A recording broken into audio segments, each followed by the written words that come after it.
Fate works, with Zack for an instrument. A quarter of an hour's rapid walking from his father's door took Zack well out of the neighbourhood of Beargrove Square, and launched him in vagabond independence loose on the world. He had a silk handkerchief and sevenpence halfpenny in his pockets.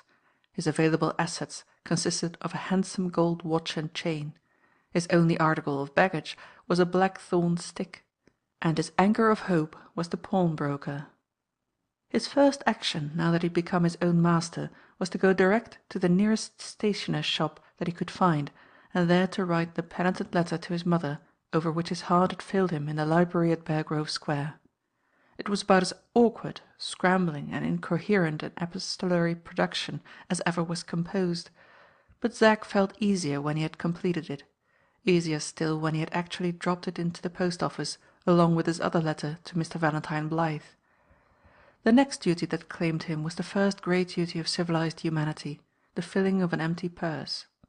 Most young gentlemen in his station of life would have found the process of pawning a watch in the streets of London and in broad daylight rather an embarrassing one. But Zack was born impervious to a sense of respectability. He marched into the first pawnbroker's he came to with as solemn an air of business, and marched out again with as serene an expression of satisfaction as if he had just been drawing a handsome salary, or just been delivering a heavy deposit into the hands of his banker. Once provided with pecuniary resources, Zack felt himself at liberty to indulge forthwith in a holiday of his own granting. He opened the festival by a good long ride in a cab, with a bottle of pale ale and a packet of cigars inside, to keep the miserable state of the weather from affecting his spirits. He closed the festival with a visit to the theatre, a supper in mixed company, total self-oblivion, a bed at a tavern, and a blinding headache the next morning. Thus much, in brief, for the narrative of his holiday. The proceedings on his part, which followed that festival, claim attention next, and are of sufficient importance in the results to which they led to be mentioned in detail. The new morning was the beginning of an important day in Zack's life. Much depended on the interviews he was about to seek with his new friend Matt in Kirk Street and with Mr. Blyth at the turnpike in the Laburnum Road. As he paid his bill at the tavern, his conscience was not altogether easy when he recalled a certain passage in his letter to his mother, which had assured her that he was on the high road to reformation already. "I'll make a clean breast of it to Blyth and do exactly what he tells me when I meet him at the turnpike." Fortifying himself with this good resolution, Zack arrived at Kirk Street and knocked at the private door of the tobacconist's shop. Matt, having seen him from the window, called to him to come up as soon as the door was opened. The moment they shook hands, young Thorpe noticed that his new friend looked altered.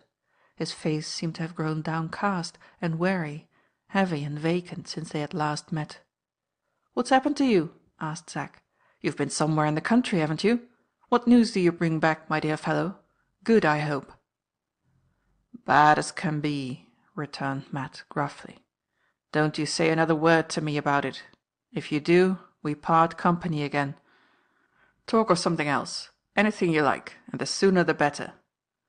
Forbidden to discourse any more concerning his friend's affairs, Zack veered about directly and began to discourse concerning his own. Candour was one of his few virtues, and he now confided to Matt the entire history of his tribulations, without a single reserved point at any part of the narrative, from beginning to end. Without putting a question or giving an answer, without displaying the smallest astonishment or the slightest sympathy, Matt stood gravely listening until Zack had quite done. He then went to the corner of the room where the round table was, pulled the upturned lid back upon the pedestal, drew from the breast pocket of his coat a roll of beaver's skin, slowly undid it, displayed upon the table a goodly collection of banknotes, and pointing to them, said to young Thorpe, "Take what you want." It was not easy to surprise Zack, but this proceeding so completely astonished him that he stared at the banknotes in speechless amazement.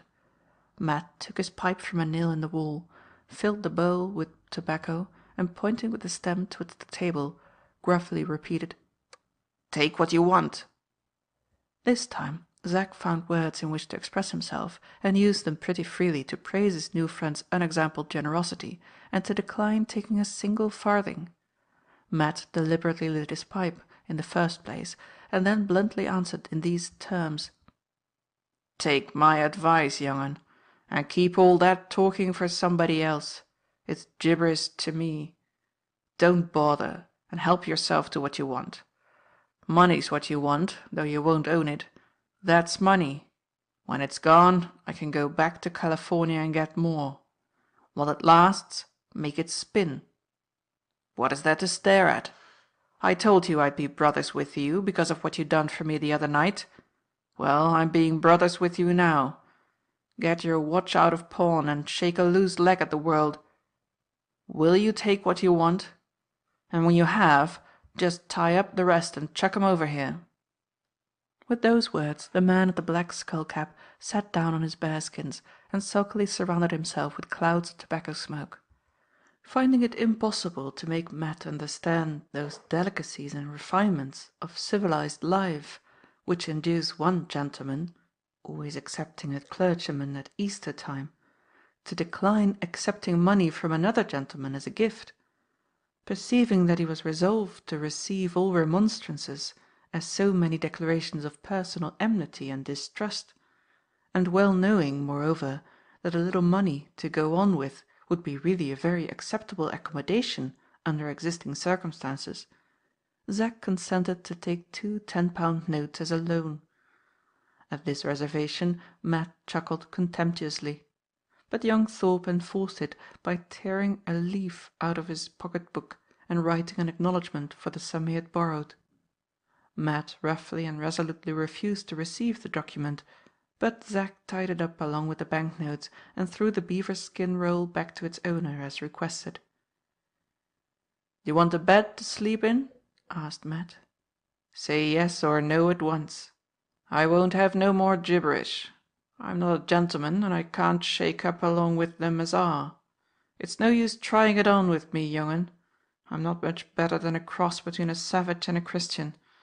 I'm a battered, lonesome, scalped old vagabond, that's what I am. But I'm brothers with you for all that. What's mine is yours, and if you tell me it isn't again, me and you are likely to quarrel. Do you want a bed to sleep in? Yes or no?"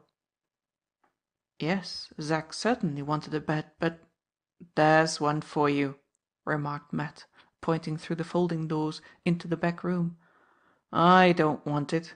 I haven't slept in a bed these 20 years and more, and I can't do it now. I take dog snoozes in this corner, and shall take more dog snoozes out of doors in the daytime when the sun begins to shine. I haven't been used to much sleep, and I don't want much. Go in and try if the bed's long enough for you." Zack tried to expostulate again, but Matt interrupted him more gruffly than ever. "I suppose you don't care to sleep next door to such as me," he said. "You wouldn't turn your back on a bit of my blanket, though, if we were out in lonesome places together. Never mind, you won't cotton to me all at once, I dare say. I cotton to you in spite of that. Damn the bed. Take or leave it, which you like." Zack the reckless, who was always ready at 5 minutes' notice to make friends with any living being under the canopy of heaven. Zack the gregarious, who in his days of roaming the country before he was fettered to an office stool had cottoned to every species of rustic vagabond, from a travelling tinker to a resident poacher, at once declared that he would sleep in the offered bed that very night, by way of showing himself worthy of his host's assistance and regard, if worthy of nothing else. Greatly relieved by this plain declaration, Matt crossed his legs luxuriously on the floor, shook his great shoulders with a heartier chuckle than usual, and made his young friend free of the premises in these hospitable words. "There, now the brother's over at last, I suppose," cried Matt. "Pull in the buffalo hide and bring your legs to an anchor any way you like. I'm smoking. Suppose you smoke too. Oi, bring up a clean pipe," cried this rough diamond, in conclusion, turning up a loose corner of the carpet and roaring through a crack in the floor into the shop below. The pipe was brought. Zack sat down on the buffalo hide and began to ask his queer friend about the life he had been leading in the wilds of North and South America. From short replies at first, Matt was gradually beguiled into really relating some of his adventures. Wild, barbarous fragments of narrative they were, mingling together in one darkly fantastic record, fierce triumphs and deadly dangers, miseries of cold and hunger and thirst, glories of hunters' feasts in mighty forests, gold findings among desolate rocks, gallopings for life from the flames of the blazing prairie, combats with wild beasts and with men wilder still, weeks of awful solitude in primeval wastes, days and nights of perilous orgies among drunken savages, visions of meteors in heaven, of hurricanes on earth, and of icebergs blinding bright, when the sunshine was beautiful over the polar seas. Young Thorpe listened in a fever of excitement. Here was the desperate, dangerous, roving life of which he had dreamt. He longed already to engage in it. He could have listened to descriptions of it all day long. But Matt was the last man in the world to err, at any time, on the side of diffuseness in relating the results of his own experience. And he now, provokingly, stopped on a sudden in the middle of an adventure among the wild horses on the pampas, declaring that he was tired of feeling his own tongue wag, and had got so sick of talking of himself that he was determined not to open his mouth again, except to put a rumpsteak and a pipe in it, for the rest of the day. Finding it impossible to make him alter this resolution, Zack thought of his engagement with Mr. Blythe and asked what time it was. Matt, having no watch, conveyed this inquiry into the shop by the same process of roaring through the crack in the ceiling which he had already employed to produce a clean pipe. The answer showed Zack that he had barely time enough left to be punctual to his appointment in the Laburnum Road. "I must be off to my friend at the turnpike," he said, rising and putting on his hat, "but I shall be back again in an hour or two. I say, have you thought seriously yet about going back to America?" His eyes sparkled eagerly as he put this question. "There ain't no need to think about it," answered Matt. "I mean to go back, but I haven't settled what day yet. I've got something to do first." His face darkened, and he glanced aside at the box which he had brought from Dibbleden, and which was now covered with one of his bearskins. "Never mind what it is. I've got it to do, and that's enough. Don't you go asking again whether I've brought news from the country or whether I haven't. Don't you ever do that, and we shall sail along together easy enough. I like you, Zack, when you don't bother me. If you want to go, what are you stopping for? Why don't you clear out at once?" Young Thorpe departed, laughing. It was a fine, clear day, and the bright sky showed signs of a return of the frost. He was in high spirits as he walked along, thinking of Matt's wild adventures. What was the happiest painter's life, after all, compared to such a life as he had just heard described? Zack was hardly in the Laburnum Road before he began to doubt whether he had really made up his mind to be guided entirely by Mr. Blythe's advice, and to devote all his energies for the future to the cultivation of the fine arts. Near the turnpike stood a tall gentleman, making a sketch in a notebook of some felled timber lying by the roadside. This could be no other than Valentine, and Valentine it really was. Mr. Blythe looked unusually serious as he shook hands with young Thorpe. "Don't begin to justify yourself, Zack," he said. "I'm not going to blame you now. Let's walk on a little. I've some news to tell you from Bear Grove Square." It appeared from the narrative on which Valentine now entered that, immediately on the receipt of Zack's letter, he had called on Mr. Thorpe with the kindly purpose of endeavouring to make peace between father and son. His mission had entirely failed. Mr. Thorpe had grown more and more irritable as the interview proceeded, and had accused his visitor of unwarrantable interference, when Valentine suggested the propriety of holding out some prospect of forgiveness to the runaway son. This outbreak Mr. Blythe had abstained from noticing, out of consideration for the agitated state of the speaker's feelings. But when the Reverend Mr. Yollop, who had been talking with Mrs. Thorpe upstairs, came into the room soon afterwards, and joined in the conversation, words had been spoken which had obliged Valentine to leave the house. The reiteration of some arguments on the side of mercy which he had already advanced had caused Mr. Yollop to hint, with extreme politeness and humility, that Mr. Blythe's profession was not of a nature to render him capable of estimating properly the nature and consequences of moral guilt. While Mr. Thorpe had referred almost openly to the scandalous reports which had been spread abroad in certain quarters years ago on the subject of Madonna's parentage. These insinuations had roused Valentine instantly. He had denounced them as false in the strongest terms he could employ, and had left the house, resolved never to hold any communication again either with Mr. Yollop or Mr. Thorpe. About an hour after his return home a letter marked "Private" had been brought to him from Mrs. Thorpe. The writer referred, with many expressions of sorrow, to what had occurred at the interview of the morning, and earnestly begged Mr. Blyth to take into consideration the state of Mr. Thorpe's health, which was such that the family doctor, who had just called, had absolutely forbidden him to excite himself in the smallest degree by receiving any visitors or by taking any active steps towards the recovery of his absent son.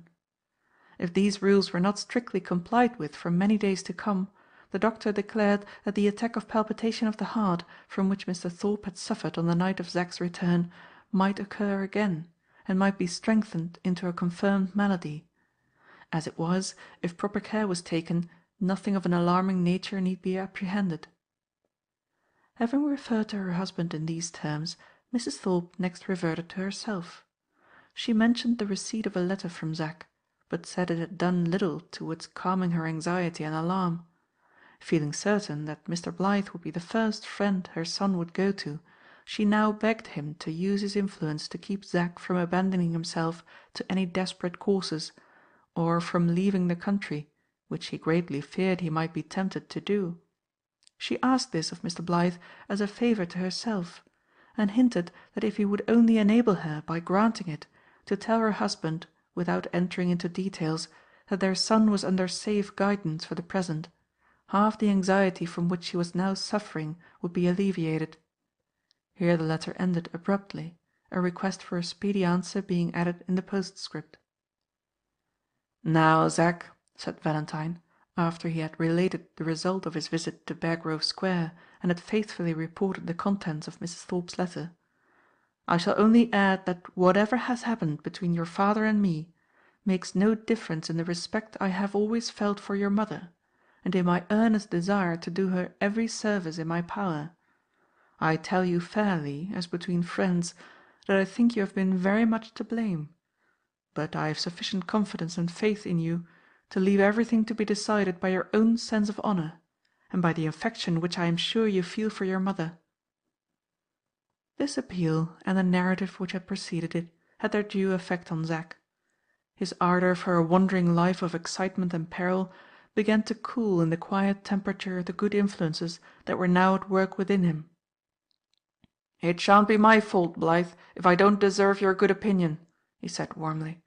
"I know I've behaved badly, and I know, too, that I've had some severe provocations. Only tell me what you advise, and I'll do it. I will, upon my honour, for my mother's sake." "That's right. That's talking like a man," cried Valentine, clapping him on the shoulder. "In the first place, it would be no use your going back home at once, even if you were willing, which I'm afraid you are not. In your father's present state your return to Beargrove Square would do him a great deal of harm, and do you no good. Employed, however, you must be, somehow, while you're away from home, and what you're fit for, unless it's art, I'm sure I don't know. You have been talking a great deal about wanting to be a painter, and now is the time to test your resolution. If I get you an order to draw in the British Museum to fill up your mornings, and if I enter you at some private academy to fill up your evenings, mine at home is not half strict enough for you. Will you stick to it?" "With all my heart," replied Zack, resolutely dismissing his dreams of life in the wilds to the limbo of oblivion. "I ask nothing better, Blyth, than to stick to you and your plan for the future." "Bravo!" cried Valentine, in his old gay, hearty manner. "The heaviest load of anxiety that has been on my shoulders for some time past is off now. I will write and comfort your mother this very afternoon." "Give her my love," interposed Zack. "Giving her your love, in the belief, of course, that you are going to prove yourself worthy to send such a message," continued Mr. Blyth. Let us turn and walk back at once. The sooner I write, the easier and happier I shall be.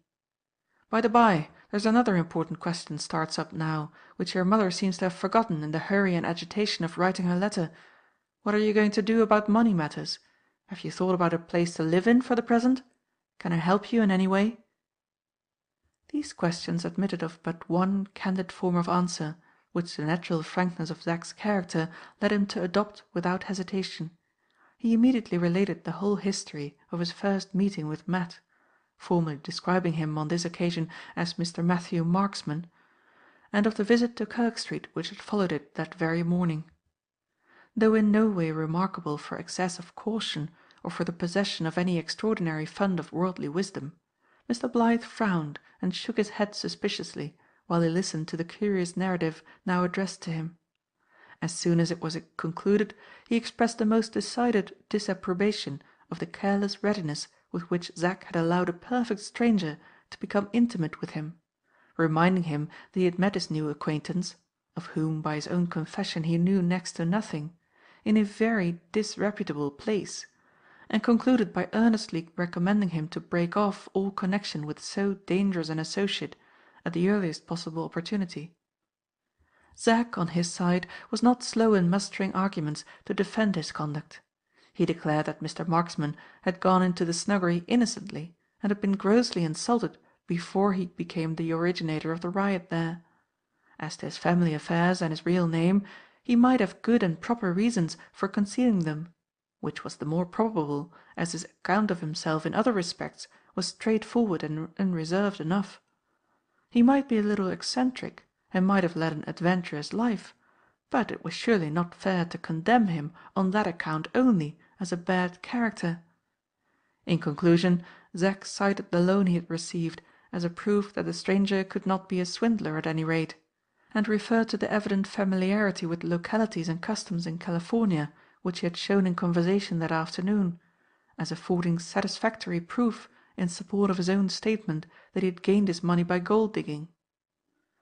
Mr. Blyth, however, still held firmly to his original opinion, and, first offering to advance the money from his own purse, suggested that young Thorpe should relieve himself of the obligation which he had imprudently contracted by paying back what he had borrowed that very afternoon. "Get out of his debt," said Valentine earnestly. "Get out of his debt, at any rate." "You don't know him as well as I do," replied Zack. "He wouldn't think twice about knocking me down if I showed I distrusted him in that way, and let me tell you, Blyth, he's one of the few men alive who could really do it." "This is no laughing matter, Zack," said Valentine, shaking his head doubtfully. "I never was more serious in my life," rejoined Zack. "I won't say I should be afraid, but I will say I should be ashamed to pay him his money back on the day when I borrowed it. Why, he even refused to accept my written acknowledgment of the loan. I only succeeded in forcing it on him unawares by slipping it in among his banknotes, and, if he finds it there, I'll lay you any wager you like he tears it up or throws it into the fire." Mr. Blyth began to look a little puzzled. The stranger's behaviour about the money was rather staggering, to say the least of it. "Let me bring him to your picture show," pursued Zack. "Judge of him yourself before you condemn him. Surely you can't say fairer than that. May I bring him to see the pictures, or will you come back at once with me to Kirk Street where he lives?" "I must write to your mother before I do anything else, and I've work in hand besides for today and tomorrow," said Valentine. "All things considered, you had better bring your friend, as you proposed just now. But remember the distinction I always make between my public studio and my private house. I consider the glorious mission of art to apply to everybody, so I am proud to open my painting room to any honest man who wants to look at my pictures, but the freedom of my other rooms is only for my own friends. I can't have strangers brought upstairs. Remember that." "Of course. I shouldn't think of it, my dear fellow. Only you look at old Rough and Tough and hear him talk, and I'll answer for the rest." "Ah, Zack, Zack, I wish you were not so dreadfully careless about whom you get acquainted with. I've often warned you that you'll bring yourself or your friends into trouble some day, when you least expect it. Where are you going now?" "Back to Kirk Street. This is my nearest way, and I promised Matt—" "Remember what you promised me, and what I am going to promise your mother." "I'll remember everything, Blythe. Good bye, and thank you. Only wait till we meet on Saturday and you see my new friend, and you'll find it all right." "I hope I shan't find it all wrong," said Mr. Blythe forebodingly, as he followed the road to his own house. Fate works, with Mr. Blythe for an instrument. The great day of the year in Valentine's house was always the day on which his pictures for the Royal Academy exhibition were shown in their completed state to friends and admiring spectators, congregated in his own painting-room. His visitor represented almost every variety of rank in the social scale, and grew numerous in proportion as they descended from the higher to the lower degrees. Thus the aristocracy of race was usually impersonated in his studio by his one noble patron, the Dowager Countess of Brambledon; the aristocracy of art by 2 or 3 Royal Academicians; and the aristocracy of money by 8 or 10 highly respectable families, who came quite as much to look at the Dowager Countess as to look at the pictures. With these last the select portion of the company might be said to terminate, and, after them, flowed in promiscuously the obscure majority of the visitors, a heterogeneous congregation of worshippers at the shrine of art, who were some of them of small importance, some of doubtful importance, some of no importance at all, and who included within their numbers not only a sprinkling of Mr. Blythe's old established tradesmen, but also his gardener, his wife's old nurse, the brother of his housemaid, and the father of his cook. Some of his respectable friends deplored, on principle, the levelling tendencies which induced him thus to admit a mixture of all classes into his painting-room on the days when he exhibited his pictures; but Valentine was warmly encouraged in taking this course by no less a person than Lady Brambledon herself, whose perverse pleasure it was to exhibit herself to society as an uncompromising radical, a reviler of the peerage, a teller of scandalous royal anecdotes, and a worshipper of the memory of Oliver Cromwell. On the eventful Saturday which was to display his works to an applauding public of private friends, Mr. Blythe's studio, thanks to Madonna's industry and attention, looked really in perfect order, as neat and clean as a room could be. A semicircle of all the available chairs in the house, drawing-room and bedroom chairs intermingled, ranged itself symmetrically in front of the pictures. That imaginative classical landscape, the Golden Age, reposed grandly on its own easel, while Columbus in Sight of the New World, the largest canvas Mr. Blythe had ever worked on, encased in the most gorgeous frame he had ever ordered for one of his own pictures, was hung on the wall at an easy distance from the ground, having proved too bulky to be safely accommodated by any easel in Valentine's possession. Except Mr. Blythe's bureau, all the ordinary furniture and general litter of the room had been cleared out of it, or hidden away behind convenient draperies in corners.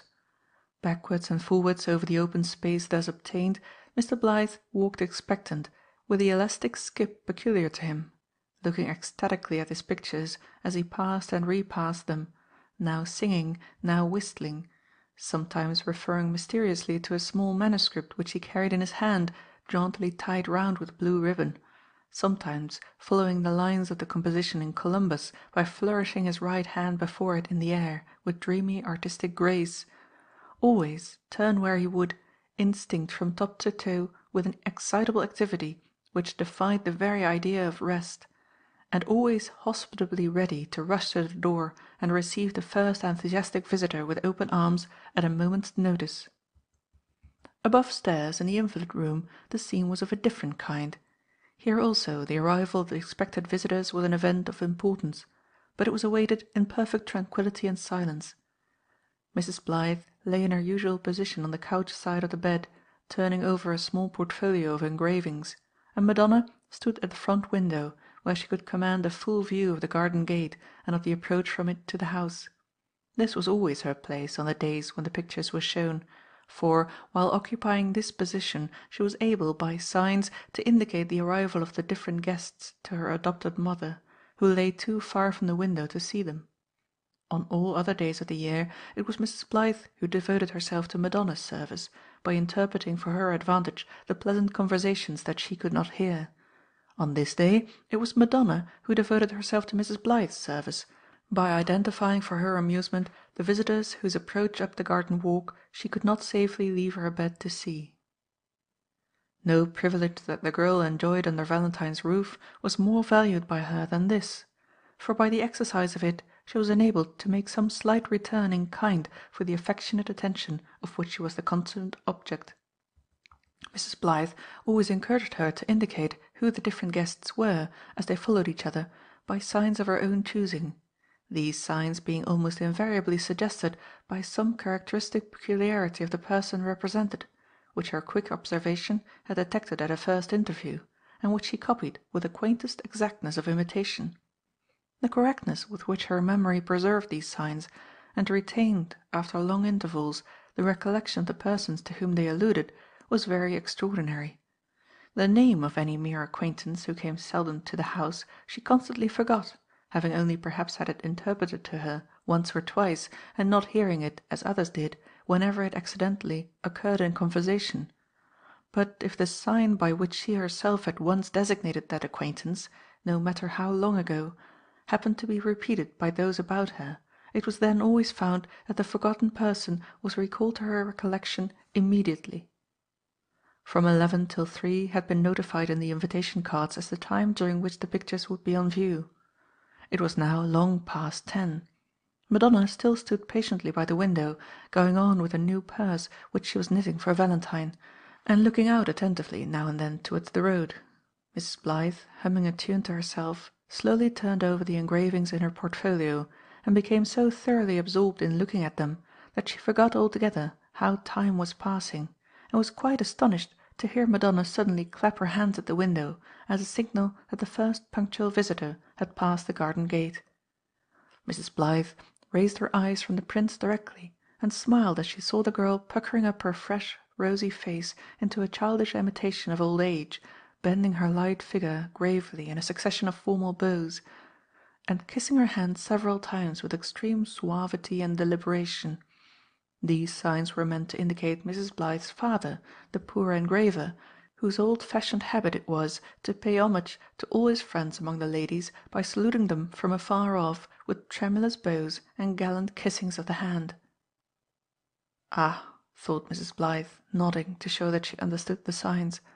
"Ah, there's father. I felt sure he would be the first, and I know exactly what he will do when he gets in. He will admire the pictures more than anybody, and have a better opinion to give of them than anybody else has. But before he can mention a word of it to Valentine, there will be dozens of people in the painting room, and then he will get taken suddenly nervous and come up here to me." While Mrs. Blythe was thinking about her father, Madonna signalized the advent of 2 more visitors. First, she raised her hand sharply and began pulling at an imaginary whisker on her own smooth cheek. Then stood bolt upright and folded her arms majestically over her bosom. Mrs. Blythe immediately recognized the originals of these 2 pantomime portrait sketches. The one represented Mr. Hemlock, the small critic of a small newspaper, who was principally remarkable for never letting his whiskers alone for 5 minutes together. The other portrayed Mr. Bullivant, the aspiring fair-haired sculptor who wrote poetry and studied dignity in his attitudes so unremittingly that he could not even stop to look in at a shop window without standing before it as if he was his own statue. In a minute or 2 more Mrs. Blythe heard a prodigious grating of wheels and trampling of horses and banging of carriage steps violently let down. Madonna immediately took a seat on the nearest chair, rolled the skirt of her dress up into her lap, tucked both her hands inside it, then drew one out and imitated the action of snuff-taking, looking up merrily at Mrs. Blythe as much as to say, "You can't mistake that, I think." Impossible! Old Lady Brambleton, with her muff and snuff-box to the very life. Close on the Dowager Countess followed a visitor of low degree.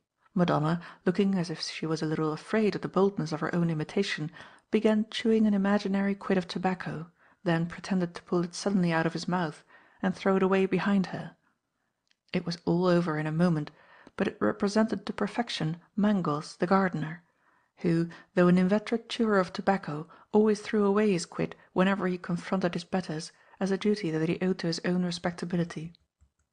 Another carriage, Madonna put on a suppositions pair of spectacles, pretended to pull them off, rubbed them bright and put them on again. Then, retiring a little from the window, spread out her dress into the widest dimensions that it could be made to assume. The new arrivals thus portrayed were the doctor, whose spectacles were never clean enough to please him, and the doctor's wife, an emaciated fine lady who deceitfully suggested the presence of vanished charms by wearing a balloon under her gown, which benevolent rumour pronounced to be only a crinoline petticoat.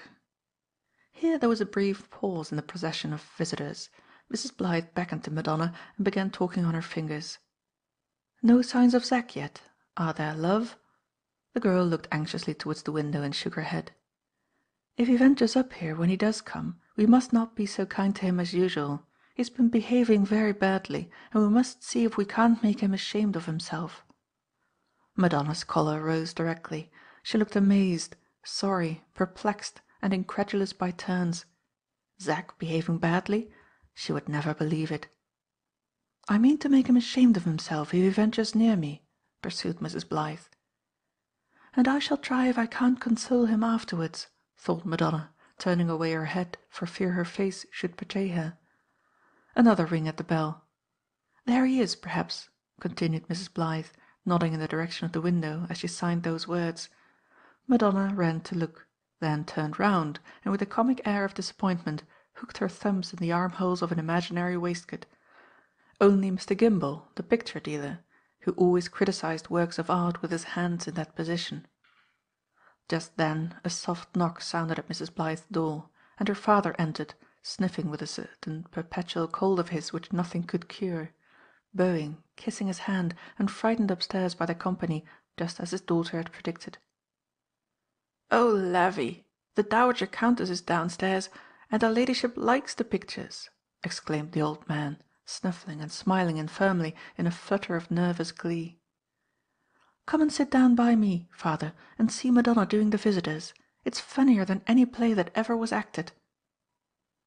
"And her ladyship likes the pictures," repeated the engraver, his poor old watery eyes sparkling with pleasure as he told his little morsel of good news over again, and sat down by the bedside of his favourite child. The rings at the bell began to multiply at compound interest. Madonna was hardly still at the window for a moment, so many were the visitors whose approach up the garden walk it was now necessary for her to signalise. Downstairs, all the vacant seats left in the painting room were filling rapidly, and the ranks of standers in the back places were getting too deep already.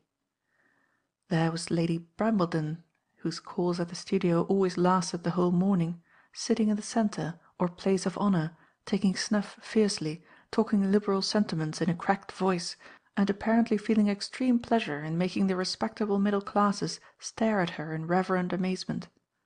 Also 2 Royal Academicians, a saturnine Academician, swaddled in a voluminous cloak, and a benevolent Academician, with a slovenly umbrella and a perpetual smile. Also the doctor and his wife, who admired the massive frame of Columbus, but said not a word about the picture itself. Also Mr. Bullivant the sculptor and Mr. Hemlock the journalist, exchanging solemnly that critical small talk in which such words as sensuous, aesthetic, objective, and subjective occupy prominent places, and out of which no man ever has succeeded, or ever will succeed, in extricating an idea. Also Mr. Gimble, fluently laudatory, with the whole alphabet of art jargon at his fingers' ends, and without the slightest comprehension of the subject to embarrass him in his flow of language. Also certain respectable families who tried vainly to understand the pictures, opposed by other respectable families who never tried at all, but confined themselves exclusively to the Dowager Countess. Also the obscure general visitors, who more than made up in enthusiasm what they wanted in distinction. And finally the absolute democracy or downright low-life party among the spectators, represented for the time being by Mr. Blythe's gardener and Mr. Blythe's cook's father, who, standing together modestly outside the door, agreed in awe-struck whispers that the Golden Age was a tasty thing, and Columbus inside of the New World a beautiful piece. All Valentine's restlessness before the visitors arrived was as nothing compared with his rapturous activity now that they were fairly assembled. Not once had he stood still or ceased talking since the first spectator entered the room, and not once, probably, would he have permitted either his legs or his tongue to take the slightest repose until the last guest had departed from the studio. But for Lady Brambledon, who accidentally hit on the only available means of fixing his attention to one thing and keeping him comparatively quiet in one place. "I say, Blythe!" cried her ladyship. She never prefixed the word Mr. to the names of any of her male friends. "I say, Blythe, I can't for the life of me understand your picture of Columbus. You talked some time ago about explaining it in detail. When are you going to begin?" "Directly, my dear madam, directly. I was only waiting till the room got well filled," answered Valentine, taking up the long wand which he used to steady his hand while he was painting, and producing the manuscript tied round with blue ribbon. "The fact is, I don't know whether you mind it, I've just thrown together a few thoughts on art as a sort of introduction to Columbus, in short. They are written down on this paper, the thoughts are. Would anybody be kind enough to read them while I point out what they mean on the picture? I only ask because it seems egotistical to be reading my opinions about my own works. Will anybody be kind enough?" repeated Mr. Blythe, walking all along the semicircle of chairs and politely offering his manuscript to anybody who would take it. Not a hand was held out. Bashfulness is frequently infectious, and it proved to be so on this particular occasion. "Nonsense, Blythe!" exclaimed Lady Brambledon. "Read it yourself. Egotistical! Stuff! Everybody's egotistical. I hate modest men. They are all rascals.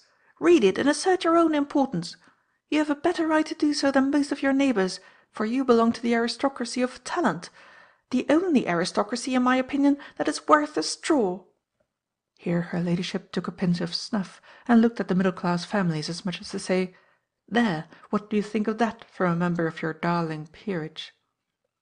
Thus encouraged, Valentine took his station, wand in hand, beneath Columbus, and unrolled the manuscript.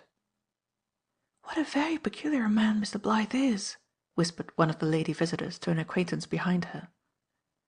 "And what a very unusual mixture of people he seems to have asked," rejoined the other, looking towards the doorway where the democracy loomed diffident in Sunday clothes.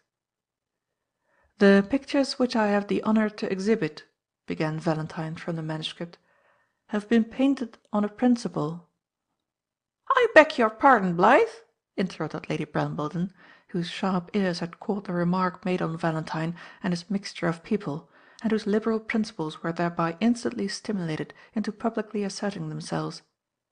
"I beg your pardon, but where's my old ally, the gardener, who was here last time? Out at the door, is he? What does he mean by not coming in? Here, gardener, come behind my chair." The gardener approached, internally writhing under the honour of public notice, and covered with confusion in consequence of the noise his boots made on the floor. "How do you do? And how are your family? What did you stop out at the door for? You're one of Mr. Blythe's guests, and have as much right inside as any of the rest of us. Stand there and listen, and look about you, and inform your mind. This is an age of progress, gardener. Your class is coming uppermost, and time it did too. Go on, Blythe."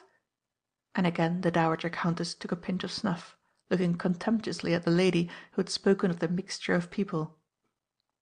"I take the liberty," continued Valentine, resuming the manuscript, "of dividing all art into two great classes, the landscape subjects and the figure subjects, and I venture to describe these classes, in their highest development, under the respective titles of art pastoral and art mystic. The Golden Age is an attempt to exemplify art pastoral. Columbus inside of the New World is an effort to express myself in art mystic. In the Golden Age—" everybody looked at Columbus immediately. "In the Golden Age," continued Mr. Blythe, waving his wand persuasively towards the right picture, "you have, in the foreground bushes, the middle distance trees, the horizon mountains, and the superincumbent sky, what I would fain hope is a tolerably faithful transcript of mere nature. But in the group of buildings to the right—" here the wand touched the architectural city, with its acres of steps and forests of pillars, "in the dancing nymphs and the musing philosopher—" Mr. Blythe rapped the philosopher familiarly on the head with the padded end of his wand, "you have the ideal, the elevating poetical view of ordinary objects, like cities, happy female peasants, and thoughtful spectators. Thus nature is exalted, and thus art pastoral. No, thus art pastoral exalts. No, I beg your pardon. Thus art pastoral and nature exalt each other, and I beg your pardon again. In short, exalt each other. Here Valentine broke down at the end of a paragraph, and the gardener made an abortive effort to get back to the doorway. "Capital, Blyth!" cried Lady Brimbledon. "Liberal, comprehensive, progressive, profound. Gardener, don't fidget." "The true philosophy of art, the true philosophy of art, my lady," added Mr. Gimble, the picture dealer. "Crude?" said Mr. Hemlock, the critic, appealing confidentially to Mr. Bullivant, the sculptor. "What?" inquired that gentleman. "Blyth's principles of criticism," answered Mr. Hemlock. "Oh yes, extremely so," said Mr. Bullivant. "Having glanced at art pastoral, as attempted in the Golden Age," pursued Valentine, turning over a leaf, "I will now, with your permission, proceed to art mystic and Columbus. Art mystic I would briefly endeavour to define as aiming at the illustration of fact on the highest imaginative principles. It takes a scene, for instance, from history, and represents that scene as exactly and naturally as possible. And here the ordinary thinker might be apt to say, art mystic has done enough." "So it has," muttered Mr. Hemlock. "On the contrary, art mystic has only begun. Besides the representation of the scene itself, the spirit of the age—" "Ah, quite right," said Lady Brambledon. "Yes, yes, the spirit of the age." "The spirit of the age which produced that scene must also be indicated, mystically, by the introduction of those angelic or infernal winged forms, those cherubs and airy female geniuses, those demons and dragons of darkness, which so many illustrious painters have long since taught us to recognize as impersonating to the eye the good and evil influences, virtue and vice, glory and shame, success and failure, past and future, heaven and earth, all on the same canvas." Here Mr. Blyth stopped again. This passage had cost him some trouble, and he was proud of having got smoothly to the end of it. "Glorious!" cried enthusiastic Mr. Gimble. "Turgid," muttered critical Mr. Hemlock. "Very," assented compliant Mr. Bullivant. "Go on, get to the picture. Don't stop so often," said Lady Brambledon. "Bless my soul, how the man does fidget!" This was not directed at Valentine, who, however, richly deserved it, but at the unhappy gardener, who had made a second attempt to escape to the sheltering obscurity of the doorway, and had been betrayed by his boots. "To exemplify what has just been remarked, by the picture at my side," proceeded Mr. Blyth, "the moment sought to be represented is sunrise on the 12th of October, 1492, when the great Columbus first saw land clearly at the end of his voyage. Observe now in the upper portions of the composition how the spirit of the age is mystically developed before the spectator. Of the two winged female figures hovering in the morning clouds immediately over Columbus and his ship, the first is the spirit of discovery, holding the orb of the world in her left hand, and pointing with a laurel crown, typical of Columbus's fame, towards the newly discovered continent. The other figure symbolizes the spirit of royal patronage, impersonated by Queen Isabella, Columbus's warm friend and patron, who offered her jewels to pay his expenses, and who, throughout his perilous voyage, was with him in spirit as here represented. The tawny figure with feathered head, floating hair, and wildly extended pinions, soaring upward from the western horizon, represents the genius of America advancing to meet her great discoverer, while the shadowy countenances looming dimly through the morning mist behind her are portrait types of Washington and Franklin, who would never have flourished in America if that continent had not been discovered, and who are here therefore associated prophetically with the first voyagers from the old world to the new. Pausing once more, Mr. Blyth used his explanatory wand freely on the spirit of discovery, the spirit of royal patronage, and the genius of America, not forgetting an indicative knock apiece for the embryo physiognomies of Washington and Franklin. Everybody's eyes followed the progress of the wand vacantly, but nobody spoke, except Mr. Hemlock, who frowned and whispered "Bosh!" to Mr. Bullivant, who smiled and whispered "Quite so!" to Mr. Hemlock. "Let me now ask your attention," resumed Valentine, "to the same mystic style of treatment as carried from the sky into the sea. Writhing defeated behind Columbus's ship, in the depths of the transparent Atlantic, you have shadowy types of the difficulties and enemies that the dauntless navigator had to contend with. Crushed headlong into the waters sinks first the spirit of superstition, delineated by monastic robes, the council of monks having set itself against Columbus from the very first. Behind this spirit of superstition, and impersonated by a fillet of purple grapes around her head, descends the genius of Portugal, the Portuguese having repulsed Columbus, and having treacherously sent out frigates to stop his discovery by taking him prisoner. The scaly forms entwined around these two represent envy, hatred, malice, ignorance, and crime generally, and thus the mystic element is, so to speak, let through the sea out of the picture." Another pause. Nobody said a word, but everybody was relieved by the final departure of the mystic element. "All that now remains to be noticed," continued Mr. Blyth, "is the central portion of the composition, which is occupied by Columbus and his ships, and which represents the scene as it may actually be supposed to have occurred. Here we get to reality, and to that sort of correctly imitative art which is simple enough to explain itself. As a proof of this, let me point attention to the rig of the ships, the actions of the sailors, and, more than all, to Columbus himself. Weeks of the most laborious consultation of authorities of which the artist is capable have been expended over the impersonation of that one figure; expended, I would say, in obtaining that faithful representation of individual character which it is my earnest desire to combine with the higher or mystic element. One instance of this fidelity to nature I may perhaps be permitted to point out in the person of Columbus in conclusion. Pray observe him standing rapturously on the high stern of his vessel, and oblige me at the same time by minutely inspecting his outstretched arms. First, however, let me remind you that this great man went to sea at the age of 14 and cast himself freely into all the hardships of nautical life. Next, let me beg you to enter into my train of thought, and consider these hardships as naturally comprising, among other things, industrious haulings at ropes, and manful tuggings at long oars. And finally, let me now direct your attention to the manner in which the muscular system of the famous navigator is developed about the arms in anatomical harmony with this idea.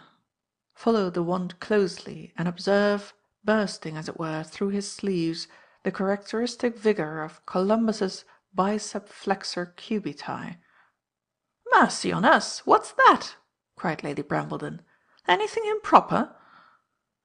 "The biceps flexor cubiti, your ladyship," began the doctor, delighted to pour professional information into the mind of a dowager countess, "may be literally interpreted as the two-headed bender of the elbow, and is a muscle situated on what we term the os—" "Follow the wand, my dear madam, pray follow the wand.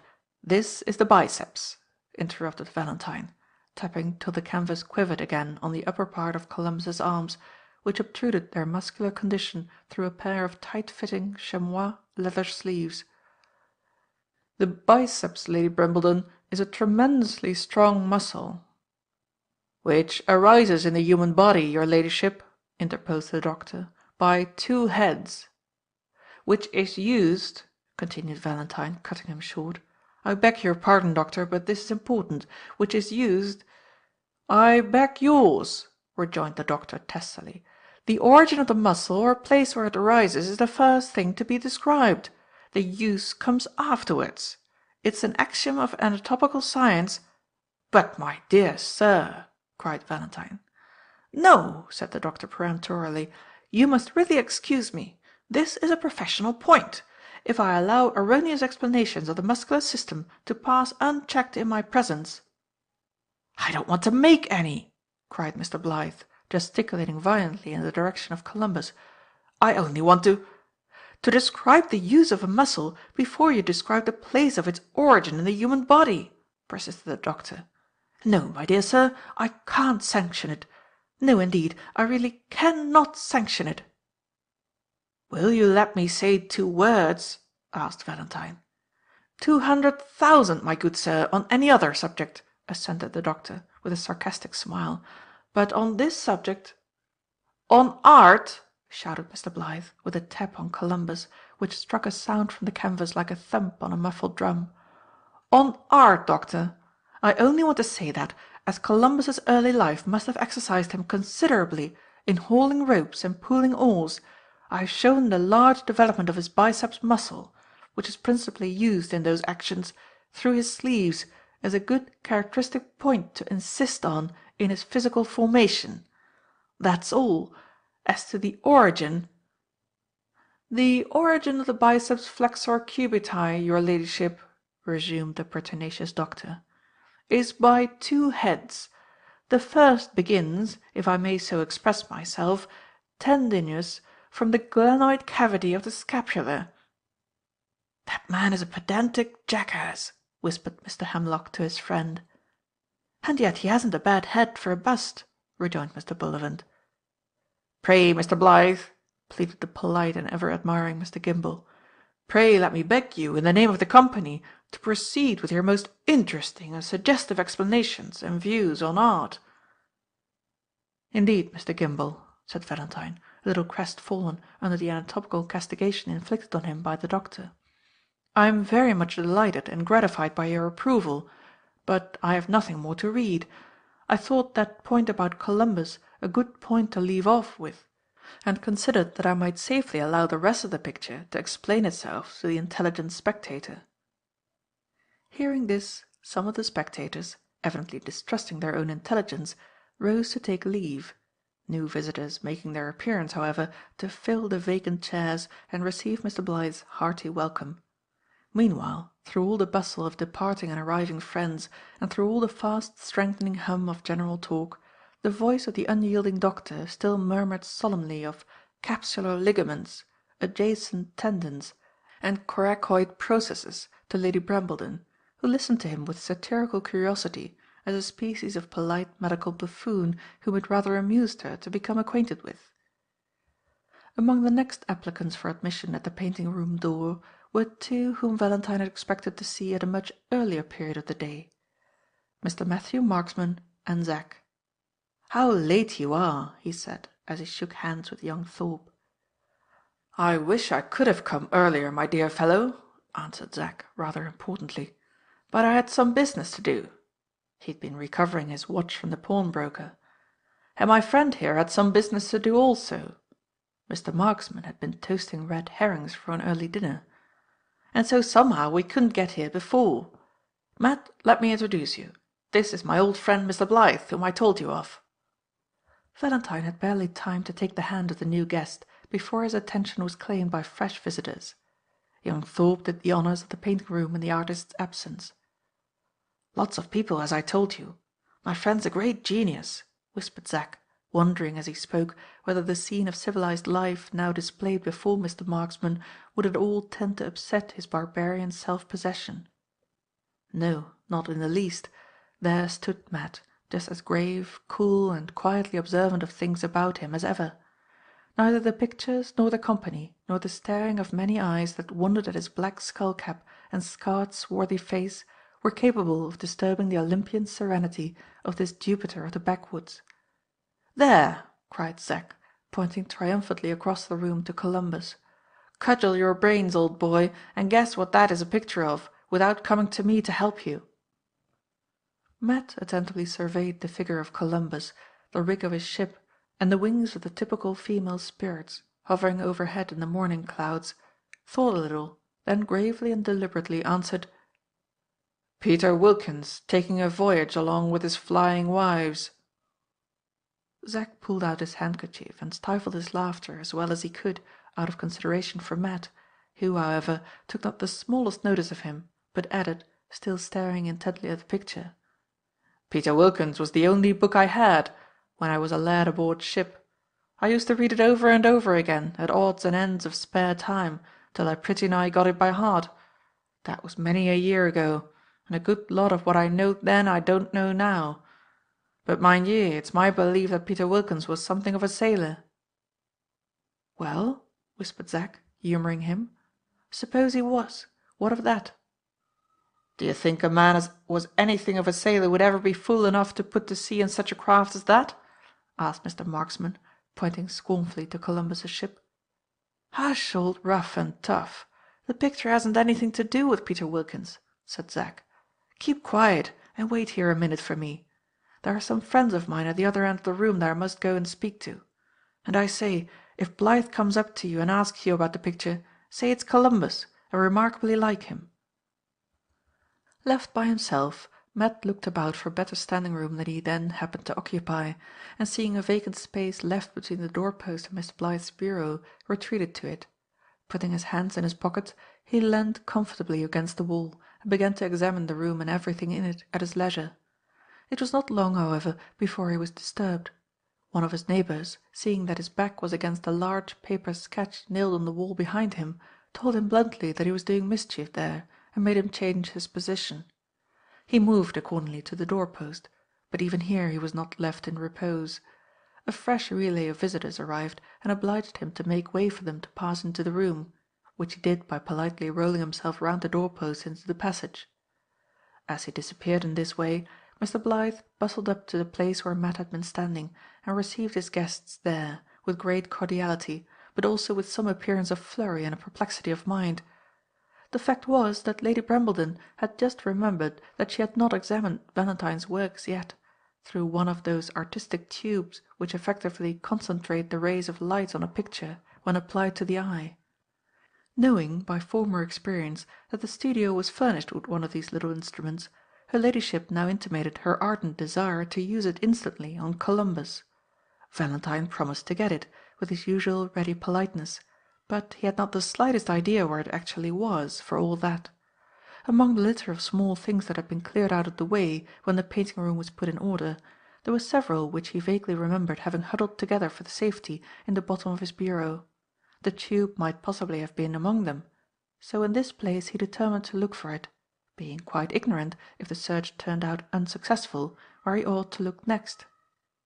After begging the new visitors to walk in, he opened the bureau, which was large and old-fashioned, with a little bright key hanging by a chain that he unhooked from his watch-guard, and began searching inside amid infinite confusion, all his attention concentrated in the effort to discover the lost tube. It was not to be found in the bottom of the bureau. He next looked, after a little preliminary hesitation, into a long narrow drawer opening beneath some pigeon-hole recesses at the back. The tube was not there either, and he shut the drawer to again, carefully and gently, for inside it was the hair-bracelet that had belonged to Madonna's mother, lying on the white handkerchief, which had also been taken from the dead woman's pocket. Just as he closed the drawer, he heard footsteps at his right hand, and turned in that direction rather suspiciously, locking down the lid of the bureau as he looked round. It was only the civil Mr. Gimble, wanting to know what Mr. Blythe was searching for, and whether he could help him. Valentine mentioned the loss of the tube, and Mr. Gimble immediately volunteered to make one of pasteboard. 10,000 thanks, said Mr. Blythe, hooking the key to his watch-guard again, as he returned to Lady Brambledon with his friend. 10,000 thanks, but the worst of it is, I don't know where to find the pasteboard. If, instead of turning to the right hand to speak to Mr. Gimble, Valentine had turned to the left, he would have seen that, just as he opened the bureau and began to search in it, Mr. Marksman, finding the way into the painting room clear once more, had rolled himself quietly round the door-post again, and had then, just as quietly, bent forward a little, so as to look sideways into the bureau with those observant eyes of his, which nothing could escape, and which had been trained by his old Indian experience to be always unscrupulously at work, watching something. Little did Mr. Blythe think, as he walked away, talking with Mr. Gimble and carefully hooking his key onto its swivel again, that Zack's strange friend had seen as much of the inside of the bureau as he had seen of it himself. "He shut up his big box uncommon sharp when that smiling little chap come near him," thought Matt, "and yet there didn't seem nothing in it that strangers mightn't see. There wasn't no money there, at least none that I set eyes on. Well, it's not my business. Let's have another look at the picture."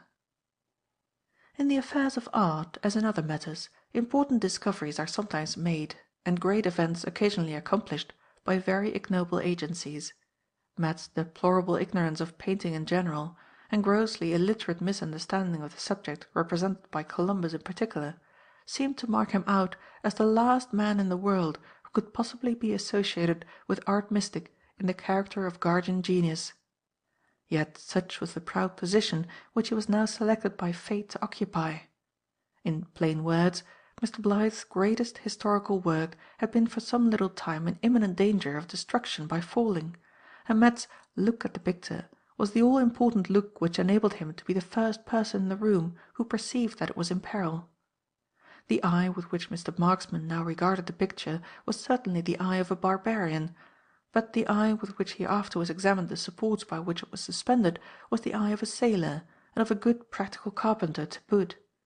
He saw directly that one of the 2 iron claps to which the frame lines of Columbus were attached had been carelessly driven into a part of the wall that was not strong enough to hold it against the downward stress of the heavy frame.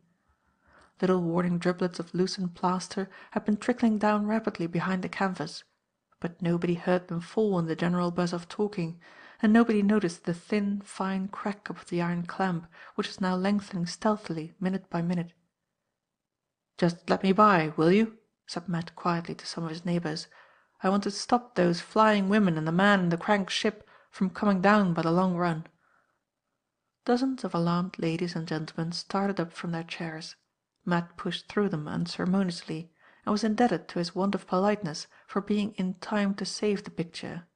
With a grating crack and an accompanying descent of a perfect slab of plaster, the loose clamp came clean out of the wall, just as Matt seized the unsupported end and side of the frame in his sturdy hands, and so prevented the picture from taking the fatal swing downwards, which would have infallibly torn it from the remaining fastening and precipitated it on the chairs beneath.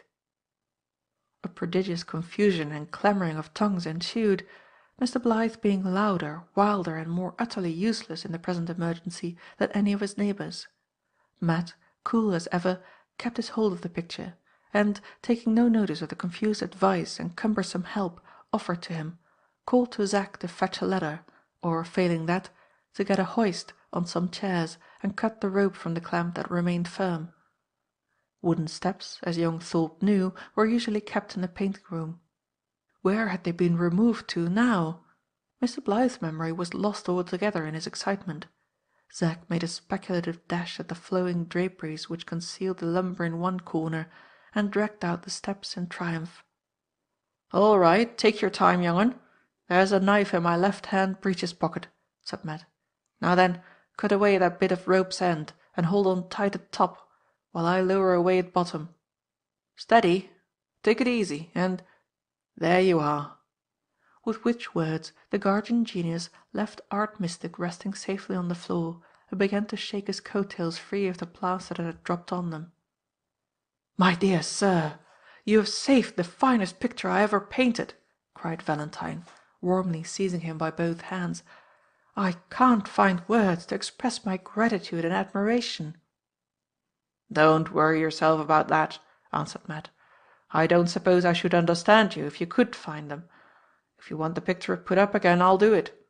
And if you want the carpenter's muddle-head punched, who'd put it up before, I shouldn't much mind doing that either," added Matt, looking at the hole from which the clamp had been torn with an expression of the profoundest workmanlike disgust.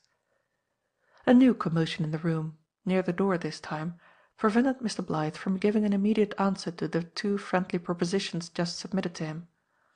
At the first alarm of danger, all the ladies, headed by the Dowager Countess, in whom the instinct of self-preservation was largely developed, had got as far away as they could from the falling picture before they ventured to look round at the process by which it was at last safely landed on the floor. Just as this had been accomplished, Lady Brambledon, who stood nearest to the doorway, caught sight of Madonna in the passage that led to it. Mrs. Blyth had heard the noise and confusion downstairs, and finding that her bell was not answered by the servants, and that it was next to impossible to overcome her father's nervous horror of confronting the company alone, had sent Madonna downstairs with him to assist in finding out what had happened in the studio.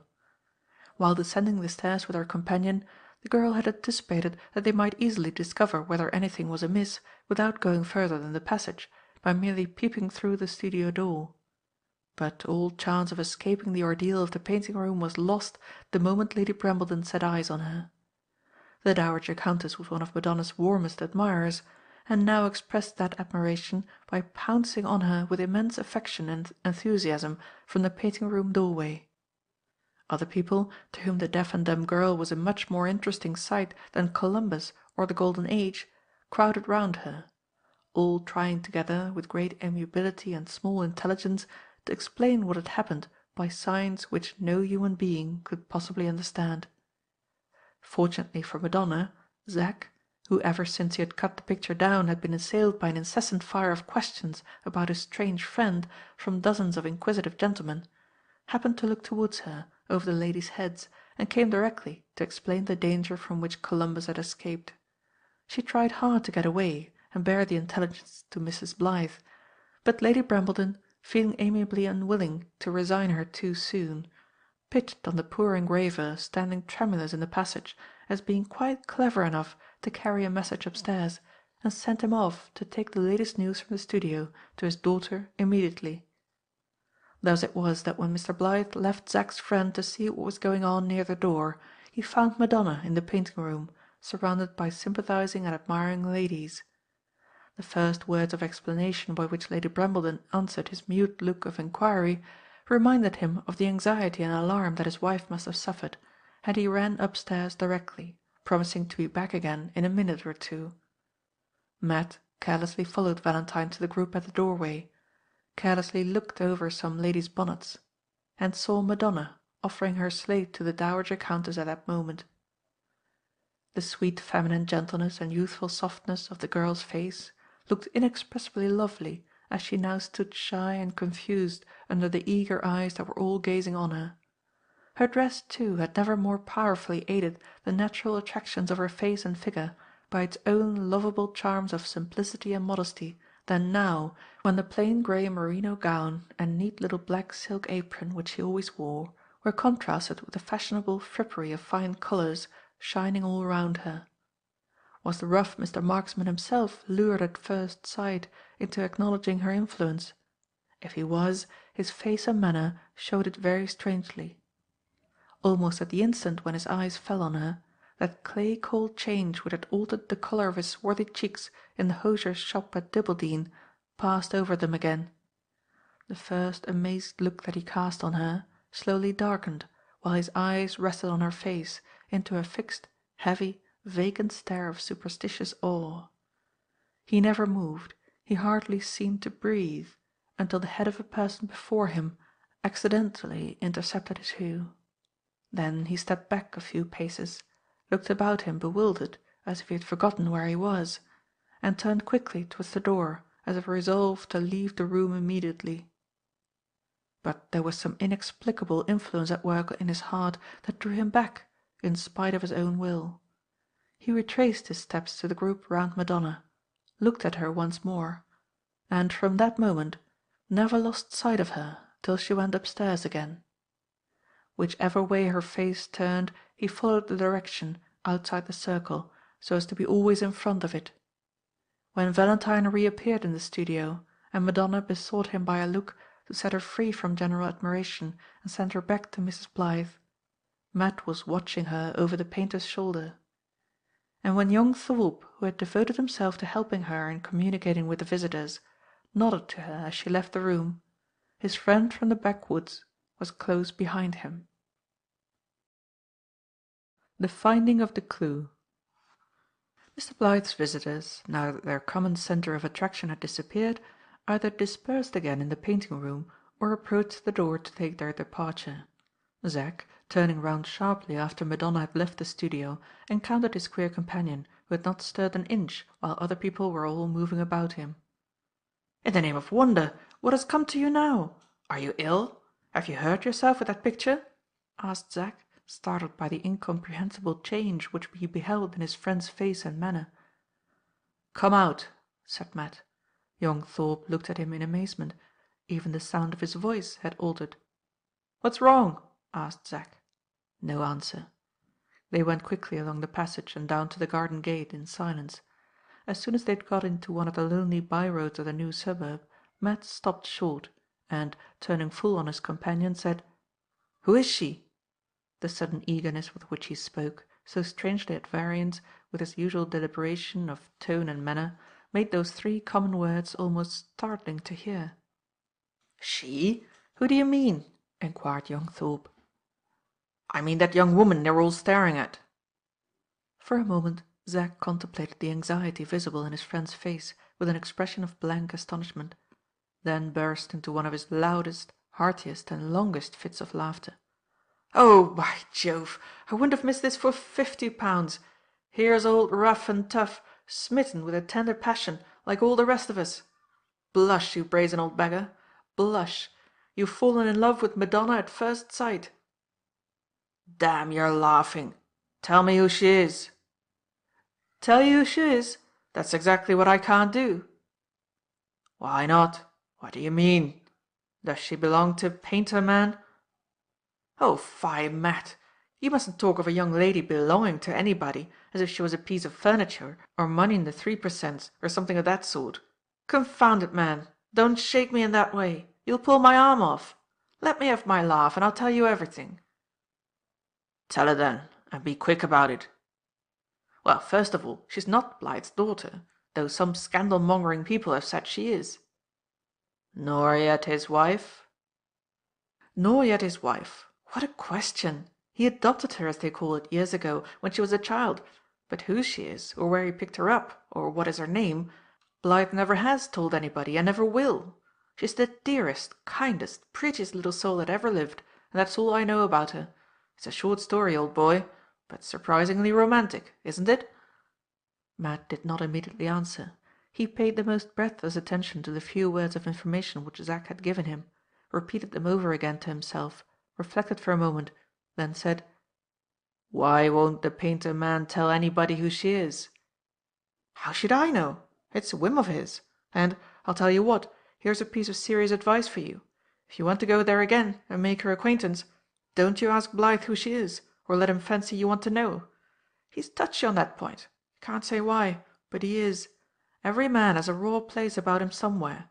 That's Blyth's raw place, and if you hit him on it, you won't get inside of his house again in a hurry, I can tell you." Still Matt's attention fastened greedily on every word. Still his eyes fixed eagerly on his informant's face. Still he repeated to himself what Zack was telling him. "By the by, I suppose you saw the poor dear little soul is deaf and dumb," young Thorpe continued. "She's been so from a child. Some accident, a fall, I believe. But it don't affect her spirits a bit. She's as happy as the day's long, that's one comfort." Deaf and dumb. So like her. It was almost as awful as seeing the dead come to life again. She had Mary's turn with her head. Mary's. Poor creature. Poor creature. He whispered those words to himself under his breath, his face turned aside, his eyes wandering over the ground at his feet, with a faint, troubled, vacantly anxious expression. "Come, come, don't be getting into the dolefulls already," cried Zack, administering an exhilarating thump on the back to his friend. "Cheer up, we're all in love with her. You're rowing in the same boat with Bullivant and Gimble and me, and lots more. And you'll get used to it in time like the rest of us. I'll act the generous rival with you, brother Matt. You shall have all the benefit of my advice gratis, and shall lay siege to our little beauty in regular form. I don't think your own experience among the wild Indians will help you much over here. How do you mean to make love to her? Did you ever make love to a squaw?" "She isn't his wife, and she isn't his daughter. He won't say where he picked her up or who she is." Repeating these words to himself in a quick, quiet whisper, Matt did not appear to be listening to a single word that young Thorpe said. His mind was running now on one of the answers that he had wrested from Joanna Gryce at Dibbledene, the answer which had informed him that Mary's child had been born alive. "Wake up, Matt. You shall have your fair chance with the lady along with the rest of us, and I'll undertake to qualify you on the spot for civilized courtship," continued Zack, pitilessly carrying on his joke. "In the first place, always remember that you mustn't go beyond admiration at a respectful distance, to begin with. At the second interview you may make amorous faces at close quarters, what you call looking unutterable things, you know. At the third you may get bold, and try her with a little present. Lots of people have done that before you. Gimble tried it, and Bullivant wanted to, but Blythe wouldn't let him. And I mean to give her. Oh, by the by, I have another important caution for you." Here he indulged himself in a fresh burst of laughter, excited by the remembrance of his interview with Mrs. Speckover in Mr. Blythe's hall. "Remember that the whole round of presents is open for you to choose from, except one, and that one is a hair bracelet." Zack's laughter came to an abrupt termination. Matt had raised his head suddenly and was now staring him full in the face again, with a bright, searching look, an expression in which suspicious amazement and doubting curiosity were very strangely mingled together. "You're not angry with me for cracking a few respectable old jokes?" said Zack. "Have I said anything? Stop. Yes, I have, though I didn't mean it. You looked up at me in that savage manner when I warned you not to give her a hair bracelet. Surely you don't think me brute enough to make fun of your not having any hair on your own head to give anybody? Surely you have a better opinion of me than that? I give you my word of honour, I never thought of you, or your head, or that infernal scalping business when I said what I did. It was true. It happened to me." "How did it happen?" said Matt, with eager, angry curiosity. "Only this way. I wanted to give her a hair bracelet myself. My hair and Blythe's, and so on. And an addle-headed old woman, who seems to know Madonna, that's a name we give her, as well as Blythe himself, and keeps what she knows just as close, got me into a corner and talked nonsense about the whole thing as old women will." "What did she say?" asked Matt, more eager, more angry, and more curious than ever. "She talked nonsense, I tell you. She said a hair bracelet would be unlucky to Madonna, and then told me Madonna had one already, and then wouldn't let me ask Blythe whether it was true, because I should get her into dreadful trouble if I said anything to him about it, besides a good deal more which he wouldn't care to be bothered with. But I've told you enough, haven't I, to show I was not thinking of you when I said that just now by way of a joke. Come, shake hands, old fellow. You're not offended with me, now I have explained everything?" Matt gave his hand, but he put it out like a man groping in the dark. His mind was full of that memorable letter about a hair bracelet which he had found in the box given to him by Joanna Gryce. "A hair bracelet," he said vacantly.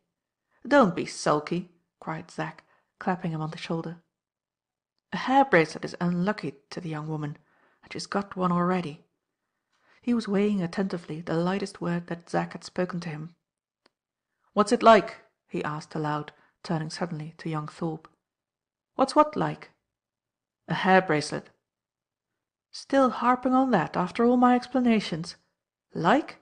Why, it's hair plaited up and made to fasten round the wrist, with gold at each end to clasp it by. What are you stopping for again? I'll tell you what, Matt, I can make every allowance for a man in your love-struck situation, but if I didn't know how you had been spending the morning, I should say you were drunk." They had been walking along quickly while Matt asked what a hair bracelet was like, but no sooner had Zack told him than he came to a dead pause, started and changed colour, opened his lips to speak, then checked himself and remained silent. The information which he had just received had recalled to him a certain object that he had seen in the drawer of Mr. Blythe's bureau, and the resemblance between the two had at once flashed upon him. The importance which this discovery assumed in his eyes in connection with what he had already heard may be easily estimated when it is remembered that his barbarian life had kept him totally ignorant that a hair bracelet is in England one of the commonest ornaments of women's wear.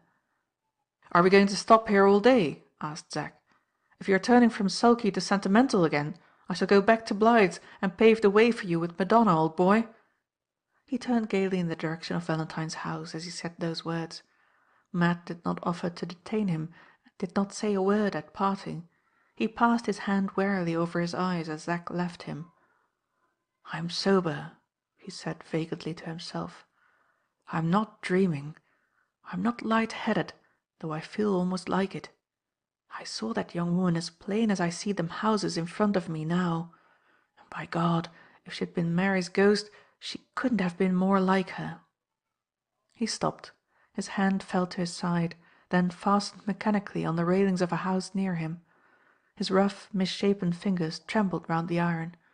Recollections that had slumbered for years and years past were awakening again awfully to life within him.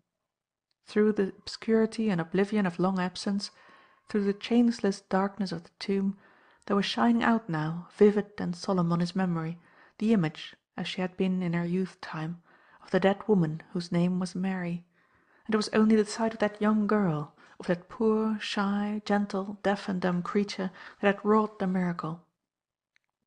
He tried to shake himself clear of the influences which were now at work on him. He moved forward a step or two and looked up. Zack? Where was Zack? Away at the other end of the solitary suburban street, just visible sauntering along and swinging his stick in his hand. Without knowing why he did so, Matt turned instantly and walked after him, calling to him to come back. The third summons reached him. He stopped, hesitated, made comic gesticulations with his stick in the air, then began to retrace his steps. The effort of walking and calling after him had turned Matt's thoughts in another direction. They now occupied themselves again with the hints that Zack had dropped of some incomprehensible connection between a hair bracelet and the young girl who was called by the strange name of Madonna. With the remembrance of this there came back also the recollection of the letter about a bracelet and its enclosure of hair which he had examined in the lonely cattle shed at Dibbledene, and which still lay in the little box bearing on it the name of Mary Gryce. "Well," cried Zack, speaking as he came on. "Well, Cupid, what do you want with me now?" Matt did not immediately answer. His thoughts were still travelling back cautiously over the ground which they had already explored. Once more he was pondering on that little circle of plaited hair, having gold at each end, and looking just big enough to go round a woman's wrist, which he had seen in the drawer of Mr. Blythe's bureau. And once again the identity between this object and the ornament which young Thorpe had described as being the thing called a hair bracelet began surely and more surely to establish itself in his mind. "Now then, don't keep me waiting," continued Zack, laughing again as he came nearer. "Clap your hand on your heart and give me your tender message for the future Mrs. Marksman." It was on the tip of Matt's tongue to emulate the communicativeness of young Thorpe and to speak unreservedly of what he had seen in the drawer of the bureau. But he suddenly restrained the words just as they were dropping from his lips. At the same moment his eyes began to lose their vacant, perturbed look and to brighten again with something of craft and cunning, added to their customary watchful expression. "What's the young woman's real name?" he asked carelessly, just as Zack was beginning to banter him for the third time. "Is that all you called me back for? Her real name's Mary." Matt had made his inquiry with the air of a man whose thoughts were far away from his words, and who only spoke because he felt obliged to say something. Zack's reply to his question startled him into instant and anxious attention. "Mary!" he repeated in a tone of surprise. "What else besides Mary?" "How should I know? Didn't I try and beat it into your muddled old head half an hour ago that Blythe won't tell his friends anything about her?" There was another pause. The secrecy in which Mr. Blythe chose to conceal Madonna's history, and the sequestered place in the innermost drawer of his bureau where he kept the hair bracelet, began vaguely to connect themselves together in Matt's mind. A curious smile hovered about his lips, and the cunning look brightened in his eyes. "The painter man won't tell anything about her, won't he? Perhaps that thing in his drawer will."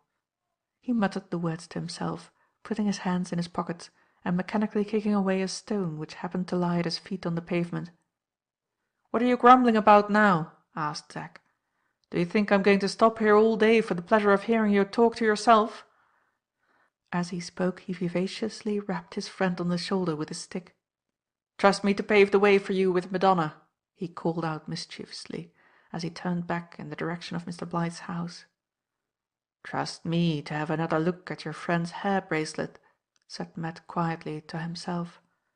"I'll handle it this time before I'm many days older." He nodded over his shoulder at Zack, and walked away quickly in the direction of Kirk Street. The box of letters. The first thing Matt did when he got to his lodgings was to fill and light his pipe. He then sat down on his bear skins and dragged the box close to him which he had brought from Dibbleden. Although the machinery of Matt's mind was constructed of very clumsy and barbaric materials, although book learning had never oiled it, and wise men's talk had never quickened it, nevertheless it always contrived to work on, much as it was working now, until it reached, sooner or later, a practical result. Solitude and peril are stern schoolmasters, but they do their duty for good or evil thoroughly with some men, and they had done it thoroughly amid the rocks and wildernesses of the great American continent with Matt.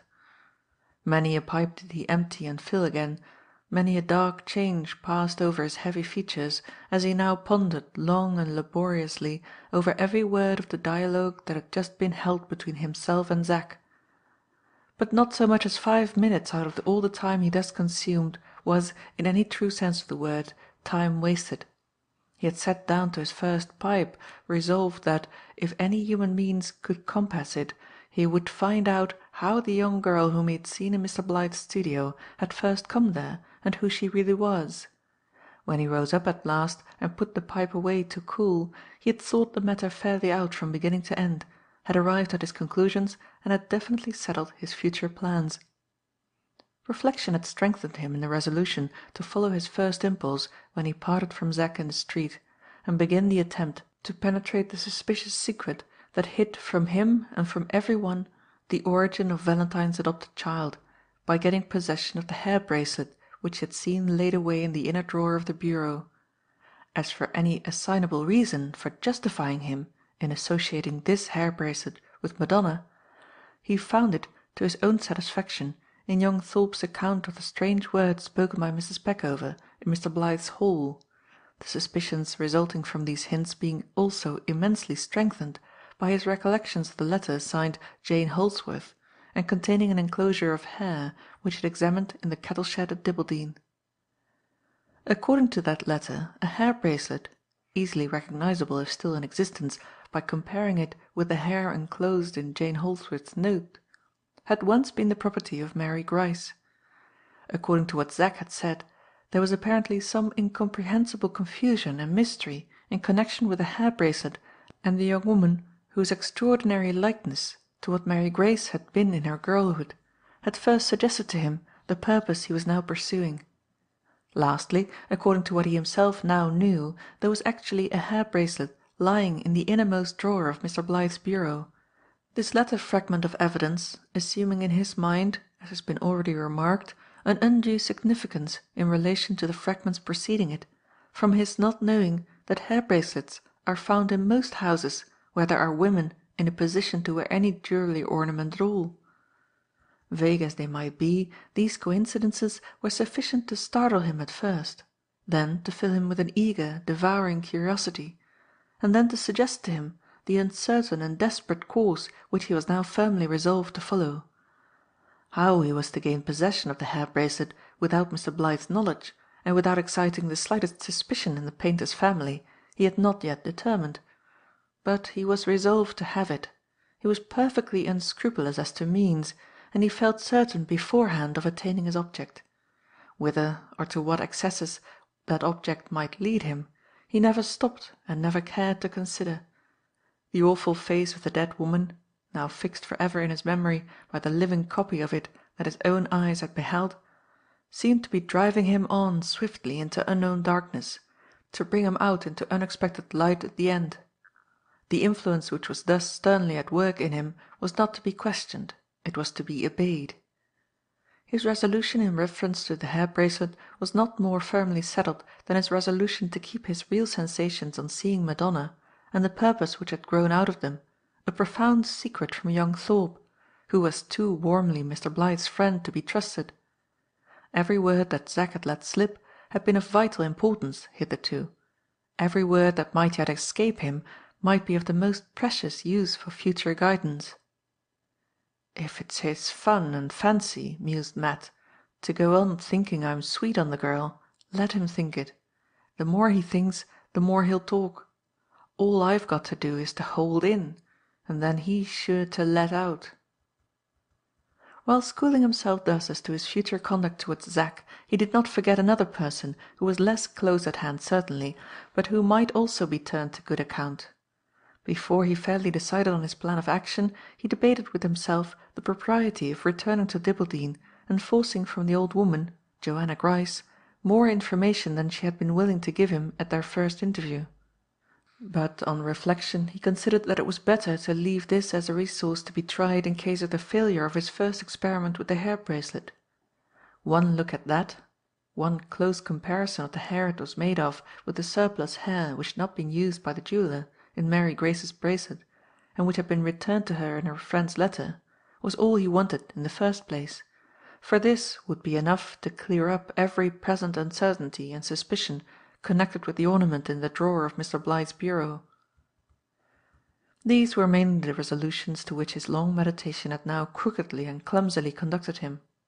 His next immediate business was to examine those letters in the box which he had hitherto not opened, and also to possess himself of the enclosure of hair in the letter to Mary Gryce, that he might have it always about him, ready for any emergency. Before he opened the box, however, he took a quick, impatient turn or two up and down his miserable little room. Not once since he had set forth to return to his own country and to the civilization from which, for more than 20 years, he had been an outcast, had he felt, to use his favourite expression, that he was his own man again, until now. A thrill of the old breathless fierce suspense of his days of deadly peril ran through him as he thought on the forbidden secret into which he was about to pry, and for the discovery of which he was ready to dare any hazard and use any means. "It goes through and through me, almost like dodging for life again among the bloody Indians," muttered Matt to himself, as he trod restlessly to and fro in his cage of a room, rubbing all the while at the scars on his face, as his way was when any new excitement got the better of him. At the very moment when this thought was rising ominously in his mind, Valentine was expounding anew the whole scope and object of Columbus to a fresh circle of admiring spectators, while his wife was interpreting to Madonna above stairs Zack's wildest jokes about his friend's love-stricken condition, and all three were laughing gaily at a caricature which he was maliciously drawing for them of poor old Matt in the character of a scalped Cupid. Even the little minor globe of each man's social sphere has its antipodes points, and when it is all bright sunshine in one part of the miniature world, it is all pitch darkness at the very same moment in another. Matt's face had grown suddenly swarthier than ever while he walked across his room and said those words to himself which have just been recorded. It altered again, though, in a minute or two, and turned once more to the cold clay colour which had overspread it in the hosier's shop at Dibbledy as he returned to his bearskins and opened the box that had belonged to Mary Gryce. He took out first the letter with the enclosure of hair, and placed it carefully in the breast pocket of his coat. He next searched a moment or two for the letter superscribed and signed by Joanna Gryce, and having found it, placed it on one side of him on the floor. After this he paused a moment, looked into the box with a curious, scowling sadness on his face, while his hand vacantly stirred hither and thither the different objects that lay about among the papers, the gaily bound album, the lace collar, the dried flower leaves, and the other little womanly possessions which had once belonged to Mary Gryce. Then he began to collect together all the letters in the box. Having got them into his hands, some tied up in a packet, some loose, he spread them out before him on his lap, first drawing up an end of one of the bearskins over his legs for them to lie on conveniently. He began by examining the addresses. They were all directed to Mary Gryce in the same clear, careful, sharply shaped handwriting. Though they were letters in form, they proved to be only notes in substance when he opened them, the writing in some not extending to more than 4 or 5 lines. At least 15 or 20 were expressed, with unimportant variations, in this form: "My dearest Mary, pray try all you can to meet me tomorrow evening at the usual place. I have been waiting and longing for you in vain to-day. Only think of me, love, as I am now and always thinking of you, and I know you will come. Ever and only yours, A. C. All these notes were signed in the same way, merely with initial letters. They contained nothing in the shape of a date, except the day of the week on which they had been written, and they had evidently been delivered by some private means, for there did not appear to be a postmark on any of them. One after another Matt opened and glanced at them, then tossed them aside into a heap. He pursued this employment quietly and methodically, but as he went on with it, a strange look flashed into his eyes from time to time, giving to them a certain sinister brightness which altered very remarkably the whole natural expression of his face. Other letters, somewhat longer than the note already quoted, fared no better at his hands. Dry leaves dropped out of some as he threw them aside, and little water-coloured drawings of rare flowers fluttered out of others. Hard botanical names which he could not spell through, and descriptions of plants which he could not understand, occurred here and there in postscripts and detached passages of the longer letters. But still, whether long or short, they bore no signature but the initials A. C. Still, the dates afforded no information of the year, month, or place in which they had been written, and still Matt quietly and quickly tossed them aside one after the other, without so much as a word or a sigh escaping him, but with that sinister brightness flashing into his eyes from time to time. Out of the whole number of the letters there were only 2 that he read more than once through, and then pondered over anxiously before he threw them from him like the rest. The first of the 2 was expressed thus: "I shall bring the dried ferns and the passion flower for your album with me this evening. You cannot imagine, dearest, how happy and how vain I feel at having made you as enthusiastic a botanist as I am myself.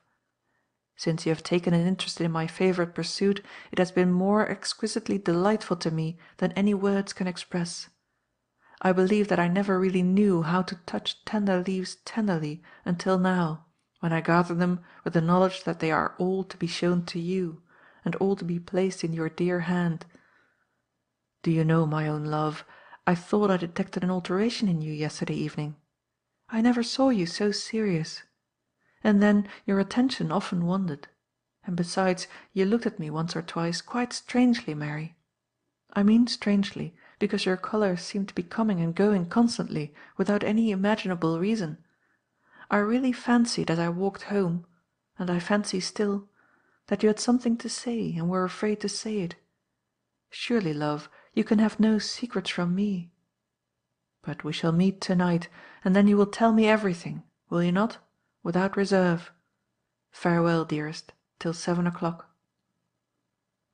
Matt slowly read the second paragraph of this letter twice over, abstractedly twisting about his great bristly whiskers between his finger and thumb.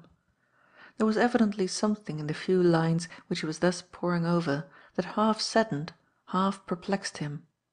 Whatever the difficulty was, he gave it up and went on doggedly to the next letter, which was an exception to the rest of the collection, for it had a postmark on it. He had failed to notice this on looking at the outside, but he detected directly on glancing at the inside that it was dated differently from those which had gone before it. Under the day of the week was written the word "London," noting which he began to read the letter with some appearance of anxiety. It ran thus: "I write, my dearest love, in the greatest possible agitation and despair. All the hopes I felt and expressed to you, that any absence would not last more than a few days, and that I should not be obliged to journey farther from Dibbleden than London, have been entirely frustrated. I am absolutely compelled to go to Germany, and may be away as long as 3 or 4 months. You see, I tell you the worst at once, Mary, because I know your courage and high spirit, and feel sure that you will bear up bravely against this unforeseen parting, for both our sakes. How glad I am that I gave you my hair for your bracelet, when I did, and that I got yours in return. It will be such a consolation to both of us to have our keepsakes to look at now. If it only rested with me to go or not, no earthly consideration should induce me to take this journey, but the rights and interests of others are concerned in my setting forth, and I must, therefore, depart at the expense of my own wishes and my own happiness. I go this very day, and can only steal a few minutes to write to you. My pen hurries over the paper without stopping an instant. I am so agitated that I hardly know what I am saying to you. If anything, dearest Mary, could add to my sense of the misfortune of being obliged to leave you, it would be the apprehension which I now feel that I may have ignorantly offended you, or that something has happened which you don't like to tell me. Ever since I noticed 10 days ago that little alteration in your manner, I have been afraid you had something on your mind that you were unwilling to confide to me. The very last time we saw each other I thought you had been crying, and I am sure you looked away uneasily whenever our eyes met. What is it? Do relieve my anxiety by telling me what it is in your first letter. The moment I get to the other side of the Channel, I will send you word where to direct to.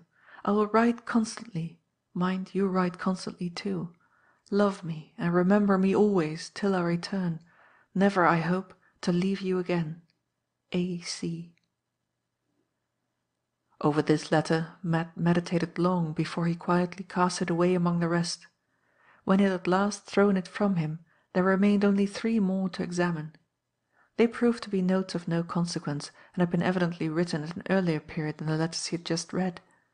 After hastily looking them over, he searched carefully all through the box, but no papers of any sort remained in it.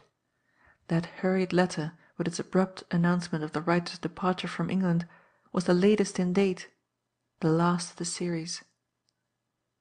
After he had made this discovery, he sat for a little while vacantly gazing out of the window. His sense of the useless result to which the search he had been prosecuting had led him, thus far, seemed to have robbed him of half his energy already. He looked once or twice at the letter superscribed by Joanna Gryce, mechanically reading along the line on the cover, "Justification of my conduct towards my niece," but not attempting to examine what was written inside. It was only after a long interval of hesitation and delay that he at last roused himself. "I must sweep these things out of the way and read all what I've got to read before Zack comes in," he said to himself, gathering up the letters heaped at his feet and thrusting them all back again together, with an oath, into the box. He listened carefully once or twice after he had shut down the lid, and while he was tying the cords over it, to ascertain whether his wild young friend was opening the street door yet or not. How short a time he had passed in Zack's company, yet how thoroughly well he knew him, not as to his failings only, but as to his merits besides. How wisely he foreboded that his boisterous fellow-lodger would infallibly turn against him as an enemy and expose him without an instant's hesitation, if young Thorpe got any hint of his first experimental scheme for discovering poor Mr. Blythe's anxiously treasured secret by underhand and treacherous means. Matt's cunning had proved an invaluable resource to him on many a critical occasion already, but he had never been more admirably served by it than now, when it taught him to be cautious of betraying himself to Zack. For the present there seemed to be no danger of interruption. He corded up the box at his leisure, concealed it in its accustomed place, took his brandy bottle from the cupboard, opened Joanna Gryce's letter, and still there was no sound of any one entering in the passage downstairs. Before he began to read, he drank some of the spirit from the neck of the bottle. Was there some inexplicable dread stealing over him at the mere prospect of examining the contents of this one solitary letter? It seemed as if there was. His finger trembled so when he tried to guide himself by it along each successive line of the cramped writing which he was now attempting to decipher, that he had to take a second dram to steady it. And when he at length fairly began the letter, he did not pursue his occupation either as quietly or as quickly as he had followed it before. Sometimes he read a line or two aloud, sometimes he overlooked several sentences and went on to another part of the long narrative, now growling out angry comments on what he was reading, and now dashing down the paper impatiently on his knees, with fierce outbursts of oaths, which he had picked up in the terrible swearing school of the Californian gold mines. He began, however, with perfect regularity at the proper part of the letter, sitting as near to the window as he could, and slanting the closely written page before him so as to give himself the full benefit of all the afternoon light which still flowed into the room. Joanna Gryce's narrative. I intend this letter to be read after my death, and I propose calling it plainly a justification of my conduct towards my niece. Not because I think my conduct wants any excuse, but because others, ignorant of my true motives, may think that my actions want justifying, and may wickedly condemn me, unless I make some such statement in my own defence as the present. There may still be living one member of my late brother's family whose voice would, I feel sure, be raised against me for what I have done.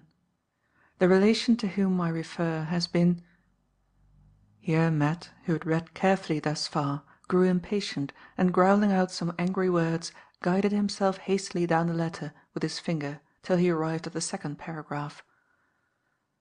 It was in the April month of 1827 that the villain who was the ruin of my niece, and the dishonour of the once respectable family to which she belonged, first came to Dibbleden. He took the little 4-room cottage called Jay's Cottage, which was then to be let furnished, and which stands out of the town about 1/4 of a mile down Church Lane. He called himself Mr. Carr, and the few letters that came to him were directed to Arthur Carr, Esquire. He was quite a young man, I should say not more than 4 or 25, very quiet-mannered and delicate, or rather effeminate looking as I thought, for he wore his hair quite long over his shoulders, in the foreign way, and had a clear, soft complexion, almost like a woman's. Though he appeared to be a gentleman, he always kept out of the way of making acquaintances among the respectable families about Dibbleden. He had no friends of his own to come and see him that I heard of, except an old gentleman who might have been his father, and who came once or twice. His own account of himself was, that he came to Jay's Cottage for quiet and retirement and study. But he was very reserved, and would let nobody make up to him until the miserable day when he and my brother Joshua, and then my niece Mary, all got acquainted together. Before I go on to anything else, I must say first, that Mr. Carr was what they call a botanist. Whenever it was fine, he was always out of doors, gathering bits of leaves, which it seems he carried home in a tin case, and dried, and kept by him. He hired a gardener for the bit of ground round about Jay's Cottage, and the man told me once that his master knew more about flowers and how to grow them than anybody he ever met with. Mr. Carr used to make little pictures, too, of flowers and leaves, set together in patterns. These things were thought very odd amusements for a young man to take up with, but he was as fond of them as others of his age might be hunting or shooting. He brought down many books with him, and read a great deal, but from all that I heard he spent more time over his flowers and his botany than anything else. We had at that time the 2 best shops in Dibbleden. Joshua sold hosiery, and I carried on a good dressmaking and general millinery business. Both our shops were under the same roof, with a partition wall between. One day Mr. Carr came in Joshua's shop and wanted something which my brother had not got as ready to hand as the common things that the townspeople generally bought. Joshua begged him to sit down for a few minutes, but Mr. Carr, the parlour door at the bottom of the shop being left open, happened to look into the garden, which he could see very well through the window, and said that he would like to wait there and look at the flowers. Joshua was only too glad to have his garden taken such notice of by a gentleman who was a botanist, so he showed his customer in there, and then went up into the warehouse to look for what was wanted. My niece Mary worked in my part of the house, along with the other young women. The room they used to be in looked into the garden, and from the window my niece must have seen Mr. Carr, and must have slipped downstairs, I not being in the way just then, to peep at the strange gentleman, or, more likely, to make believe she was accidentally walking in the garden, and so get noticed by him. All I know is, that when I came up into the workroom and found she was not there, and looked out of the window, I saw her and Joshua and Mr. Carr all standing together on the grass plot, the strange gentleman talking to her quite intimate with a flower in his hand. I called out to her to come back to her work directly. She looked up at me, smiling in her bold, impudent way, and said, "Father has told me I may stop and learn what this gentleman is so kind as to teach me about my geraniums." After that I could say nothing more before the stranger, and when he was gone and she came back triumphing and laughing and singing about the room more like a mad play-actress than a decent young woman, I kept quiet and bore with her provocation. But I went down to my brother Joshua the same day and talked to him seriously, and warned him that she ought to be kept stricter, and never let to have her own way, and offered to keep a strict hand over her myself if he would only support me properly. But he put me off with careless, jesting words, which he learned to repent of bitterly afterwards. Joshua was as pious and respectable a man as ever lived, but it was his misfortune to be too easy-tempered and too proud of his daughter. Having lost his wife and his eldest boy and girl, he seemed so fond of Mary that he could deny her nothing. There was, to be sure, another one left of his family of children who— Here again Matt lost patience. He had been muttering to himself angrily for the last minute or two while he read, and now once more he passed over several lines of the letter and went on at once to a new paragraph. I have said she was vain of her good looks, and bold, and flighty, and I must now add that she was also hasty and passionate and reckless. But she had wheedling ways with her, which nobody was sharp enough to see through but me. When I made complaints against her to her father, and proved that I was right in making them, she always managed to get him to forgive her.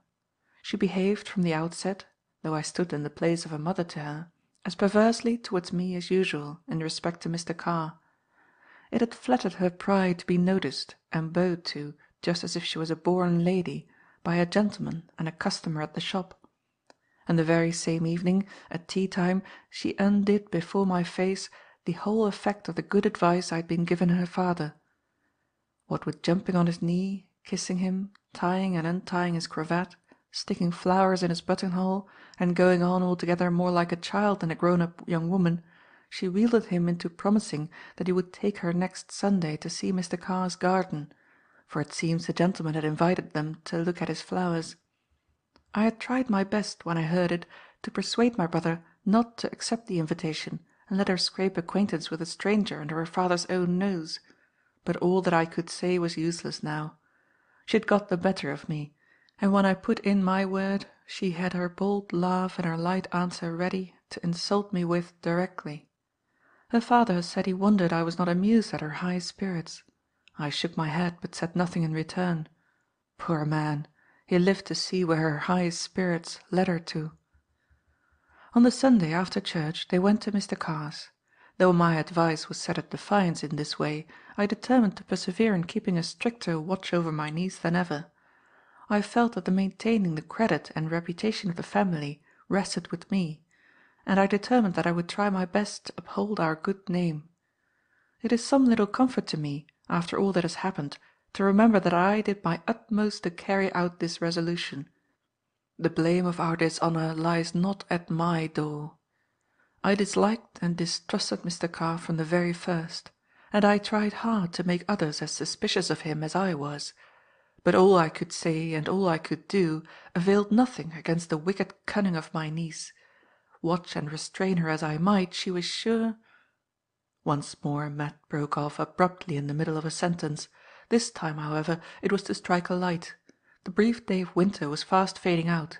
The coming darkness was deepening over the pages of Joanna Gryce's narrative.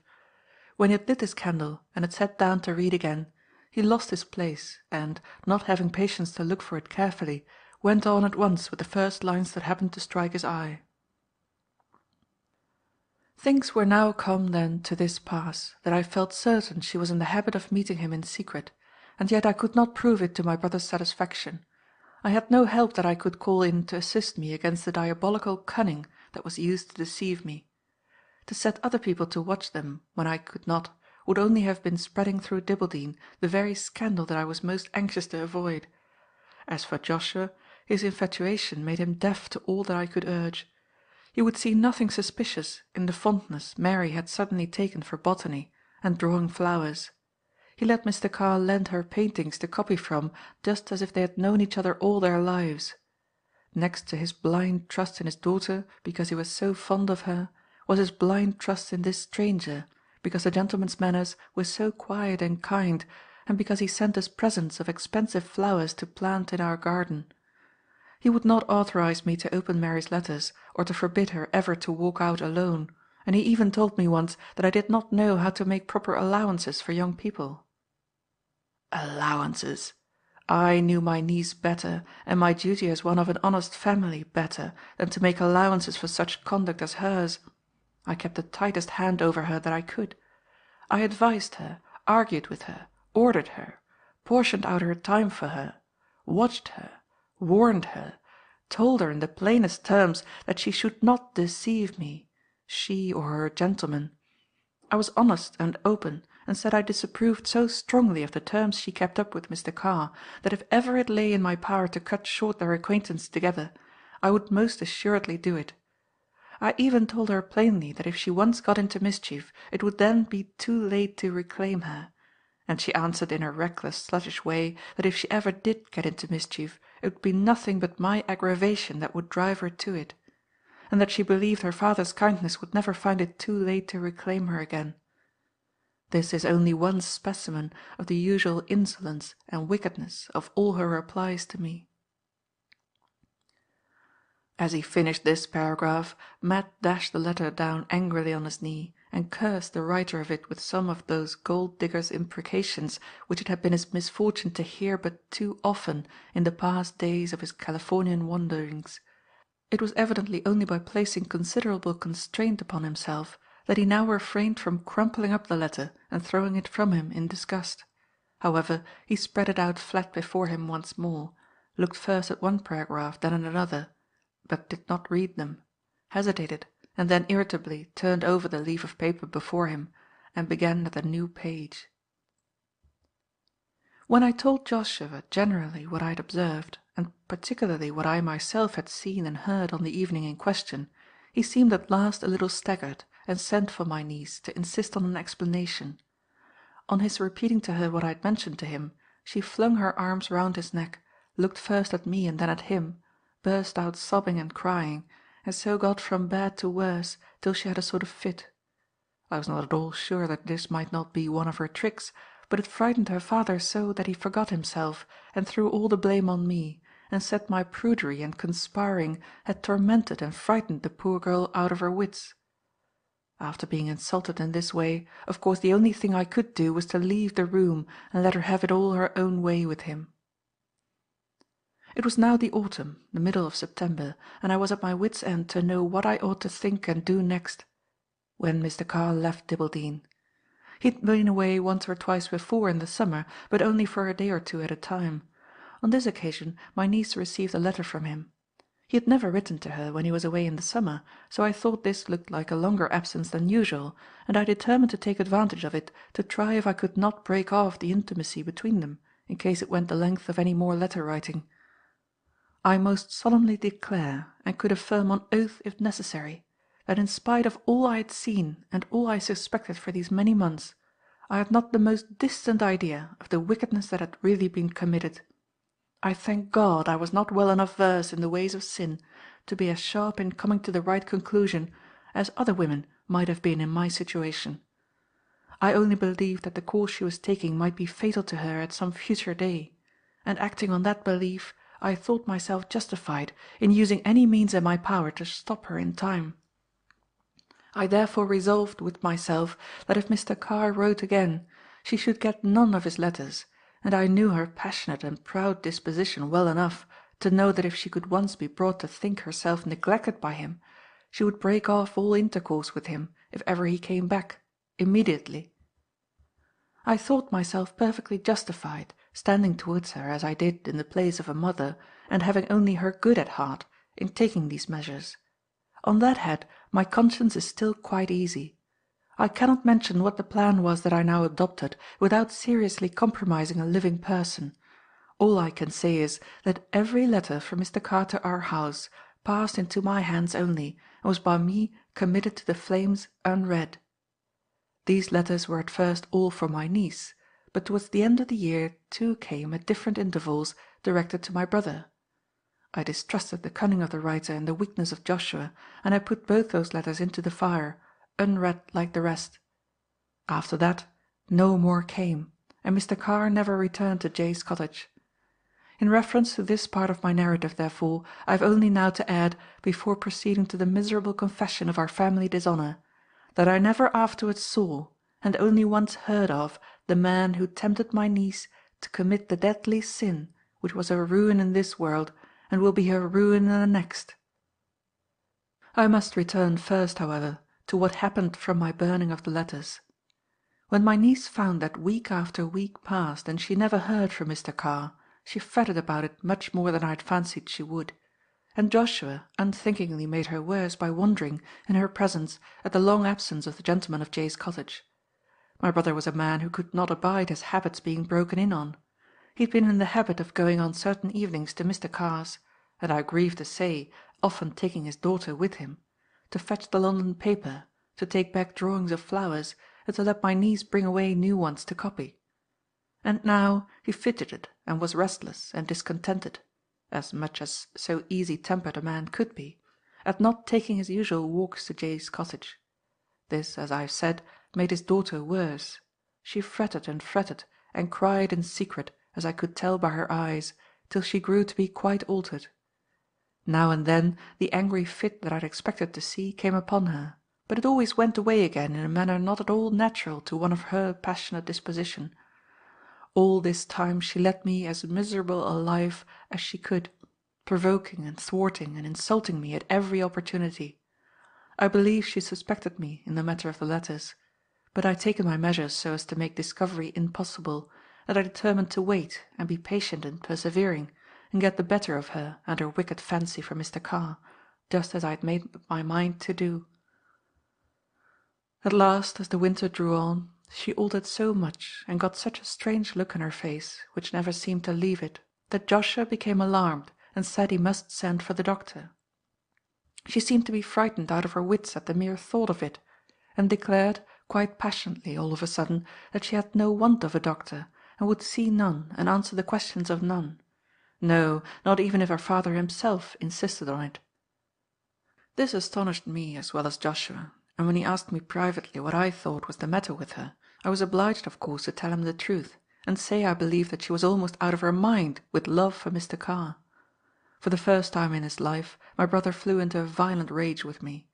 I suspect he was furious with his own conscience for reminding him, as it must have done then, how foolishly over-indulgent he had been towards her, and how carelessly he had allowed her, as well as himself, to get acquainted with a person out of her own station, whom it was not proper for either of them to know. I said nothing of this to him at the time.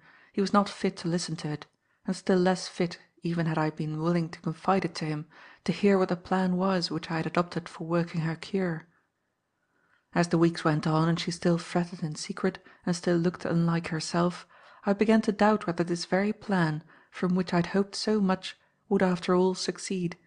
I was sorely distressed in my mind at times as to what I ought to do next, and began indeed to feel the difficulty getting too much for me, just when it was drawing on fast to its shocking and shameful end. We were then close upon Christmas time. Joshua had got his shop bills well forward for sending out, and was gone to London on business, as was customary with him at this season of the year. I expected him back as usual a day or two before Christmas.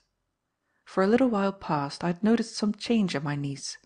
Ever since my brother had talked about sending for the doctor, she had altered a little, in the way of going on more regularly with her work, and pretending, though she made but a bad pretence of it, that there was nothing ailed her, her object being, of course, to make her father easier about her in his mind. The change, however, to which I now refer, was of another sort, and only affected her manner towards me, and her manner of dressing herself. When we were alone together now, I found her conduct quite altered.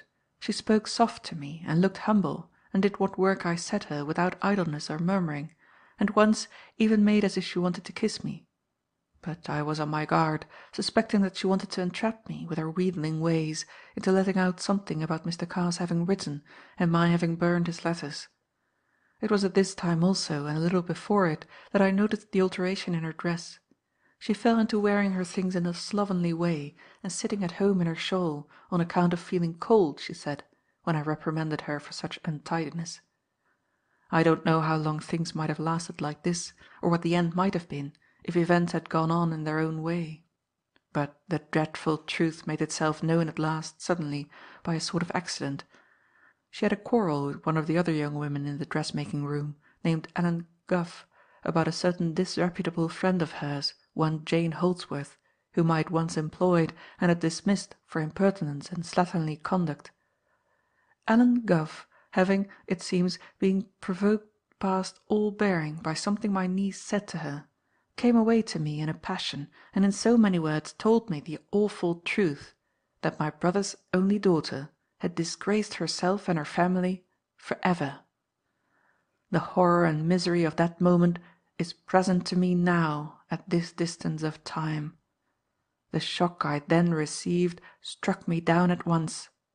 I never have recovered from it, and I never shall. In the first distraction of the moment, I must have done or said something downstairs, where I was, which must have warned the wretch in the room above that I had discovered her infamy. I remember going to her bedchamber and finding the door locked, and hearing her refuse to open it. After that I must have fainted, for I found myself, I did not know how, in the workroom, and Ellen Gough giving me a bottle to smell to. With her help, I got into my own room, and there I fainted away dead again. When I came to, I went once more to my niece's bedchamber. The door was now open, and there was a bit of paper on the looking-glass directed to my brother Joshua. She was gone from the honest house that her sin had defiled, gone from it for ever. She had written only a few scrawled wild lines to her father, but in them there was full acknowledgment of her crime and the confession that it was the villain Carr who had caused her to commit it. She said she was gone to take her shame from our doors. She entreated that no attempt might be made to trace her, for she would die rather than return to disgrace her family and her father in his old age. After this came some lines which seemed to have been added, on second thoughts, to what went before. I do not remember the exact words, but the sense referred, shamelessly enough as I thought, to the child that was afterwards born, and to her resolution, if it came into the world alive, to suffer all things for its sake. It was at first some relief to know that she was gone.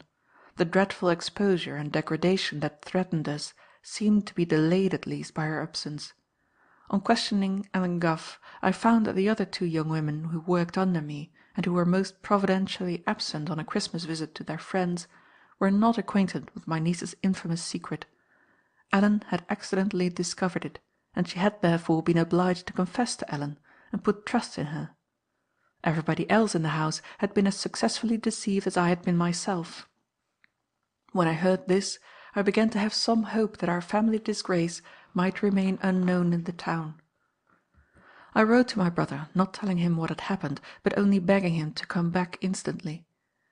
It was the bitterest part of all the bitter misery that I then suffered to think of what I had now to tell Joshua, and of what dreadful extremities his daughter's ruin might drive him to. I strove hard to prepare myself for the time of coming trial, but what really took place was worse than my worst forebodings. When my brother heard the shocking news I had to tell, and saw the scrawled paper she had left for him, he spoke and acted as if he was out of his mind.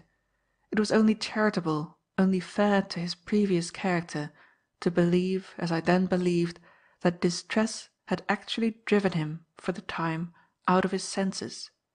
He declared that he would go away instantly and search for her, and set others seeking for her too. He said, he even swore, that he would bring her back home the moment he found her, that he would succour her in her misery, and accept her penitence, and shelter her under his roof the same as ever, without so much as giving a thought to the scandal and disgrace that her infamous situation would inflict on her family. He even wrested Scripture from its true meaning to support him in what he said, and in what he was determined to do. And, worst of all, the moment he heard how it was that I had discovered his daughter's crime, he insisted that Ellen Gough should be turned out of the house. He declared, in such awful language as I had never believed it possible he could utter, that she should not sleep under his roof that night. It was hopeless to attempt to appease him. He put her out at the door with his own hand that very day. She was an excellent and a regular workwoman, but sullen and revengeful when her temper was once roused. By the next morning our disgrace was known all over Dibbleden. There was only one more degradation now to be dreaded, and that it sickened me to think of. I knew Joshua well enough to know that if he found the lost wretch he was going in search of, he would absolutely and certainly bring her home again. I had been born in our house at Dibbleden. My mother before me had been born there. Our family had lived in the old place, honestly and reputably, without so much as a breath of ill report ever breathing over them, for generations and generations back. When I thought of this, and then thought of the bare possibility that an abandoned woman might soon be admitted, and a bastard child born, in the house where so many of my relations had lived virtuously and died righteously, I resolved that the day when she set her foot on our threshold should be the day when I left my home and my birthplace for ever. While I was in this mind, Joshua came to me, as determined in his way as I secretly was in mine, to ask if I had any suspicions about what direction she had taken. All the first inquiries after her that he had made in Dibbleden had, it seems, given him no information whatever. I said I had no positive knowledge, which was strictly true, but told him I suspected she was gone to London. He asked why. I answered because I believed she was gone to look after Mr. Carr, and said that I remembered his letter to her, the first and only one she received, had the London postmark upon it. We could not find this letter at the time. The hiding-place she had for it, and for all the others she left behind her, was not discovered till years after, when the house was repaired for the people who bought our business. Joshua, however, having nothing better to guide himself by, and being resolved to begin seeking her at once, said my suspicion was a likely one, and went away to London by that night's coach to see what he could do and to get advice from his lawyers about how to trace her.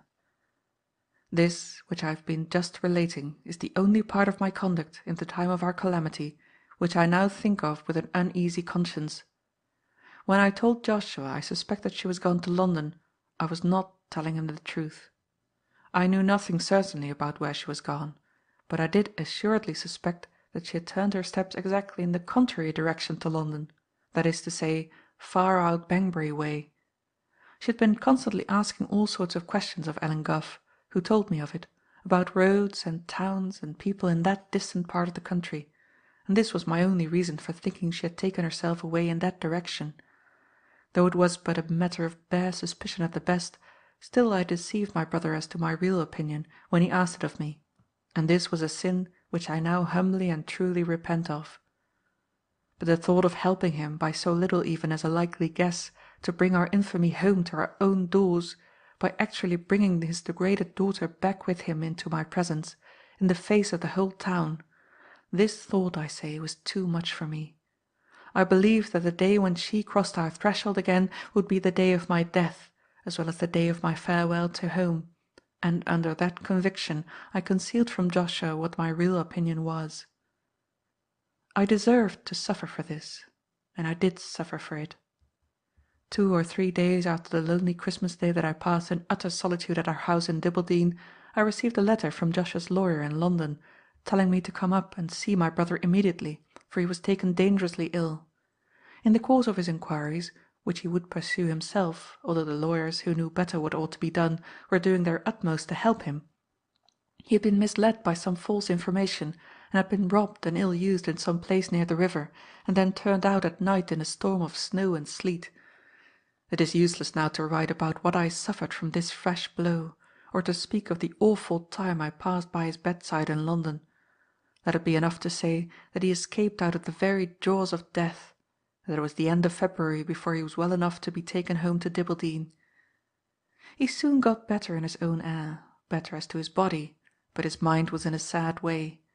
Every morning he used to ask if any news of Mary had come, and when he heard there was none he used to sigh, and then hardly say another word or so much as hold up his head for the rest of the day. At one time he showed a little anxiety now and then about the letter reaching its destination and being duly received, peevishly refusing to mention to me even so much as the address on it. But I guessed who it had been sent to easily enough when his lawyers told me that he had written it in London and had mentioned to them that it was going to some place beyond the seas. He soon seemed to forget this, though, and to forget everything, except his regular question about Mary, which he sometimes repeated in his dazed condition, even after I had broken it to him that she was dead. The news of her death came in the March month of the new year, 1828. All inquiries in London had failed up to that time in discovering the remotest trace of her. In Dibbleden we knew she could not be, and elsewhere Joshua was now in no state to search for her himself, or to have any clear notions of instructing others in what direction to make inquiries for him. But in this month of March I saw in the Banbury paper, which circulates in our county besides its own, an advertisement calling on the friends of a young woman who had just died and left behind her an infant to come forward and identify the body and take some steps in respect to the child. The description was very full and particular, and did not admit of a doubt, to any one that knew her as well as I did, that the young woman referred to was my guilty and miserable niece. My brother was in no condition to be spoken to in this difficulty, so I determined to act for myself. I sent, by a person I could depend on, money enough to bury her decently in Banbury churchyard, putting no name or date to my letter. There was no law to oblige me to do more, and more I was determined not to do. As to the child that was the offspring of her sin, it was the infamous father's business to support and own it, and not mine. When people in the town, who knew of our calamity and had seen the advertisement, talked to me of it, I admitted nothing, and denied nothing. I simply refused to speak with them on the subject of what had happened in our family. Having endeavoured to provide in this way for the protection of my brother and myself against the meddling and impertinence of idle people, I believed that I had now suffered the last of the many bitter trials which had assailed me as the consequences of my niece's guilt. I was mistaken. The cup of my affliction was not yet full. One day, hardly a fortnight after I had sent the burial money anonymously to Banbury, our servant came to me and said there was a stranger at the door who wished to see my brother, and was so bent on it that he would take no denial. I went down, and found waiting on the doorsteps a very respectable-looking middle-aged man, whom I had certainly never set eyes on before in my life. I told him that I was Joshua's sister, and that I managed my brother's affairs for him in the present state of his health. The stranger only answered that he was very anxious to see Joshua himself. I did not choose to expose the helpless condition into which my brother's intellects had fallen to a person of whom I knew nothing, so I merely said the interview he wanted was out of the question, but that if he had any business with Mr. Gryce, he might, for the reasons I had already given, mention it to me. He hesitated, and smiled, and said he was very much obliged to me, and then, making as if he was going to step in, added that I should probably be able to appreciate the friendly nature of the business on which he came, when he informed me that he was confidentially employed by Mr. Arthur Carr. The instant he spoke it, I felt the name go to my heart like a knife. Then my indignation got the better of me. I told him to tell Mr. Carr that the miserable creature whom his villainy had destroyed had fled away from her home, had died away from her home, and was buried away from her home, and with that I shut the door in his face. My agitation, and a sort of terror that I could not account for, so overpowered me that I was obliged to lean against the wall of the passage, and was unable, for some minutes, to stir a step towards going upstairs. As soon as I got a little better, and began to think about what had taken place, a doubt came across me as to whether I might not have acted wrong. I remembered that Joshua's lawyers in London had made it a great point that this Mr. Carr should be traced, and though, since then, our situation had been altered by my niece's death, still I felt uncertain and uneasy, I could hardly tell why, at what I had done. It was as if I had taken some responsibility on myself which ought not to have been mine. In short, I ran back to the door and opened it, and looked up and down the street. It was too late. The strange man was out of sight, and I never set eyes on him again. This was in March 1828, the same month in which the advertisement appeared. I am particular in repeating the date, because it marks the time of the last information I have to give in connection with the disgraceful circumstances which I have here forced myself to relate. Of the child mentioned in the advertisement I never heard anything from that time to this. I do not even know when it was born. I only know that its guilty mother left her home in the December of 1827. Whether it lived after the date of the advertisement, or whether it died, I never discovered, and never wished to discover. I have kept myself retired since the days of my humiliation, hiding my sorrow in my own heart, and neither asking questions nor answering them. At this place Matt once more suspended the perusal of the letter. He had now read on for an unusually long time with unflagging attention, and with the same stern sadness always in his face, except when the name of Arthur Carr occurred in the course of the narrative. Almost on every occasion, when the finger by which he guided himself along the close lines of the letter came to those words, it trembled a little, and the dangerous look grew ever brighter and brighter in his eyes. It was in them now, as he dropped the letter on his knee and, turning round, took from the wall behind him, against which it leaned, a certain leather bag already alluded to as part of the personal property that he brought with him on installing himself in Kirk Street. He opened it, took out a feather fan and an Indian tobacco pouch of scarlet cloth, and then began to search in the bottom of the bag, from which at length he drew forth a letter. It was torn in several places, the ink of the writing in it was faded, and the paper was disfigured by stains of grease, tobacco, and dirt generally. The direction was in such a condition that the word Brazils at the end was alone legible. Inside it was not in a much better state. The date at the top, however, still remained tolerably easy to distinguish. It was December 20th, 1827. Matt looked first at this and then at the paragraph he had just been reading in Joanna Gryce's narrative. After that he began to count on his fingers, clumsily enough, beginning with the year 1828 as number 1, and ending with the current year, 1851, as number 23. 23, he repeated aloud to himself. 23 years. I shall remember that. He looked down a little vacantly, the next moment, at the old torn letter again. Some of the lines, here and there, had escaped stains and dirt sufficiently to be still easily legible, and it was over these that his eyes now wandered. The first words that caught his attention ran thus: "I am now, therefore, in this bitter affliction, more than ever desirous that all past differences between us should be forgotten, and—" Here the beginning of another line was hidden by a stain, beyond which, on the cleaner part of the letter, the writing proceeded: "In this spirit, then, I counsel you, if you can get continued employment anywhere abroad, to accept it instead of coming back." A rent in the paper made the next words too fragmentary to be easily legible. "Any good news to be sure of hearing from me again. In the meantime, I say it once more, keep away if you can. Your presence could do no good, and it is better for you at your age to be spared the sight of such sorrow as that we are now suffering." After this, dirt and the fading of the ink made several sentences near the end of the page almost totally illegible, the last 3 or 4 lines at the bottom of the letter alone remaining clear enough to be read with any ease. "The poor, lost, unhappy creature! But I shall find her, I know I shall find her, and then, let Joanna say or do what she may, I will forgive my own Mary, for I know she will deserve her pardon. As for him, I feel confident that he may be traced yet, and that I can shame him into making the atonement of marrying her.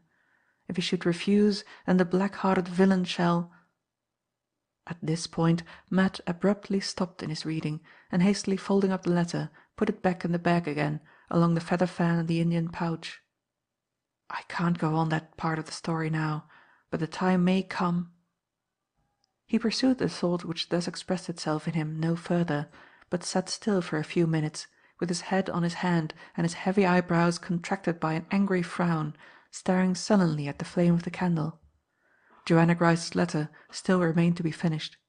He took it up and looked back to the paragraph they had last read. "As for the child mentioned in the advertisement," those were the words to which he was now referring. The child? There was no mention of its sex. "I should like to know if it was a boy or a girl," thought Matt. Though he was now close to the end of the letter, he roused himself with difficulty to attend to the last few sentences which remained to be read. They began thus: "Before I say anything in conclusion of the sale of our business, of my brother's death, and of the life which I have been leading since that time, I should wish to refer once for all, and very briefly, to the few things which my niece left behind her when she abandoned her home. Circumstances may, one day, render this necessary. I desire then to state that everything belonging to her is preserved in one of her boxes now in my possession, just as she left it. When the letters signed A.C. were discovered, as I have mentioned, on the occasion of repairs being made in the house, I threw them into the box with my own hand. They will all be found, more or less, to prove the justice of those first suspicions of mine, which my late brother so unhappily disregarded. In reference to money or valuables, I have only to mention that my niece took all her savings with her in her flight. I knew in what box she kept them, and I saw that box open and empty on her table when I first discovered that she was gone. As for the only 3 articles of jewellery that she had, her brooch I myself saw her give to Ellen Gough, her earrings she always wore, and I can only presume, never having found it anywhere, that she took with her, in her flight, her hair bracelet. "There it is again!" cried Matt, dropping the letter in astonishment the instant those 2 significant words, hair bracelet, caught his eye. He had hardly uttered the exclamation before he heard the door of the house flung open, then shut to again with a bang. Zack had just let himself in with his latchkey. "I'm glad he's come," muttered Matt, snatching up the letter from the floor and crumpling it into his pocket. "There's another thing or 2 I want to find out before I go any further, and Zack's the lad to help me." More discoveries. When Zack entered the room and saw his strange friend, with legs crossed and hands in pockets, sitting gravely in the usual corner, on the floor, between a brandy bottle on one side and a guttering, unsnuffed candle on the other, he roared with laughter and stamped about in his usual boisterous way, till the flimsy little house seemed to be trembling under him to its very foundations. Matt bore all this noise and ridicule, and all the jesting that followed it, about the futility of drowning his passion for Madonna in the brandy bottle, with the most unruffled and exemplary patience. The self-control which he thus exhibited did not pass without its reward. Zack got tired of making jokes which were received with the serenest inattention, and, passing at once from the fanciful to the practical, astonished his fellow lodger by suddenly communicating a very unexpected and very important piece of news. "By the by, Matt," he said, "we must sweep the place up, and look as respectable as we can before tomorrow night. My friend Blyth is coming to spend a quiet evening with us. I stayed behind till all the visitors had gone, on purpose to ask him." "Do you mean he's coming to have a drop of grog and smoke a pipe along with us too?" asked Matt rather amazedly. "I mean he's coming here, certainly. But as for grog and pipes, he never touches either. He's the best and dearest fellow in the world, but I'm ashamed to say he's spoony enough to like lemonade and tea. Smoking would make him sick directly, and as for grog, I don't believe a drop ever passes his lips from one year's end to another. A weak head, a wretchedly weak head for drinking," concluded Zack, tapping his forehead with an air of bland bacchanalian superiority. Matt seemed to have fallen into one of his thoughtful fits again. He made no answer, but, holding the brandy bottle standing by his side, up before the candle, looked in to see how much liquor was left in it. "Don't begin to bother your head about the brandy. You needn't get any more of it for Blyth," continued Zack, noticing his friend's action. "I say, do you know that the best thing you ever did in your life was saving Valentine's picture in that way? You have regularly won his heart by it. He was suspicious of my making friends with you before, but now he doesn't seem to think there's a word in the English language that's good enough for you. He said he should be only too glad to thank you again, when I asked him to come and judge of what you were really like in your own lodging. Tell him some of those splendid stories of yours. I've been terrifying him already with 1 or 2 of them at second hand. Oh, Lord, how hospitably we'll treat him, won't we? You shall make his hair stand on end, Matt, and I'll drown him in his favourite tea." "What does he do with them pictures of his?" asked Matt. "Sell 'em?" "Of course," answered the other confidently, "and gets enormous sums of money for them."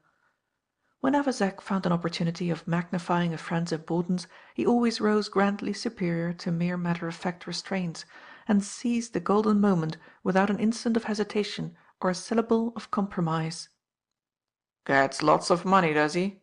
proceeded Matt, "and keeps on hoarding of it up, I dare say, like all the rest of you over here." "He hoard money!" retorted Zack. "You never made a worse guess in your life. I don't believe he ever hoarded 6pence since he was a baby. If Mrs. Blythe didn't look after him, I don't suppose there would be £5 in the house from one year's end to another." There was a moment's silence. It wasn't because he had money in it, then, thought Matt, that he shut down the lid of that big chest of his so sharp. I wonder whether— "He's the most generous fellow in the world," continued Zack, lighting a cigar, "and the best pay. Ask any of his tradespeople." This remark suspended the conjecture that was just forming in Matt's mind. He gave up pursuing it quite readily, and went on at once with his questions to Zack. Some part of the additional information that he desired to obtain from young Thorpe he had got already. He knew now that when Mr. Blythe, on the day of the picture show, shut down the bureau so sharply on Mr. Gimble's approaching him, it was not, at any rate, because there was money in it. "Is he going to bring anybody else here along with him to-morrow night?" asked Matt. "Anybody else? Who should he bring? Why, you old barbarian, you don't expect him to bring Madonna into our jolly bachelor den to preside over the grog and pipes, do you?" "How old is the young woman?" inquired Matt, contemplatively snuffing the candle with his fingers as he put the question. "Still harping on my daughter?" shouted Zack with a burst of laughter. "She's older than she looks, I can tell you that. You wouldn't guess her at more than 18 or 19, but the fact is she's actually 23. Steady there, you'll be through the window if you don't sit quieter in your queer corner than that." 23! The very number he had stopped at when he reckoned off the difference on his fingers between 1828 and 1851, just before young Thorpe came in. "I suppose the next cool thing you will say is that she is too old for you," Zack went on. "Or perhaps you may prefer asking another question or two first. I'll tell you what, old rough and tough, the inquisitive part of your character is beginning to be—" "Bother all this talking," interrupted Matt, jumping up suddenly as he spoke, and taking a greasy pack of cards from the chimney-piece. "I don't ask no questions and don't want no answers. Let's have a drop of grog and a turn to at beggar my neighbour. 6pence a time. Come on." They sat down at once to their cards and their brandy and water, playing uninterruptedly for an hour or more. Zack won, and, being additionally enlivened by the inspiring influences of grog, rose to a higher and higher pitch of exhilaration with every additional sixpence which his good luck extracted from his adversary's pocket. His gaiety seemed at last to communicate itself even to the imperturbable Matt, who, in an interval of shuffling the cards, was heard to deliver himself suddenly of one of those gruff chuckles which have been already described as the nearest approach he was capable of making towards a civilized laugh. He was so seldom in the habit of exhibiting any outward symptoms of hilarity that Zack, who was dealing for the new game, stopped in astonishment and inquired with great curiosity what it was his friend was grunting about. At first Matt declined altogether to say, then, on being pressed, admitted that his mind was just then running on the old woman Zack had spoken of, as having suddenly fallen foul of him in Mr. Blythe's house, because he wanted to give the young woman a present. Which circumstance, Matt added, so tickled his fancy that he would have paid a crown-piece out of his pocket only to have seen and heard the whole squabble all through from beginning to end. Zack, whose fancy was now exactly in the right condition to be tickled by anything that tickled his friend, seized in high glee the humorous side of the topic suggested to him, and immediately began describing poor Mrs. Peckover's personal peculiarities in a strain of the most ridiculous exaggeration. Matt listened, as he went on, with such admiring attention, and seemed to be so astonishingly amused by everything he said, that, in the excitement of success, he ran into the next room, snatched the 2 pillows off the bed, fastened one in front and the other behind him, tied the patchwork counterpane over all for a petticoat, and waddled back into his friend's presence in the character of fat Mrs. Peckover, as she appeared on the memorable evening when she stopped him mysteriously in the passage of Mr. Blythe's house. Zack was really a good mimic, and he now hit off all the peculiarities of Mrs. Peckover's voice, manner, and gait to the life, Matt chuckling all the while, rolling his huge head from side to side, and striking his heavy fist applaudingly on the table. Encouraged by the extraordinary effect his performances produced, Zack went through the whole of his scene with Mrs. Peckover in the passage from beginning to end, following that excellent woman through all the various mazes of rhodomontade in which she then bewildered herself, and imitating her terror when he threatened to run upstairs and ask Mr. Blythe if Madonna really had a hair-bracelet, with such amazing accuracy and humour as made Matt declare that what he had just beheld for nothing would cure him of ever paying money again to see any regular play-acting as long as he lived. By the time young Thorpe had reached the climax of his improvised dramatic entertainment, he had so thoroughly exhausted himself that he was glad to throw aside the pillows and the counterpane, and perfectly ready to spend the rest of the evening quietly over the newspaper. His friend did not interrupt him by a word, except at the moment when he sat down, and then Matt said, simply and carelessly enough, that he thought he should detect the original Mrs. Peckover directly by Zack's imitation, if ever he met with her in the streets.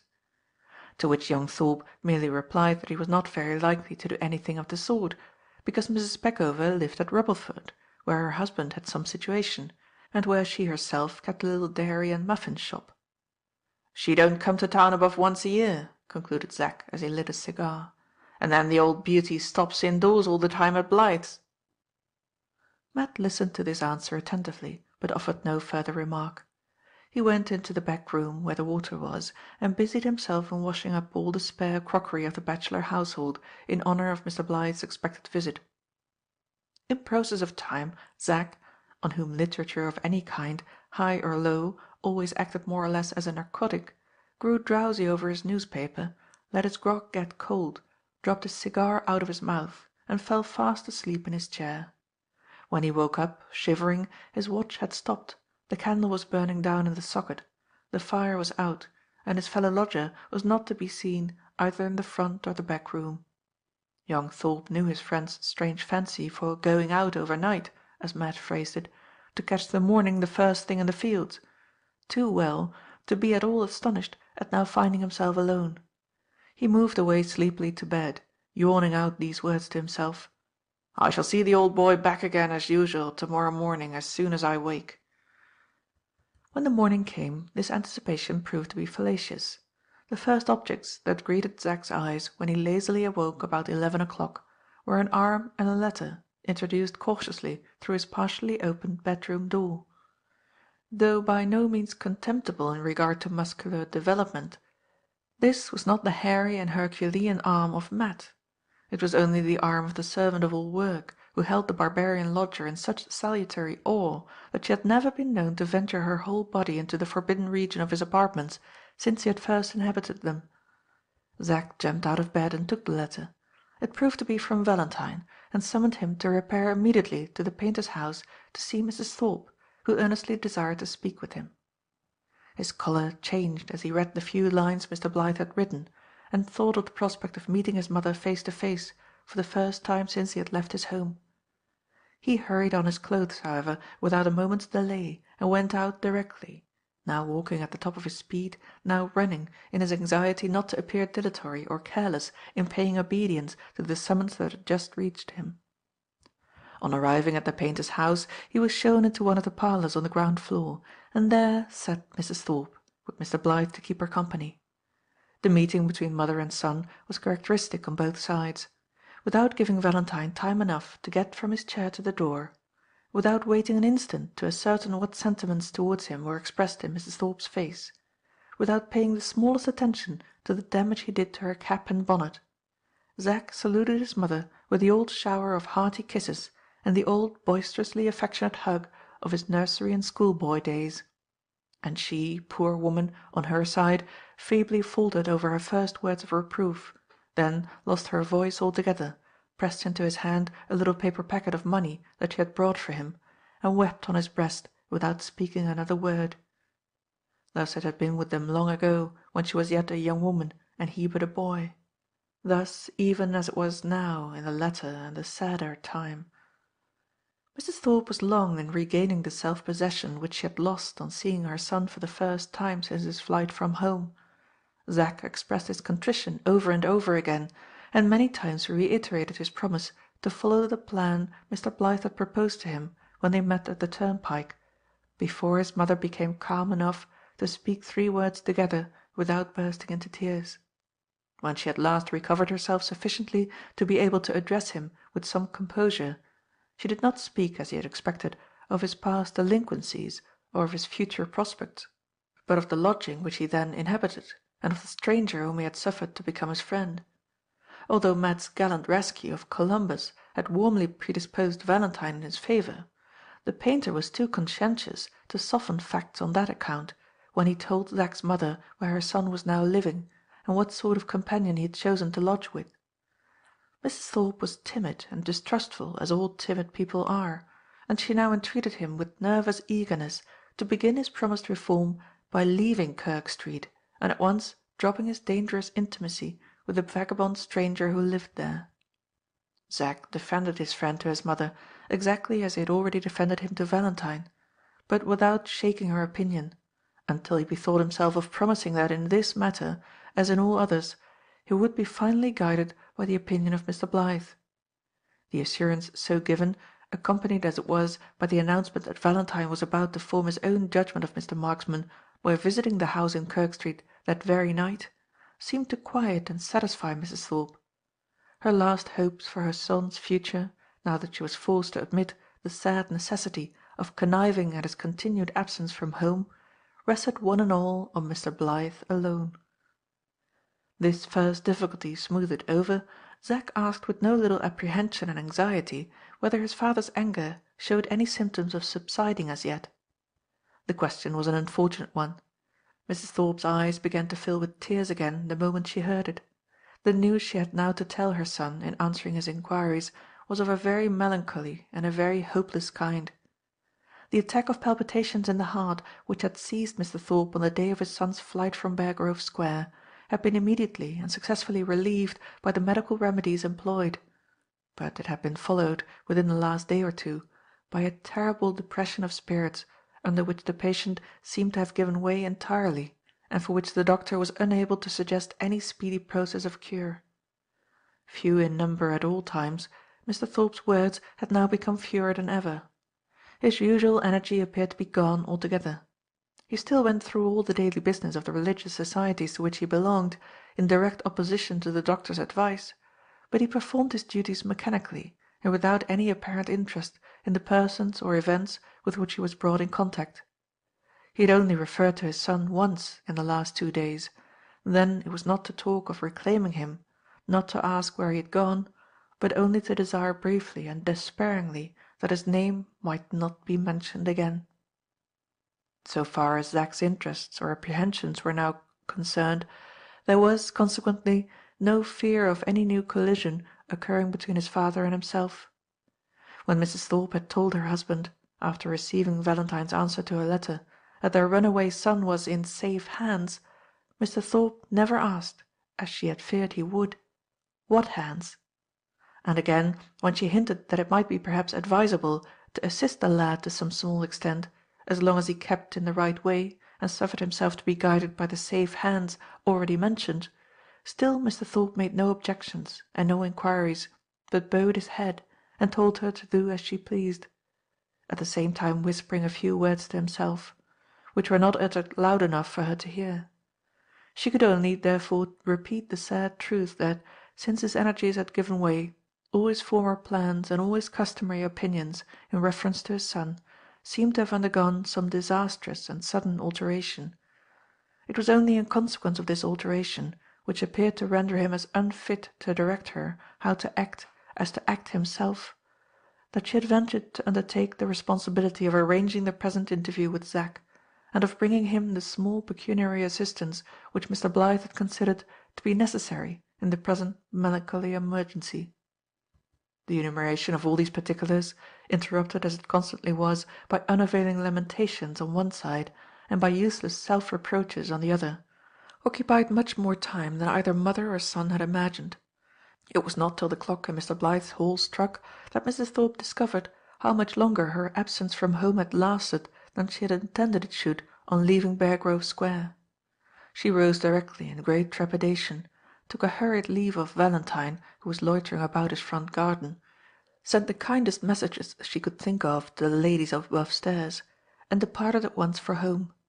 Zack escorted her to the entrance of the square, and, on taking leave, showed the sincerity of his contrition in a very unexpected and desperate manner by actually offering to return home then and there with his mother if she wished it.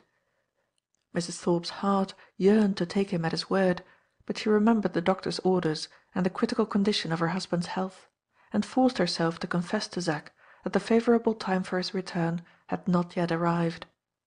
After this, with mutual promises to communicate again soon through Valentine, they parted very sadly, just at the entrance of Bear Grove Square, Mrs. Thorpe hurrying nervously to her own door, Zack returning gloomily to Mr. Blythe's house. Meanwhile, how had Matt been occupying himself since he had left his young friend alone in the lodging in Kirk Street? He had really gone out, as Zack had supposed, for one of those long night walks of his, which usually took him well into the country before the first grey of daylight had spread far over the sky. On ordinary occasions he only indulged in these oddly timed pedestrian excursions because the restless habits engendered by his vagabond life made him incapable of conforming to civilized hours by spending the earliest part of the morning, like other people, inactively in bed. On this particular occasion, however, he had gone out with something like a special purpose, for he had left Kirk Street, not so much for the sake of taking a walk, as for the sake of thinking clearly and at his ease. Matt's brain was never so fertile in expedients as when he was moving his limbs freely in the open air. Hardly a chance word had dropped from Zack that night which had not either confirmed him in his resolution to possess himself of Valentine's hair bracelet, or helped to suggest to him the manner in which his determination to obtain it might be carried out. The first great necessity imposed on him by his present design was to devise the means of secretly opening the painter's bureau. The second was to hit on some safe method, should no chance opportunity occur, of approaching it unobserved.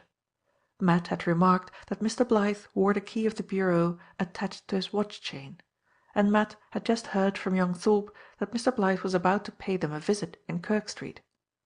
On the evening of that visit, therefore, the first of the two objects, the discovery of a means of secretly opening the bureau, might in some way be attained. How? This was the problem which Matt set off to solve to his own perfect satisfaction in the silence and loneliness of a long night's walk.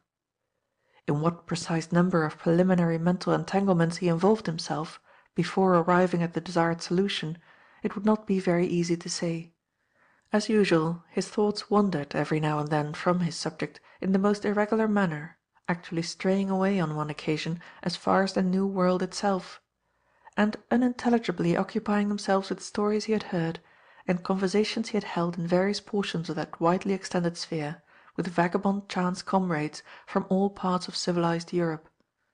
How his mind ever got back from these past times and foreign places to present difficulties and future considerations connected with the guest who was expected in Kirk Street, Matt himself would have been puzzled to tell. But it did eventually get back, nevertheless, and what was still more to the purpose, it definitely and thoroughly worked out the intricate problem that had been set it to solve.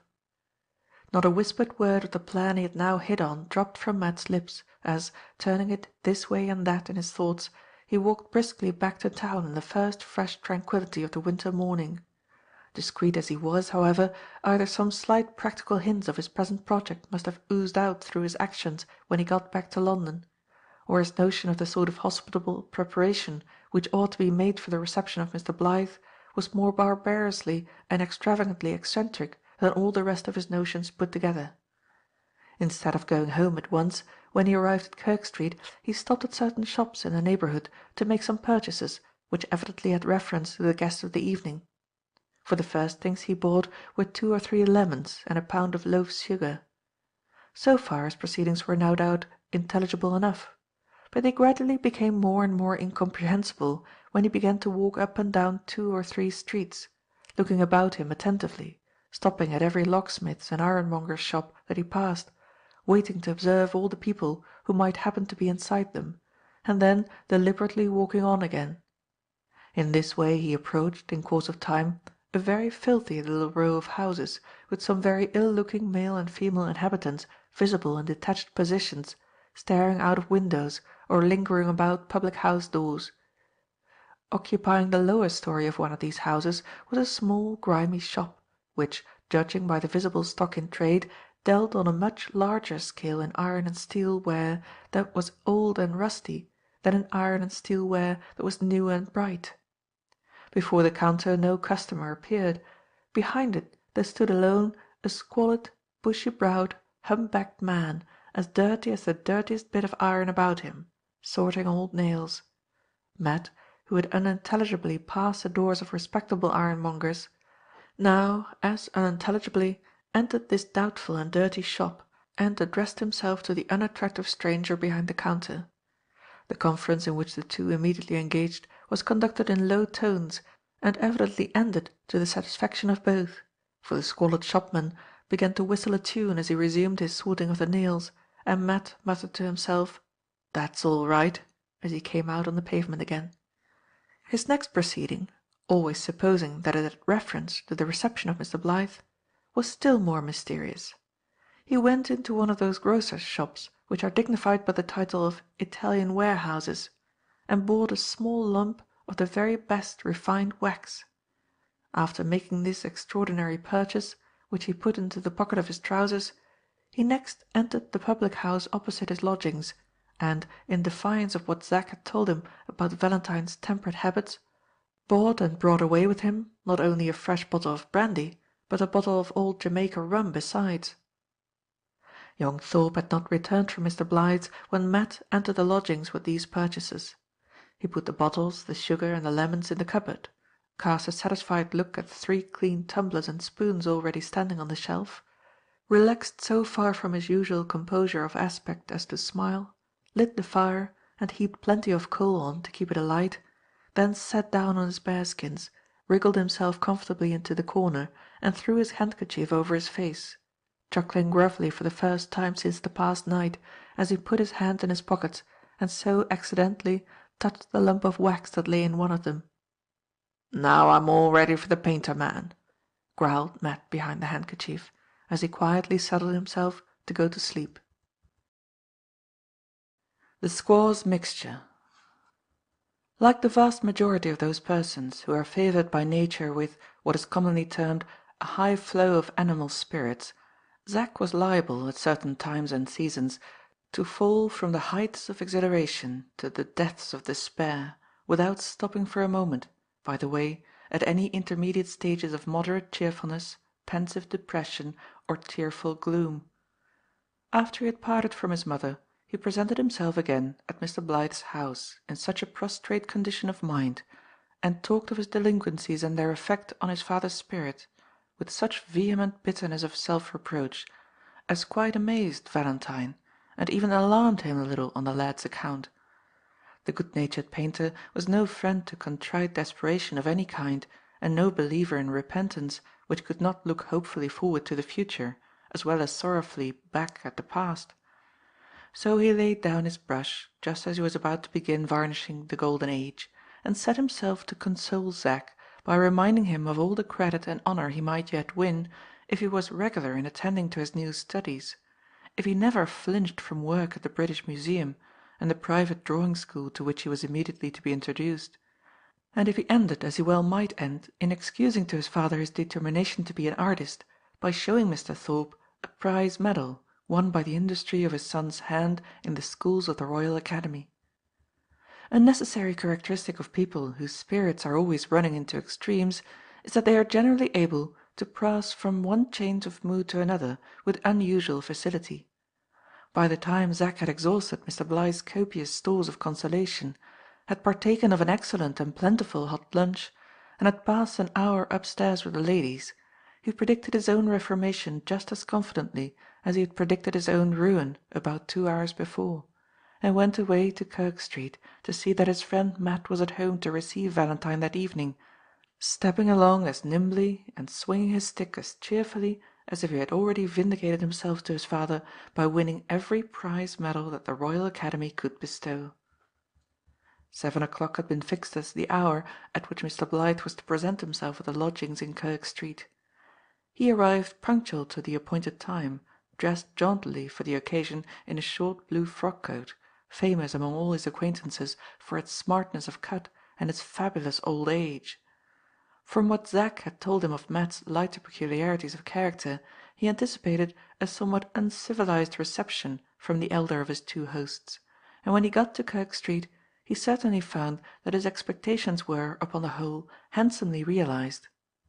On mounting the dark and narrow wooden staircase of the tobacconist's shop, his nose was greeted by a composite smell of fried liver and bacon, brandy and water, and cigar smoke, pouring hospitably down to meet him through the crevices of the drawing-room door. When he got into the room, the first object that struck his eyes at one end of it was Zack, with his hat on, vigorously engaged in freshening up the dusty carpet with a damp mop. and Matt at the other, presiding over the frying pan, with his coat off, his shirt sleeves rolled up to his shoulders, a glass of steaming hot grog on the chimney-piece above him, and a long pewter toasting fork in his hand. "Here's the honoured guest of the evening arrived before I've swapped down the decks," cried Zack, jogging his friend in the ribs with the long handle of the mop.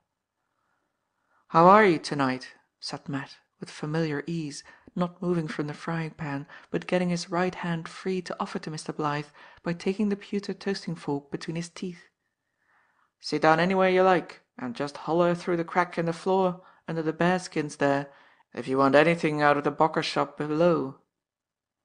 "He means tobacco when he says Bocker," interposed Zack parenthetically.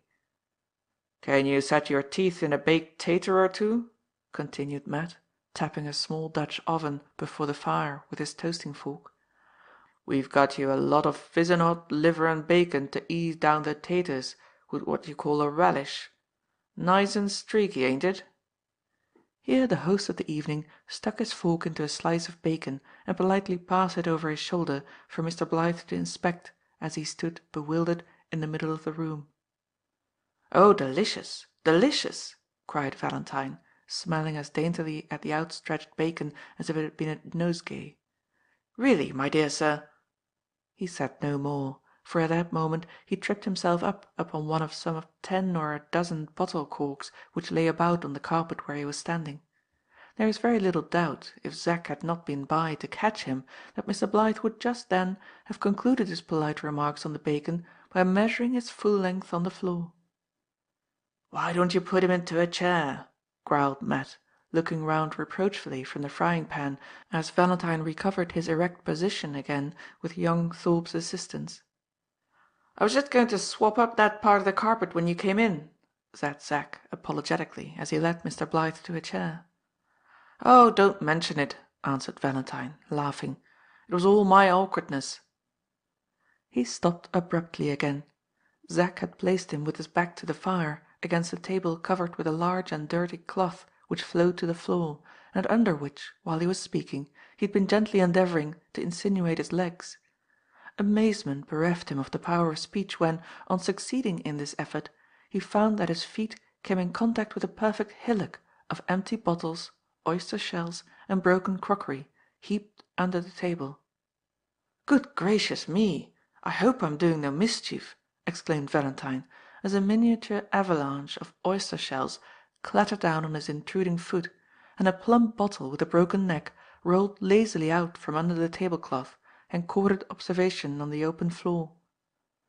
"Kick about, dear old fellow, kick about as much as you please," cried Zack, seating himself opposite Mr. Blythe, and bringing down a second avalanche of oyster shells to encourage him. "The fact is, we're rather put to it for space here, so we keep the cloth always laid for dinner, and make a temporary lumber room of the place under the table. Rather a new idea that, I think. Not tidy, perhaps, but original and ingenious, which is much better." "Amazingly ingenious," said Valentine, who was now beginning to be amused as well as surprised by his reception in Kirk Street. "Rather untidy, perhaps, as you say, Zack, but new and not disagreeable, I suppose, when you're used to it. What I like about all this," continued Mr. Blythe, rubbing his hands cheerfully, and kicking into view another empty bottle as he settled himself in his chair, "what I like about this is that it's so thoroughly without ceremony. Do you know, I really feel at home already, though I never was here before in my life? Curious, Zack, isn't it?" "Look out for the taters!" roared Matt suddenly from the fireplace. Valentine started, first at the unexpected shout just behind him, next at the sight of a big, truculently knobbed potato which came flying over his head and was dexterously caught and instantly deposited on the dirty tablecloth by Zack. 2, 3, 4, 5, 6, continued Matt, keeping the frying-pan going with one hand and tossing the baked potatoes with the other over Mr. Blythe's head in quick succession for young Thorpe to catch. "What do you think of our way of dishing up potatoes in Kirk Street?" asked Zack in great triumph. "It's a little sudden when you're not used to it," stammered Valentine, ducking his head as each edible missile flew over him. "But it's free and easy. It's delightfully free and easy." Ready there with your plates? The liver's a-coming," cried Matt in a voice of martial command, suddenly showing his great red-hot, perspiring face at the table as he wheeled round from the fire with the hissing frying-pan in one hand and the long toasting-fork in the other. "My dear sir, I am shocked to see you taking all this trouble," exclaimed Mr. Blyth. "Do pray let me help you." "No, I'm damned if I do," returned Matt with the most polite suavity and the most perfect good humour. "Let him have all the trouble, Blyth," said Zack. "Let him help you, and don't pity him. He'll make up for his hard work, I can tell you, when he sets in seriously to his liver and bacon. Watch him when he begins. He bolts his dinner like the lion in the Zoological Gardens." Matt appeared to receive this speech of Zack's as a well-merited compliment, for he chuckled at young Thorpe and winked grimly at Valentine as he sat down bare-armed to his own mess of liver and bacon. It was certainly a rare and even a startling sight to see this singular man eat. Lump by lump, without one intervening morsel of bread, he tossed the meat into his mouth rather than put it there, turned it apparently once round between his teeth, and then voraciously and instantly swallowed it whole. By the time a quarter of Mr. Blyth's plateful of liver and bacon, and half of Zack's had disappeared, Matt had finished his frugal meal, had wiped his mouth on the back of his hand, and the back of his hand on the leg of his trousers, had mixed 2 glasses of strong hot rum and water for himself and Zack, and had set to work on the composition of a 3rd tumbler, into which sugar, brandy, lemon juice, rum and hot water all seemed to drop together in such incessant and confusing little driplets that it was impossible to tell which ingredient was uppermost in the whole mixture. When the tumbler was full, he set it down on the table with an indicative bang, close to Valentine's plate. "Just try a toothful of that to begin with," said Matt.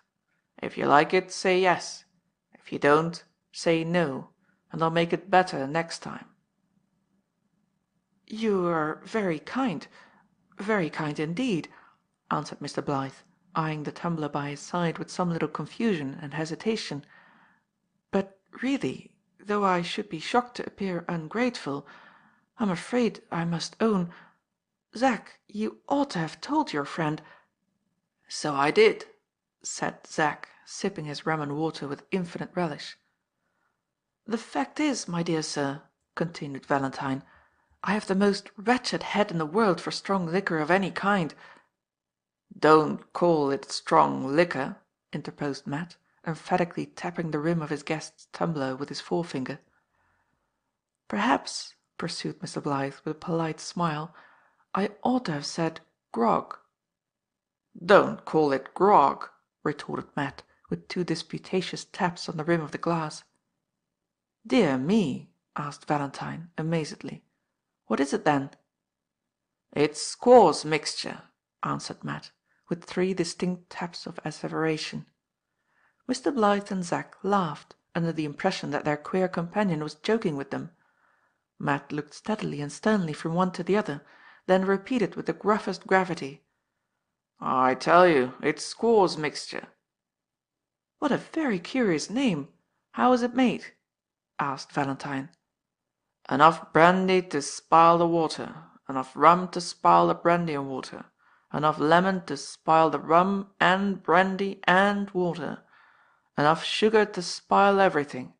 That's squaw's mixture," replied Matt, with perfect calmness and deliberation. Zack began to laugh uproariously. Matt became more inflexibly grave than ever. Mr. Blyth felt that he was growing interested on the subject of the squaw's mixture. He stirred it diffidently with his spoon and asked with great curiosity how his host first learned to make it. "When I was out over there in the nor'west," began Matt, nodding towards the particular point of the compass that he mentioned. "When he says nor'west and wags his addled old head like that at the chimney pots over the way, he means North America," Zack explained.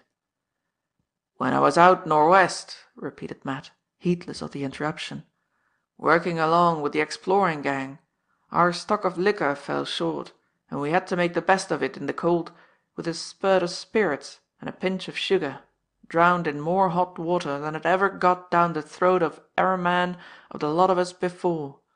We christened the brew squaw's mixture, because it was such weak stuff that even a woman couldn't have got drunk on it if she tried. Squaw means woman in those parts, you know, and mixture means what you've got afore you now. I knowed you couldn't stand regular grog, and that's why I cooked it up for you. Don't keep on stirring of it with a spoon like that, or you'll stir it away altogether. Try it." "Let me try it. Let's see how weak it is," cried Zack, reaching over to Valentine. "Don't you go a shoving of your oar into another man's rollocks," said Matt, dexterously knocking Zack's spoon out of his hand just as it touched Mr. Blythe's tumbler. "You stick to your grog, I'll stick to my grog, and he'll stick to Squaw's mixture." With those words Matt leaned his bare elbows on the table and watched Valentine's first experimental sip with great curiosity. The result was not successful. When Mr. Blythe put down the tumbler, all the watery part of the Squaw's mixture seemed to have got up into his eyes, and all the spirituous part to have stopped short at his lungs. He shook his head, coughed, and faintly exclaimed, "Too strong." "Too hot, you mean?" said Matt. "No, indeed," pleaded poor Mr. Blythe. "I really meant too strong." "Try again," suggested Zack, who was far advanced towards the bottom of his own tumbler already. "Try again. Your liquor all went the wrong way last time." "More sugar," said Matt, neatly tossing 2 lumps into the glass from where he sat. "More lemon," squeezing 1 or 2 drops of juice and 3 or 4 pips into the mixture. "More water," pouring in about a teaspoonful with a clumsy flourish of the kettle. "Try again." Thank you 1,000 times. Really, do you know, it tastes much nicer now," said Mr. Blythe, beginning cautiously with a spoonful of the Squaw's mixture at a time. Matt's spirits seemed to rise immensely at this announcement. He lit his pipe and took up his glass of grog, nodded to Valentine and young Thorpe just as he had nodded to the northwest point of the compass a minute or two before, muttered gruffly, "Here's all our good healths," and finished half his liquor at a draught. "All our good healths," repeated Mr. Blythe, gallantly attacking the Squaw's mixture this time without any intermediate assistance from the spoon. "All our good healths," chimed in Zack, draining his glass to the bottom. "Really, Matt, it's quite bewildering to see how your dormant social qualities are waking up now you're plunged into the vortex of society. What do you say to giving a ball here next? You're just the man to get on with the ladies, if you could only be prevailed on to wear your coat, and give up airing your tawny old arms in public." "Don't, my dear sir. I particularly beg you won't," cried Valentine, as Matt, apparently awakened to a sense of polite propriety by Zack's last hint, began to unroll one of his tightly tucked up shirt sleeves. "Pray consult your own comfort and keep your sleeves as they were. Pray do. As an artist, I've been admiring your arms from the professional point of view ever since we first sat down to table. I never remember in all my long experience of the living model having met with such a splendid muscular development as yours." Saying those words, Mr. Blythe waved his hand several times before his host's arms, regarding them with his eyes partially closed and his head very much on one side, just as he was accustomed to look at his pictures. Matt stared, smoked vehemently, folded the objects of Valentine's admiration over his breast, and, modestly scratching his elbows, looked at young Thorpe with an expression of utter bewilderment.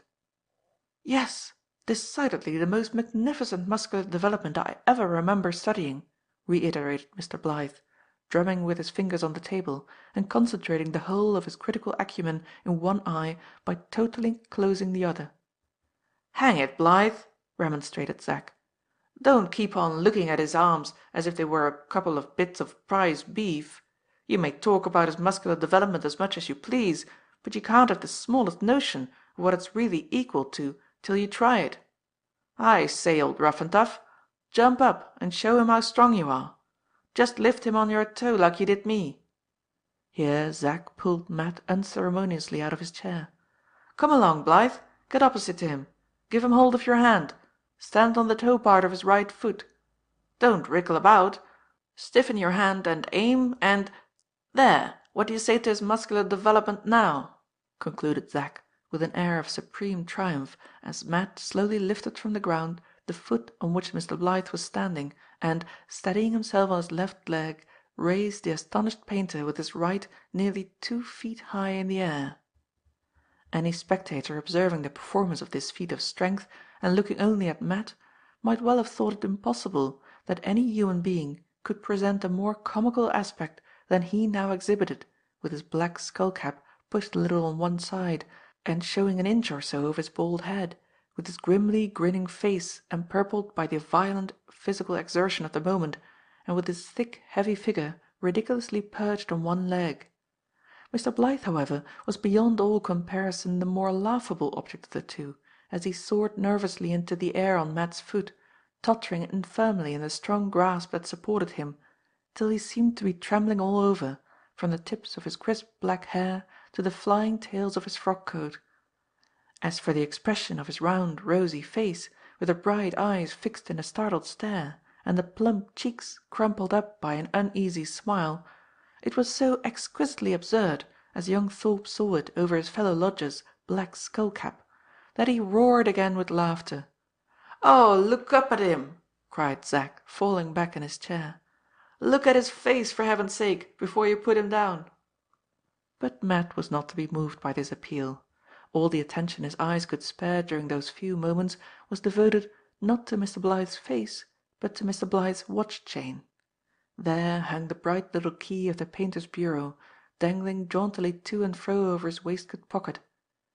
As the right foot of the Samson of Kirk Street hoisted him up slowly, the key swung temptingly backwards and forwards between them. "Come take me, come take me," it seemed to say, as Matt's eyes fixed greedily on it every time it dangled towards him. "Wonderful, wonderful!" cried Mr. Blythe, looking excessively relieved when he found himself safely set down on the floor again. "That's nothing to some of the things he can do," said Zack. "Look here, put yourself stomach downwards on the carpet, and if you think the waistband of your trousers will stand it, he'll take you up in his teeth." "Thank you, Zack. I'm perfectly satisfied without risking the waistband of my trousers," rejoined Valentine, returning in a great hurry to the table. "The grog's getting cold," grumbled Matt. "Do you find it slip down easy now?" he continued, handing the squaw's mixture in the friendliest manner to Mr. Blythe. "Astonishingly easy," answered Valentine, drinking this time almost with the boldness of Zack himself. "Now it's cooler, one tastes the sugar. Whenever I've tried to drink regular grog, I've never been able to get people to give it me sweet enough. The delicious part of this is that there's plenty of sugar in it. And besides, it has the merit, which real grog has not, of being harmless. It tastes strong to me, to be sure, but then I'm not used to spirits. After what you say, however, of course it must be harmless. Perfectly harmless, I've no doubt." Here he sipped again, pretty freely this time, by way of convincing himself of the innocent weakness of the squaw's mixture. While Mr. Blythe had been speaking, Matt's hands had been gradually stealing down deeper and deeper into the pockets of his trousers, until his finger and thumb, and a certain plastic substance hidden away in his left-hand pocket, came gently into contact, just as Valentine left off speaking. "Let's have another toast," cried Matt, quite briskly, the instant the last word was out of his guest's mouth. "Come on, one of you, and give us another toast," he reiterated, with a roar of barbarous joviality, taking up his glass in his right hand and keeping his left still in his pocket. "Give you another toast, you noisy old savage," repeated Zack.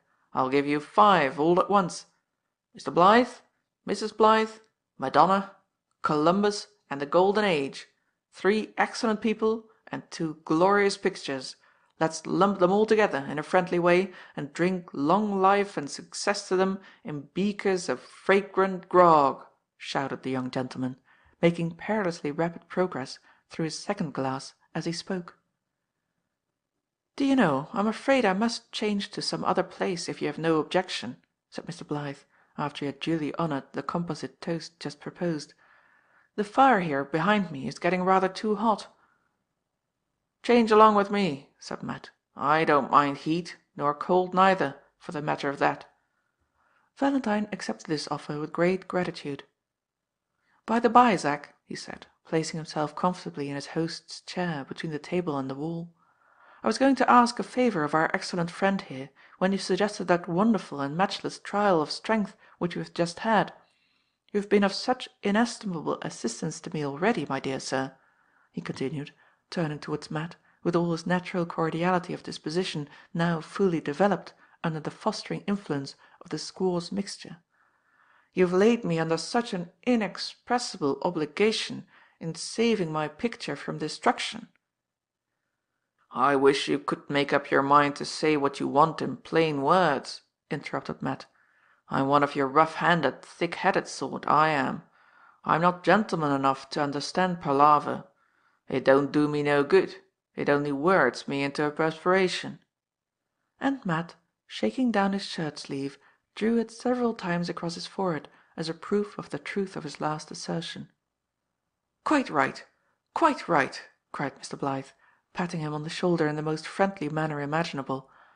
"In plain words, then, when I mentioned just now how much I admired your arms in an artistic point of view, I was only paving the way for asking you to let me make a drawing of them in black and white for a large picture that I mean to paint later in the year. My classical figure composition, you know, Zack. You've seen the sketch. Hercules bringing to Eurystheus the Eurymanthian boar. A glorious subject, and our friend's arms, and indeed his chest too, if he would kindly consent to sit for it, would make the very studies I most want for Hercules." "What on earth is he driving at?" asked Matt, addressing himself to young Thorpe, after staring at Valentine for a moment or two in a state of speechless amazement. "He wants to draw your arms. Of course you'll be only too happy to let him. You can't understand anything about it now, but you will when you begin to sit. Pass the cigars. Thank Blythe for meaning to make a Hercules of you, and tell him you'll come to the painting-room whenever he likes," answered Zack, joining his sentences together in his most off-hand manner, all in a breath. "What painting-room? Where is it?" asked Matt, still in a densely stupefied condition. "My painting-room," replied Valentine. "Where you saw the pictures and saved Columbus yesterday." Matt considered for a moment, then suddenly brightened up and began to look quite intelligent again. "I'll come," he said, "as soon as you like. The sooner the better," clapping his fist emphatically on the table and drinking to Valentine with his heartiest nod. "That's a worthy, good-natured fellow," cried Mr. Blythe, drinking to Matt in return with grateful enthusiasm. "The sooner the better, as you say. Come to-morrow evening." "All right. To-morrow evening," assented Matt. His left hand, as he spoke, began to work stealthily round and round in his pocket, moulding into all sorts of strange shapes that plastic substance which had lain hidden there ever since his shopping expedition in the morning. "I should have asked you to come in the daytime," continued Valentine, "but as you know, Zack, I've the golden age to varnish, and one or two little things to alter in the lower part of Columbus, and then, by the latter end of the week, I must leave home to do those portraits in the country which I told you of, and which I wanted before I thought they would be. You will come with our friend, of course, Zack. I dare say I shall have the order for you to study at the British Museum by to-morrow. As for the private drawing academy, no offence, but I can't stand seeing you stirring up them grounds in the bottom of your glass any longer," Matt broke in here, taking away Mr. Blythe's tumbler as he spoke, throwing the sediments of sugar, the lemon pips and a little liquor left to cover them into the grate behind, and then hospitably devoting himself to the concoction of a second supply of that palatable and innocuous beverage, the squaw's mixture. "Half a glass," cried Mr. Blythe. "Weak, remember my wretched head for drinking, and pray make it weak." As he spoke, the clock of the neighbouring parish church struck. "Only 9!" exclaimed Zack, referring ostentatiously to the watch which he had taken out of pawn the day before. "Pass the rum, Matt, as soon as you're done with it. Put the kettle on to boil. And now, my lads, we'll begin spending the evening in earnest." If any fourth gentleman had been present to assist in "spending the evening," as Zack chose to phrase it, at the small social soirée in Kirk Street, and if that gentleman had deserted the festive board as the clock struck 9, had walked about the streets to enjoy himself in the fresh air, and had then, as the clock struck 10, returned to the society of his convivial companions, he would most assuredly have been taken by surprise on beholding the singular change which the lapse of 1 hour had been sufficient to produce in the manners and conversation of Mr. Valentine Blyth. It might have been that the worthy and simple-hearted gentleman had been unduly stimulated by the reek of hot grog, which in harmonious association with a heavy mist of tobacco smoke now filled the room. Or it might have been that the second brew of the squaws mixture had exceeded half a glassful in quantity, had not been diluted to the requisite weakness, and had consequently got into his head. But whatever the exciting cause might be, the alteration that had taken place since 9 o'clock in his voice, looks, and manners was remarkable enough to be of the nature of a moral phenomenon. He now talked incessantly about nothing but the fine arts. He differed with both his companions, and loftily insisted on his own superior sagacity whenever either of them ventured to speak a word. He was by turns as noisy as Zack, and as gruff as Matt. His hair was crumpled down over his forehead, his eyes were dimmed, his shirt-collar was turned rakishly over his cravat. In short, he was not the genuine Valentine Blyth at all. He was only a tipsy counterfeit of him. As for young Thorpe, any slight steadiness of brain which he might naturally possess, he had long since parted with, as a matter of course, for the rest of the evening. Matt alone remained unchanged. There he sat, reckless of the blazing fire behind him, still with that left hand of his dropping stealthily every now and then into his pocket, smoking, drinking, and staring at his two companions just as gruffly self-possessed as ever. "There's 10," muttered Matt, as the clock struck. "I said we should be getting jolly by 10. So we are." Zack nodded his head solemnly, and stared hard at one of the empty bottles on the floor, which had rolled out from the temporary store-room under the table. "Hold your tongues, both of you," cried Mr. Blyth. "I insist on clearing up that disputed point about whether artists are not just as hardy and strong as other men. I'm an artist myself, and I say they are. I'll agree with you in everything else, for you're the two best fellows in the world. But if you say a word against artists, I'm your enemy for life. You may talk to me by the hour together about admirals, generals, and prime ministers. I mention the glorious names of Michelangelo and Raphael, and down goes your argument directly. When Michelangelo's nose was broken, do you think he minded it? Look in his life, and see if he did. That's all. Ha ha! My painting room is 40 feet long. Now this is an important proof. While I was painting Columbus and the Golden Age, one was at one end, north, and the other at the other, south. Very good. I walked backwards and forwards between those two pictures incessantly, and never sat down all day long. And this is a fact. And the proof is that I worked on both of them at once. A touch on Columbus, a walk into the middle of the room to look at the effect, turn round, walk up to the Golden Age opposite, a touch on the Golden Age, another walk into the middle of the room to look at the effect, another turn round, and back again to Columbus. 50 miles a day in indoor exercise, according to the calculation of a mathematical friend of mine, and not including the number of times I had to go up and down my portable wooden steps to get at the top parts of Columbus. Isn't a man hardy and strong who can stand that? Ah, just feel my legs, Zack. Are they hard and muscular, or are they not?" Here Mr. Blyth, rapping young Thorpe smartly on the head with his spoon, tried to skip out of his chair as nimbly as usual, but only succeeded in floundering awkwardly into an upright position, after he had knocked down his plate with all the greasy remains of the liver and bacon on it. Zack roused himself from muddled meditation with a start, and, under pretence of obeying his friend's injunction, pinched Valentine's leg with such vigorous malice that the painter fairly screamed again under the infliction. All this time Matt sat immovably serene in his place next to the fire. He just kicked Mr. Blyth's broken plate, with the scraps of liver and bacon, and the knife and fork that had fallen with them, into the temporary store-room under the table, and then pushed towards him another glass of the squaw's mixture, quietly concocted while he had been talking. The effect on Valentine of this hospitable action proved to be singularly soothing and beneficial. He had been getting gradually more and more disputatious for the last 10 minutes, but the moment the steaming glass touched his hand, it seemed to change his mood with the most magical celerity. As he looked down at it, and felt the fragrant rum steaming softly into his nostrils, his face expanded, and while his left hand unsteadily conveyed the tumbler to his lips, his right reached across the table and fraternally extended itself to Matt. "My dear friend," said Mr. Blyth affectionately, "how kind you are! Pray, how do you make the squaws mixture?" "I say, Matt, leave off smoking and tell us something," interposed Zack.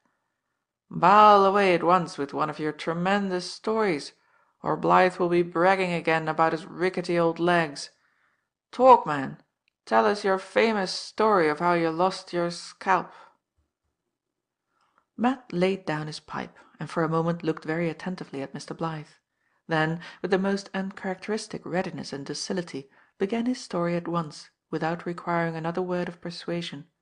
In general, the very reverse of tedious when he related any experiences of his own, he seemed on this occasion perversely bent on letting his narrative ooze out to the most interminable length.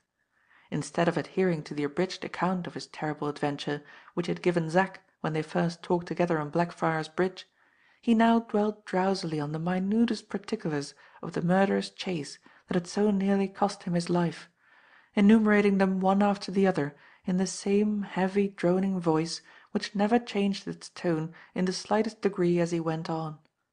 After about 10 minutes' endurance of the narrative infliction which he had himself provoked, young Thorpe was just beginning to feel a sensation of utter oblivion stealing over him, when a sound of lusty snoring close at his back startled him into instant wakefulness. He looked round. There was Mr. Blyth placidly and profoundly asleep, with his mouth wide open and his head resting against the wall. "Stop," whispered Matt, as Zack seized on a half-squeezed lemon and took aim at Valentine's mouth. "Don't wake him yet. What do you say to some oysters?" "Give us a dish and I'll show you," returned young Thorpe. "Sally's in bed by this time. I'll fetch the oysters myself from over the way. But, I say, I must have a friendly shot with something or other at dear old Blythe's gaping mouth."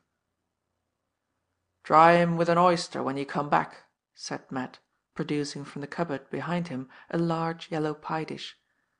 "Go on, I'll see you downstairs, and leave the candle on the landing and the door on the jar so she can get in quietly. Steady, young un, and mind the dish when you cross the road." With these words Matt dismissed Zack from the street door to the oyster shop, and then returned immediately to his guest upstairs. Valentine was still fast asleep and snoring vehemently. Matt's hand descended again into his pocket, reappearing, however, quickly enough on this occasion with a piece of wax which he had purchased that morning. Steadying his arms coolly on the table, he detached the little chain which held the key of Mr. Blythe's bureau from the watch-guard to which it was fastened, took off on his wax a perfect impression of the whole key from the pipe to the handle, attached it again to the sleeper's watch-guard, pared away the rough ends of the piece of wax till it fitted into an old tin tobacco box which he took from the chimney-piece, pocketed this box, and then quietly resumed his original place at the table. "Now," said Matt, looking at the unconscious Mr. Blyth after he had lit his pipe again, "now, painter man, wake up as soon as you like." It was not long before Zack returned. A violent bang of the street door announced his entry into the passage. A confused clattering and stumbling marked his progress upstairs. A shrill crash, a heavy thump, and a shout of laughter indicated his arrival on the landing. Matt ran out directly, and found him prostrate on the floor, with a yellow pie dish in halves at the bottom of the stairs, and dozens of oyster shells scattered about him in every direction. "Hurt?" inquired Matt, pulling him up by the collar and dragging him into the room. "Not a bit of it," answered Zack. "I've woke Blyth, though, worse luck, and spoiled our shot with the oyster, haven't I? Oh, Lord, how he stares!" Valentine certainly did stare. He was standing up, leaning against the wall and looking about him in a woefully dazed condition. Either his nap, or the alarming manner in which he had been awakened from it, had produced a decided change for the worse in him.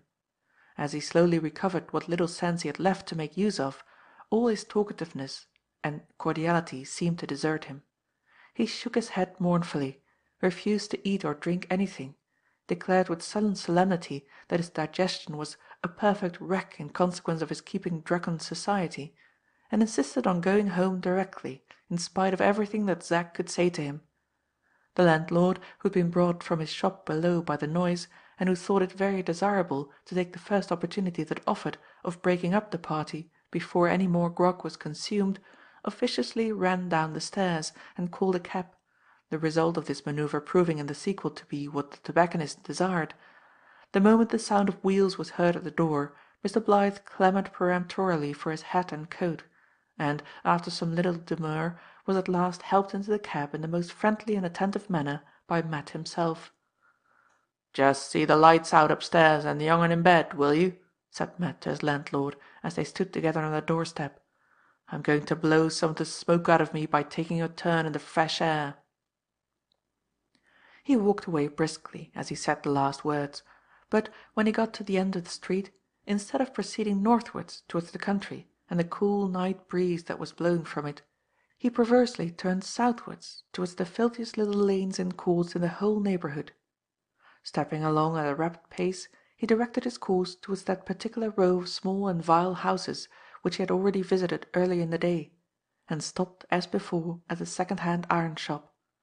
It was shut up for the night, but a dim light, as of one farthing candle, glimmered through the circular holes in the tops of the shutters, and when Matt knocked at the door with his knuckles, it was opened immediately by the same hump-backed shopman with whom he had conferred in the morning. "Got it?" asked the hunchback in a cracked, querulous voice the moment the door was ajar. "All right," answered Matt in his gruffest bass tones, handing to the little man the tin tobacco-box. "We said tomorrow evening, didn't we?" continued the squalid shopman. "Not later than 6," added Matt. "Not later than 6," repeated the other, shutting the door softly as his customer walked away, northward this time, to seek the fresh air in good earnest. The garden door. "Hit or miss, I'll chance it tonight." Those words were the first that issued from Matt's lips on the morning after Mr. Blythe's visit, as he stood alone, amid the festive relics of the past evening, in the front room at Kirk Street. "Tonight," he repeated to himself, as he pulled off his coat and prepared to make his toilette for the day in a pail of cold water with the assistance of a short bar of wholesome yellow soap. Though it was still early, his mind had been employed for some hours past in considering how the second and only difficulty which now stood between him and the possession of the hair bracelet might best be overcome. Having already procured the first requisite for executing his design, how was he next to profit by what he had gained? Knowing that the false key would be placed in his hands that evening, how was he to open Mr. Blythe's bureau without risking discovery by the owner or by some other person in the house? To this important question he had as yet found no better answer than was involved in the words he had just whispered to himself while preparing for his morning ablutions. As for any definite plan by which to guide himself, he was desperately resigned to trust for the discovery of it to the first lucky chance which might be brought about by the events of the day. "I should like, though, to have one good look by daylight round that place they call the painting-room," thought Matt, plunging his face into 2 handsful of hissing soap-suds. He was still vigorously engaged over the pail of cold water when a loud yawn, which died away gradually into a dreary howl, sounded from the next room, and announced that Zack was awake. In another minute the young gentleman appeared gloomily in his nightgown at the folding doors by which the 2 rooms communicated. His eyes looked red-rimmed and blinking, his cheeks mottled and sodden, his hair tangled and dirty.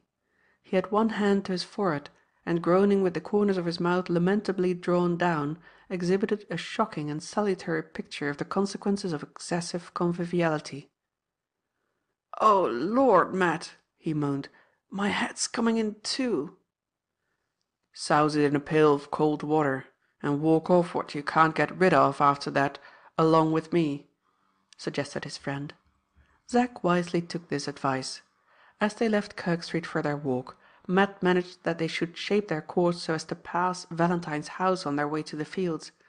As he had anticipated, young Thorpe proposed to call in for a minute to see how Mr. Blythe was after the festivities of the past night, and to ascertain if he still remained in the same mind about making the drawing of Matt's arms that evening. "I suspect you didn't brew the squaw's mixture half as weak as you told us you did," said Zack slyly, when they rang at the bell. "It wasn't a bad joke for once in a way. But really, Blythe is such a good, kind-hearted fellow, it seems too bad. In short, don't let's do it next time, that's all." Matt gruffly repudiated the slightest intention of deceiving their guest as to the strength of the liquor he had drunk. They went into the painting room and found Mr. Blythe there, pale and penitent, but manfully preparing to varnish the golden age with a very trembling hand and a very headachy contraction of the eyebrows. "Ah, Zack, Zack, I ought to lecture you about last night," said Valentine, "but I have no right to say a word, for I was much the worst of the two. I'm wretchedly ill this morning, which is just what I deserve, and heartily ashamed of myself, which is only what I ought to be. Look at my hand, it's all in a tremble like an old man's. Not a thimbleful of spirits shall ever pass my lips again. I'll stick to lemonade and tea for the rest of my life. No more squaw's mixture for me. Not, my dear sir," continued Valentine, addressing Matt, who had been quietly stealing a glance at the bureau while the painter was speaking to young Thorpe, "not, my dear sir, that I think of blaming you, or doubt for a moment that the drink you kindly mixed for me would have been considered quite weak and harmless by people with stronger heads than mine. It was all my own fault, my own want of proper thoughtfulness and caution. If I misconducted myself last night, as I am afraid I did, pray make allowances—" "Nonsense!" cried Zack, seeing that Matt was beginning to fidget away from Valentine instead of returning an answer. "Nonsense! You were glorious company. We were three choice spirits, and you were number one of the social trio. Away with melancholy! Do you still keep in the same mind about drawing Matt's arms? He'll be delighted to come, and so shall I, and we'll all get virtuously uproarious this time on toast and water and tea." "Of course I keep in the same mind," returned Mr. Blythe. "I had my senses about me, at any rate, when I invited you and your friend here tonight. Not that I shall be able to do much, I am afraid, in the way of drawing, for a letter has come this morning to hurry me into the country. Another portrait job has turned up, and I shall have to start tomorrow. However, I can get in the outline of your friend's arms tonight, and leave the rest to be done when I come back." "Shall I take that sketch down for you, my dear sir, to look at close?" continued Valentine, suddenly raising his voice and addressing himself to Matt. "I venture to think it one of my most contentious studies from actual nature." While Mr. Blythe and Zack had been whispering together, Matt had walked away from them quietly towards one end of the room, and was now standing close to a door, lined inside with sheet iron, having bolts at top and bottom, and leading down a flight of steps from the studio into the back garden. Above this door hung a large chalk sketch of an old 5-barred gate, being the identical study from nature which, as Valentine imagined, was at that moment the special object of interest to Matt. "No, no, don't trouble to get the sketch now," said Zack, once more answering for his friend. "We're going out to get freshened up by a long walk and can't stop. Now then, Matt, what on earth are you staring at?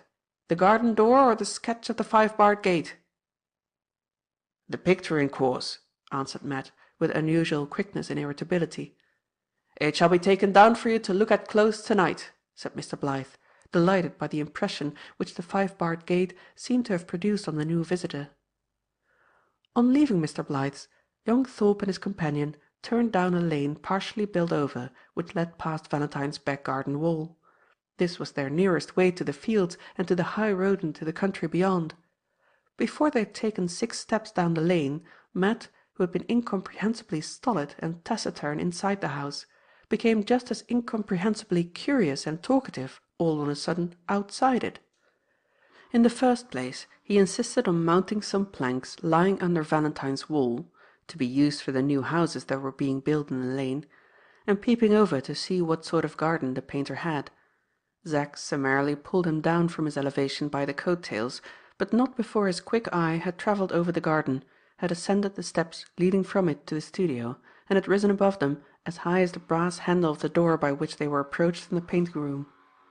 In the second place, when he had been prevailed on to start fairly for the walk, Matt began to ask questions with the same pertinacious inquisitiveness which he had already displayed on the day of the picture show. He set out with wanting to know whether there were to be any strange visitors at Mr. Blyth's that evening, and then, on being reminded that Valentine had expressly said at parting, "Nobody but ourselves," asked if they were likely to see the painter's wife downstairs.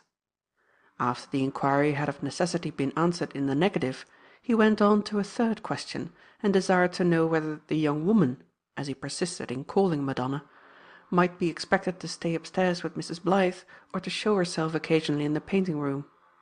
Zack answered this inquiry also in the negative, with a running accompaniment of bad jokes as usual. Madonna, except under extraordinary circumstances, never came down into the studio in the evening when Mr. Blyth had company there. Satisfied on these points, Matt now wanted to know at what time Mr. Blyth and his family were accustomed to go to bed, and explained, when Zack expressed astonishment at the inquiry, that he had only asked this question in order to find out the hour at which it would be proper to take leave of their host at night.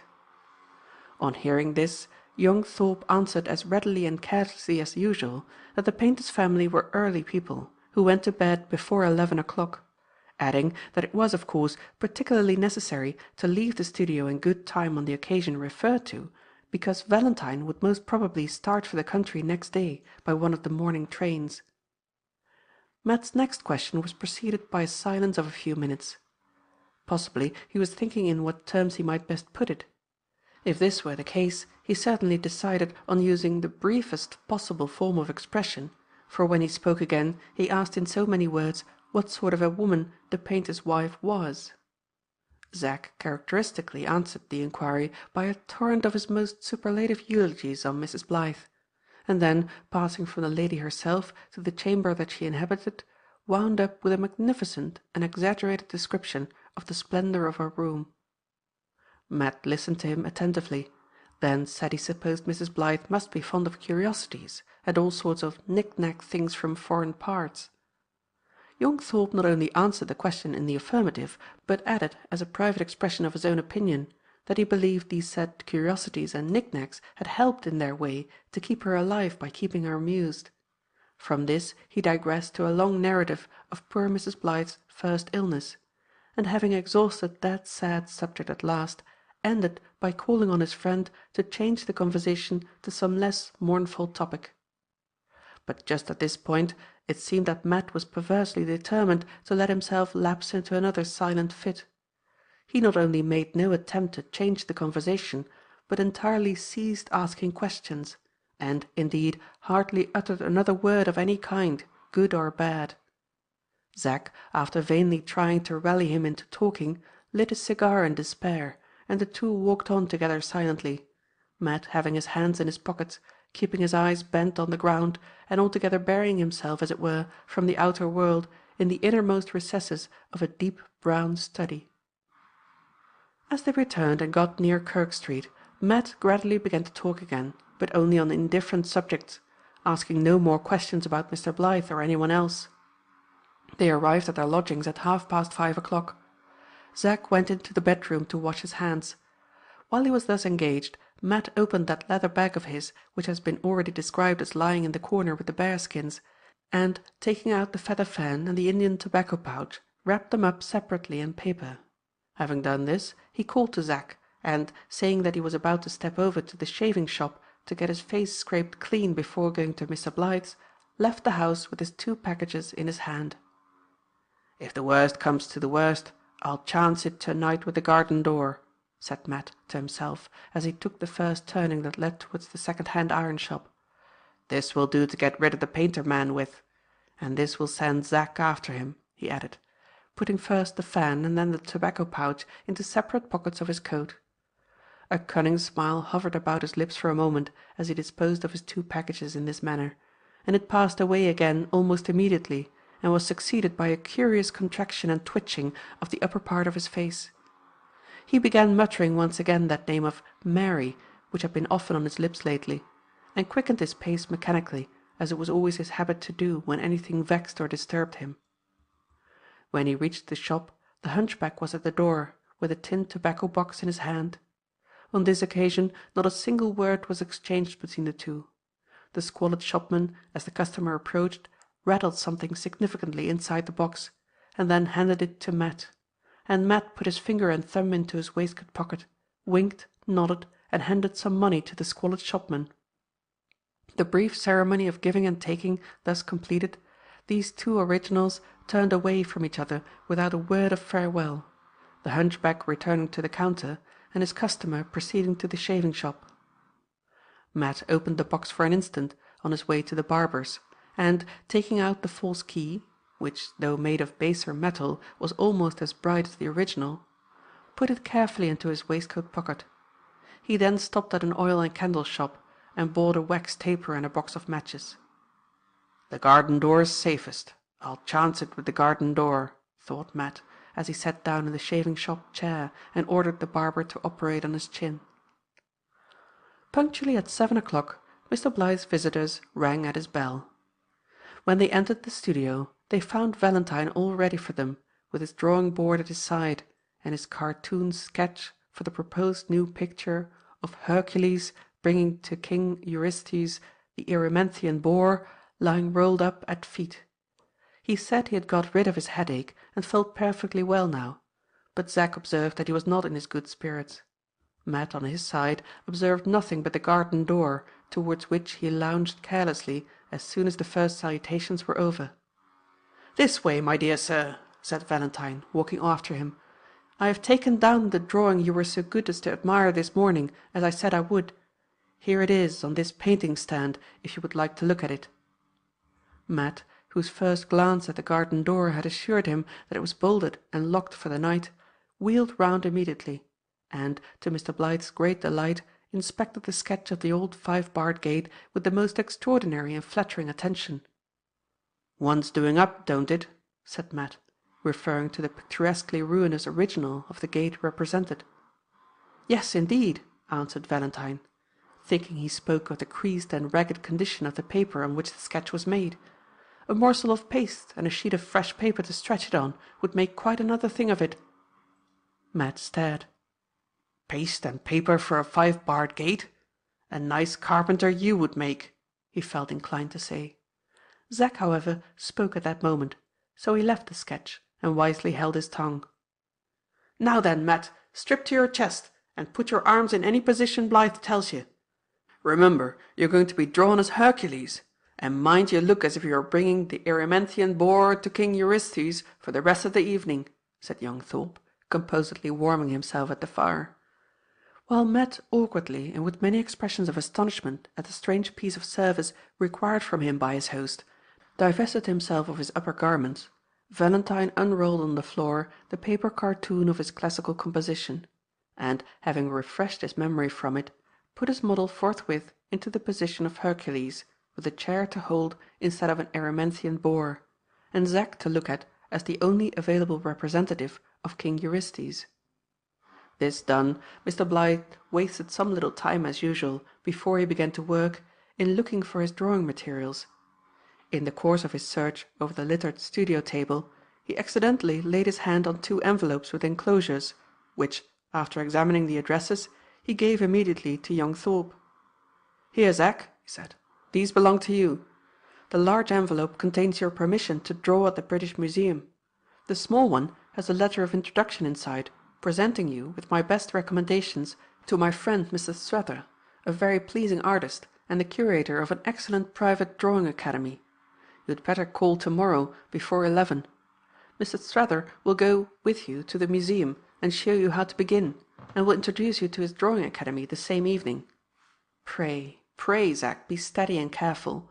Remember all you have promised your mother and me, and show us that you are now really determined to study the art in good earnest." Zack expressed great gratitude for his friend's kindness, and declared, with the utmost fervour of voice and manner, that he would repair all his past faults by unflagging future industry as a student of art. After a little longer delay, Valentine at last collected his drawing materials, and fairly began to work. Matt displaying from the first the most extraordinary and admirable steadiness as a model. But while the work of the studio thus proceeded with all the smoothness and expedition that could be desired, the incidental conversation by no means kept pace with it. In spite of all that young Thorpe could say or do, the talk lagged more and more, and grew duller and duller. Valentine was evidently out of spirits, and the Hercules of the evening had stolidly abandoned himself to the most inveterate silence. At length Zack gave up all further effort to be sociable, and left the painting-room to go upstairs and visit the ladies. Matt looked after him as he quitted the studio, and seemed about to speak. Then, glancing aside at the bureau, checked himself suddenly, and did not utter a word. Mr. Blyth's present depression of spirits was not entirely attributable to a certain ominous reluctance to leave home, which he had been vainly trying to shake off since the morning. He had a secret reason for his uneasiness, which happened to be intimately connected with the model, whose Herculean chest and arms he was now busily engaged in drawing. The plain fact was that Mr. Blyth's tender conscience smote him sorely when he remembered the trust Mrs. Thorpe placed in his promised supervision over her son, and when he afterwards reflected that he still knew as little of Zack's strange companion as Zack did himself. His visit to Kirk Street, undertaken for the express purpose of guarding the lad's best interests by definitely ascertaining who Mr. Matthew Marksman really was, had ended in what he was now ashamed to dwell over, or even to call to mind. Dear, dear me, thought Mr. Blyth, while he worked away silently at the outline of his drawing. I ought to find out whether this very friendly, good-natured, and useful man is fit to be trusted with Zack, and now the lad is out of the room, I might very well do it. Might? I will. And, acting immediately on this conscientious resolve, simple-hearted Mr. Blyth actually set himself to ask Matt the important question of who he really was. Matt was candour itself in answering all inquiries that related to his wanderings over the American continent. He confessed with the utmost frankness that he had been sent to sea as a wild boy whom it was impossible to keep steady at home, and he quite readily admitted that he had not introduced himself to Zack under his real name. But at this point his communicativeness stopped. He did not quibble or prevaricate. He just bluntly and simply declared that he would tell nothing more than he had told already. I said to the young un, concluded Matt, when we first come together, I haven't heard the sound of my own name for better than 20 years past, and I don't care if I never hear it again. That's what I said to him. That's what I say to you. I'm a rough un, I know, but I haven't broke out of prison or cheated the gallows. My dear sir, interposed Valentine, eagerly and alarmedly, pray don't imagine any such offensive ideas ever entered my head. I might perhaps have thought that family troubles— That's it, Matt broke in quickly. Family troubles. Drop it there and you'll leave it right. Before Mr. Blyth could make any attempt to shift the conversation to some less delicate topic, he was interrupted, to his own great relief, by the return of young Thorpe to the studio. Zack announced the approaching arrival of the supper tray, and warned Hercules to cover up his neck and shoulders immediately, unless he wished to frighten the housemaid out of her wits. At this hint Mr. Blyth laid aside his drawing-board, and Matt put on his flannel waistcoat, not listening the while to one word of the many fervent expressions of gratitude addressed to him by the painter, but appearing to be in a violent hurry to array himself in his coat again.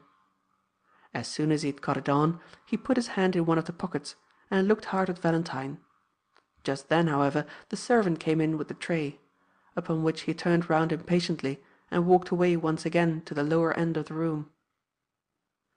When the door had closed on the departing housemaid, he returned to Mr. Blyth with the feather fan in his hand, and saying, in his usual downright way, that he had heard from Zack of Mrs. Blyth's invalid condition and of her fondness for curiosities, bluntly asked the painter if he thought his wife would like such a fan as that now produced.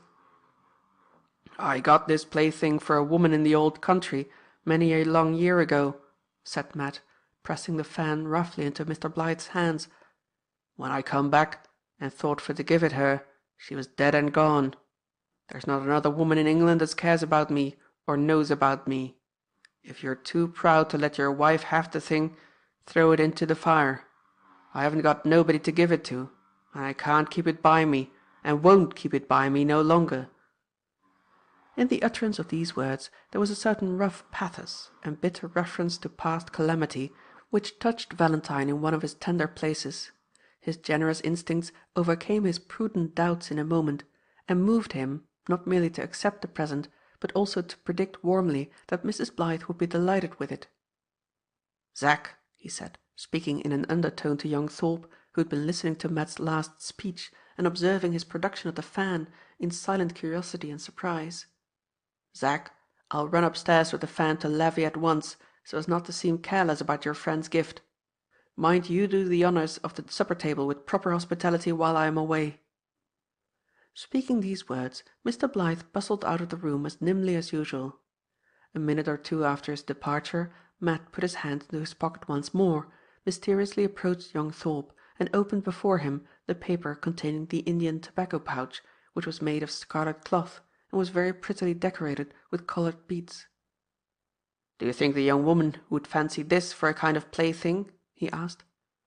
Zack, with a shout of laughter, snatched the pouch out of his hands, and began to rally his friend more unmercifully than ever. For the first time Matt seemed to be irritated by the boisterous merriment of which he was made the object, and cut his tormentor short quite fiercely with a frown and an oath. "Don't lose your temper, you amorous old savage," cried Zack, with incorrigible levity. "I'll take your pouch upstairs to the beloved object, and, if Blythe will let her have it, I'll bring her down here to thank you for it herself." Saying this, young Thorpe ran laughing out of the room with the scarlet pouch in his hand.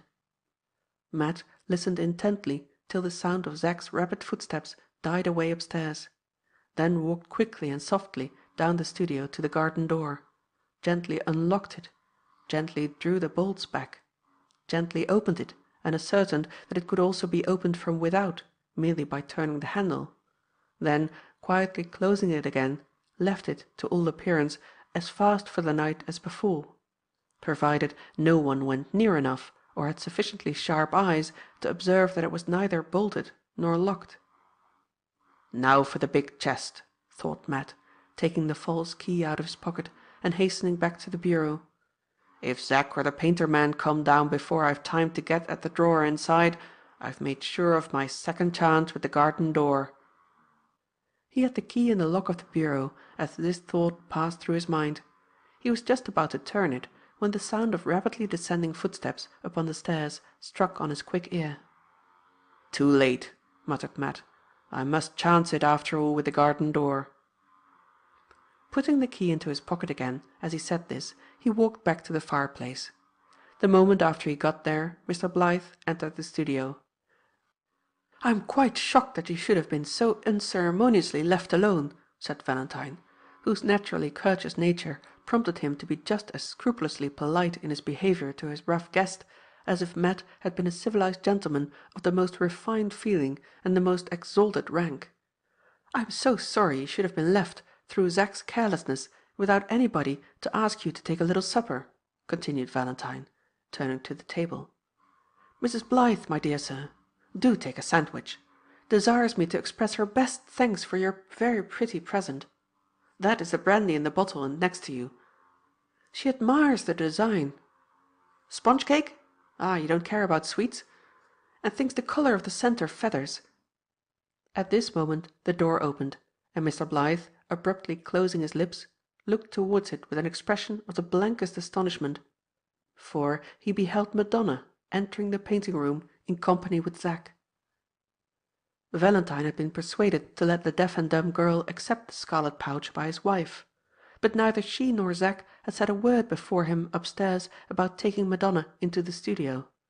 When the painter was well out of earshot, young Thorpe had confided to Mrs. Blythe the new freak in which he wanted to engage, and, signing unscrupulously to Madonna that she was wanted in the studio, to be presented to the generous man who had given her the tobacco pouch, took her out of the room without stopping to hear to the end the somewhat faint remonstrance by which his proposition was met.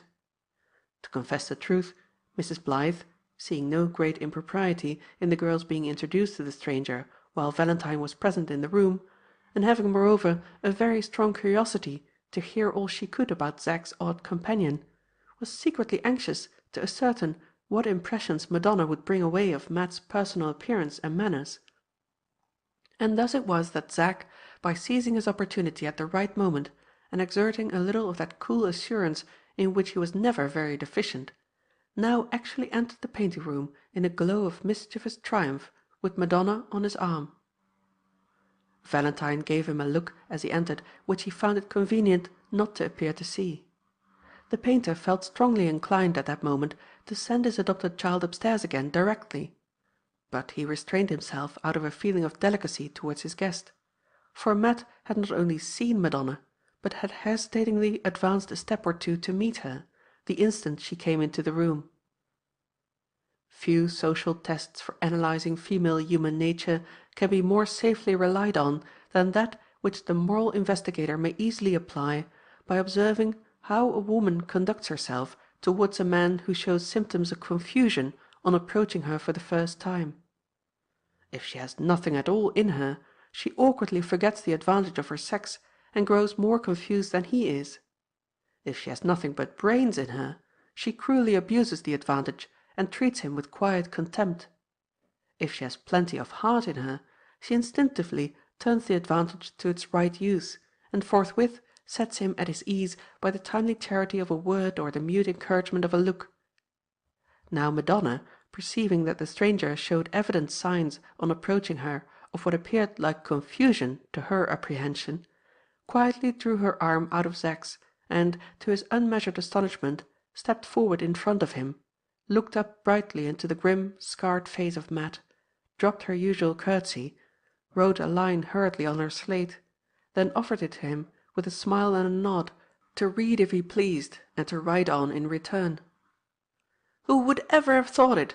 cried Zack, giving vent to his amazement. "She has taken to old Rough and Tough, and made him a prime favourite at first sight." Valentine was standing near, but he did not appear to hear this speech. He was watching the scene before him closely and curiously. Accustomed as he was to the innocent candour with which the deaf and dumb girl always showed her approval or dislike of strangers at a first interview, as also to her apparent perversity in often displaying a decided liking for the very people whose looks and manners had been previously considered certain to displease her, he was now almost as much surprised as Zack when he witnessed her reception of Matt. It was an infallible sign of Madonna's approval if she followed up an introduction by handing her slate of her own accord to a stranger. When she was presented to people whom she disliked, she invariably kept it by her side until it was formally asked for. Eccentric in everything else, Matt was consistently eccentric even in his confusion. Some men who are bashful in a young lady's presence show it by blushing. Matt's colour sank instead of rising. Other men, similarly affected, betray their burdensome modesty by fidgeting incessantly. Matt was as still as a statue. His eyes wandered heavily and vacantly over the girl, beginning with her soft brown hair, then resting for a moment on her face, then descending to the gay pink ribbon on her breast, and to her crisp black silk apron with its smart lace pockets, then dropping at last to her neat little shoes, and to the thin bright line of white stocking that just separated them from the hem of her favourite grey dress. He only looked up again when she touched his hand and put her slate pencil into it. At that signal he raised his eyes once more, read the line she had written to thank him for the scarlet pouch, and tried to write something in return. But his hand shook, and his thoughts seemed to fail him. He gave her back the slate and pencil, looking her full in the eyes as he did so. A curious change came over his face at the same time, a change like that which had altered him so remarkably in the hosier's shop at Dibbledene. Zack might, after all, have made many a worse friend than this man, thought Mr. Blyth, still attentively observing Matt. Vagabonds don't behave in the presence of young girls as he is behaving now. With this idea in his mind, Valentine advanced to help his guest by showing Matt how to communicate with Madonna. The painter was interrupted, however, by young Thorpe, who, the moment he recovered from his first sensations of surprise, began to talk nonsense again, at the top of his voice, with the mischievous intention of increasing Matt's embarrassment. While Mr. Blythe was attempting to silence Zack by leading him to the supper table, Madonna was trying her best to reassure the great, bulky, sunburned man who seemed to be absolutely afraid of her. She moved to a stool which stood near a second table in a corner by the fireplace, and, sitting down, produced a scarlet pouch, intimating by a gesture that Matt was to look at what she was now doing. She then laid the pouch open on her lap, and put into it several little work-box toys, a Tonbridge silk reel, an ivory needle-case, a silver thimble with an enamelled rim, a tiny pair of scissors, and other things of the same kind, which she took first from one pocket of her apron and then from another. While she was engaged in filling the pouch, Zack, standing at the supper table, drummed on the floor with his foot to attract her attention, and interrogatively held up a decanter of wine and a glass.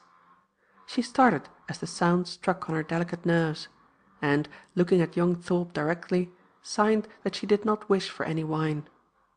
The sudden movement of her body thus occasioned shook off her lap a little mother-of-pearl bodkin case, which lay more than half out of one of the pockets of her apron.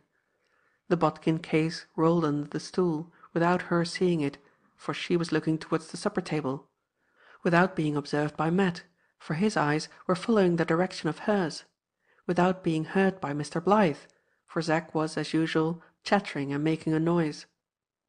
When she had put two other little toys that remained in her pockets into the pouch, she drew the mouth of it tight, passed the loops of the loose thongs that fastened it over one of her arms, and then, rising to her feet, pointed to it, and looked at Matt with a very significant nod. The action expressed the idea she wished to communicate plainly enough. "See," it seemed to say, "see what a pretty work-bag I can make of your tobacco pouch." But Matt, to all appearance, was not able to find out the meaning of one of her gestures, easy as they were to interpret. His senses seemed to grow more and more perturbed the longer he looked at her. As she curtsied to him again, and moved away in despair, he stepped forward a little, and suddenly and awkwardly held out his hand. "The big man seems to be getting a little less afraid of me," thought Madonna, turning directly, and meeting his clumsy advance towards her with a smile. But the instant he took her hand, her lips closed, and she shivered through her whole body as if dead fingers had touched her. "Oh," she thought now, "how cold his hand is! How cold his hand is!" "If I hadn't felt her warm to touch, I should have been dreaming tonight that I'd seen Mary's ghost." This was the grim fancy which darkly troubled Matt's mind at the very same moment when Madonna was thinking how cold his hand was. He turned away impatiently from some wine offered to him just then by Zack, and, looking vacantly into the fire, drew his coat cuff several times over his eyes and forehead. The chill from the strange man's hand still lingered icily about Madonna's fingers, and made her anxious, though she hardly knew why, to leave the room. She advanced hastily to Valentine and made the sign which indicated Mrs. Blythe by laying her hand on her heart. She then pointed upstairs. Valentine, understanding what she wanted, gave her leave directly to return to his wife's room. Before Zack could make even a gesture to detain her, she had slipped out of the studio, after not having remained in it much longer than 5 minutes. "Zack," whispered Mr. Blythe as the door closed, "I am anything but pleased with you for bringing Madonna downstairs. You have broken through all rule in doing so, and besides that, you have confused your friend by introducing her to him without any warning or preparation." "Oh, that doesn't matter," interrupted young Thorpe. "He's not the sort of man to want warning about anything. I apologize for breaking rules, but as for Matt, why, hang it, Blythe, it's plain enough what has been wrong with him since supper came in. He's fairly knocked up with doing Hercules for you. You've kept the poor old guy for near 2 hours, standing in one position, without a rag on his back, and then you wonder—" "Bless my soul! That never occurred to me. I'm afraid you're right," exclaimed Valentine. "Do let us make him take something hot and comfortable. Dear, dear me, how ought one to mix grog?" Mr. Blythe had been for some little time past trying his best to compound a species of fiery and potential squaws mixture for Matt.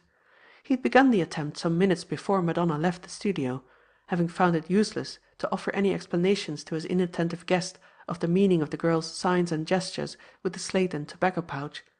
He had persevered in his hospitable endeavour all through the whispered dialogue which had just passed between Zack and himself, and he had now filled the glass nearly to the brim, when it suddenly occurred to him that he had put sherry in at the top of the tumbler, after having begun with brandy at the bottom. Also that he had altogether forgotten some important ingredient which he was just then perfectly incapable of calling to mind. "Here, Matt," cried Zack, "come and mix yourself something hot. Blythe's been trying to do it for you and can't." Matt, who had been staring more and more vacantly into the fire all this time, turned round again at last towards his friends at the supper table. He started a little when he saw that Madonna was no longer in the room, then looked aside from the door by which she had departed to the bureau. He had been pretty obstinately determined to get possession of the hair bracelet from the first, but he was doubly and trebly determined now. "It's no use looking about for the young lady," said Zack. "You behaved so clumsily and queerly that you frightened her out of the room." "No, no, nothing of the sort," interposed Valentine good-naturedly. "Pray take something to warm you. I am quite ashamed of my want of consideration in keeping you standing so long, when I ought to have remembered that you were not used to being a painter's model. I hope I have not given you cold." "Given me cold?" repeated Matt amazedly. He seemed about to add a sufficiently indignant assertion of his superiority to any such civilized bodily weakness as a liability to catch cold, but just as the words were on his lips, he looked fixedly at Mr. Blythe and checked himself. "I'm afraid you must be tired with the long sitting you have so kindly given me," added Valentine. "No," answered Matt, after a moment's consideration. "Not tired. Only sleepy. I'd best go home. What's o'clock?" A reference to young Thorpe's watch showed that it was 10 minutes past 10. Matt held out his hand directly to take leave, but Valentine positively refused to let him depart until he had helped himself to something from the supper table. Hearing this, he poured out a glass of brandy and drank it off, then held out his hand once more and said good night. "Well, I won't press you to stay against your will," said Mr. Blythe rather mournfully. "I will only thank you most heartily for your kindness in sitting to me, and say that I hope to see you again when I return from the country. Good-bye, Zack. I shall start in the morning by an early train. Pray, my dear boy, be steady, and remember your mother and your promises, and call on Mr. Strather in good time tomorrow, and stick to your work, Zack. For all our sakes, stick to your work." As they left the studio, Matt cast one parting glance at the garden door. Would the servant, who had most likely bolted and locked it early in the evening, go near it again before she went to bed? Would Mr. Blythe walk to the bottom of the room to see that the door was safe after he had raked the fire out? Important questions these, which only the events of the night could answer.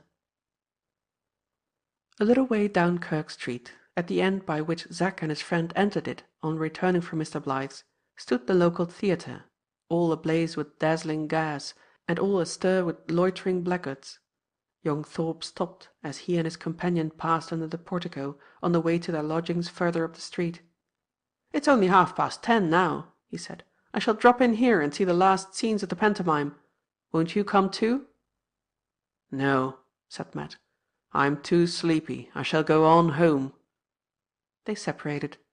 While Zack entered the theatre, Matt proceeded steadily in the direction of the tobacco shop. As soon, however, as he was well out of the glare of gas from the theatre door, he crossed the street, and, returning quickly by the opposite side of the way, took the road that led him back to Valentine's house. The hair bracelet. Mr. Blythe's spirits sank apace as he bolted and locked the front door when his guests had left him. He actually sighed as he now took a turn or two alone up and down the studio. 3 times did he approach close to the garden door as he walked slowly from end to end of the room, but he never once looked up at it. His thoughts were wandering after Zack and Zack's friend, and his attention was keeping them company. Whoever this mysterious Matt may be, mused Valentine, stopping at the 4th turn and walking up to the fireplace, I don't believe there's anything bad about him, and so I shall tell Mrs. Thorpe the next time I see her. He set himself to rake out the fire, leaving only a few red embers and tiny morsels of coal to flame up fitfully from time to time in the bottom of the grate. Having done this, he stood and warmed himself for a little while, and tried to whistle a favourite tune. The attempt was a total failure. He broke down at the third bar, and ended lamentably in another sigh. "What can be the matter with me? I never felt so miserable about going away from home before." Puzzling himself uselessly with such reflections as these, he went to the supper table and drank a glass of wine, picked a bit of a sandwich, and unnecessarily spoiled the appearance of 2 sponge cakes by absently breaking a small piece off each of them. He was in no better humour for eating or drinking than for whistling, so he wisely determined to light his candle forthwith and go to bed. After extinguishing the lights that had been burning on the supper table, he cast a parting glance all round the room, and was then about to leave it, when the drawing of the old 5-barred gate, which he had taken down for Matt to look at, and had placed on a painting stand at the lower end of the studio, caught his eye. He advanced towards it directly, stopped half-way, hesitated, yawned, shivered a little, thought to himself that it was not worth while to trouble about hanging the drawing up over the garden door that night, and so, yawning again, turned on his heel and left the studio. Mr. Blyth's 2 servants slept upstairs. About 10 minutes after their master had ascended to his bedroom, they left the kitchen for their dormitory on the garret floor. Patty, the housemaid, stopped as she passed the painting room to look in and see that the lights were out and the fire safe for the night. Polly, the cook, went on with the bedroom candle, and, after having ascended the stairs as far as the first landing from the hall, discreetly bethought herself of the garden door, the general care and superintendence of which was properly attached to her department in the household. "I say, did you lock the garden door?" said Polly to Patty through the banisters. "Yes, I did it when I took up master's tea," said Patty to Polly, appearing lazily in the hall, after one sleepy look round the fast darkening studio. "Hadn't you better see to it again, to make sure?" suggested the cautious cook. "Hadn't you? It's your place," retorted the careless housemaid. "Hush!" whispered Valentine, suddenly appearing on the landing above Polly from his bedroom, arrayed in his flannel dressing-gown and nightcap. "Don't talk here, or you'll disturb your mistress. Go up to bed and talk there. Good night." "Good night, sir," answered together the 2 faithful female dependents of the house of Blyth, obeying their master's order with simpering docility, and deferring to a future opportunity all further considerations connected with the garden door. The fire was fading out fast in the studio grate. Now and then, at long intervals, a thin tongue of flame leapt up faintly against the ever-invading gloom, flickered for an instant over the brighter and more prominent objects in the room, then dropped back again into darkness. The profound silence was only interrupted by those weird house noises which live in the death of night and die in the life of day, by that sudden crackling in the wall, by that mysterious creaking in the furniture, by those still small ghostly sounds from inanimate bodies which we have all been startled by over and over again while lingering at our book after the rest of the family are asleep in bed, while waiting up for a friend who is out late, or while watching alone through the dark hours in a sick chamber.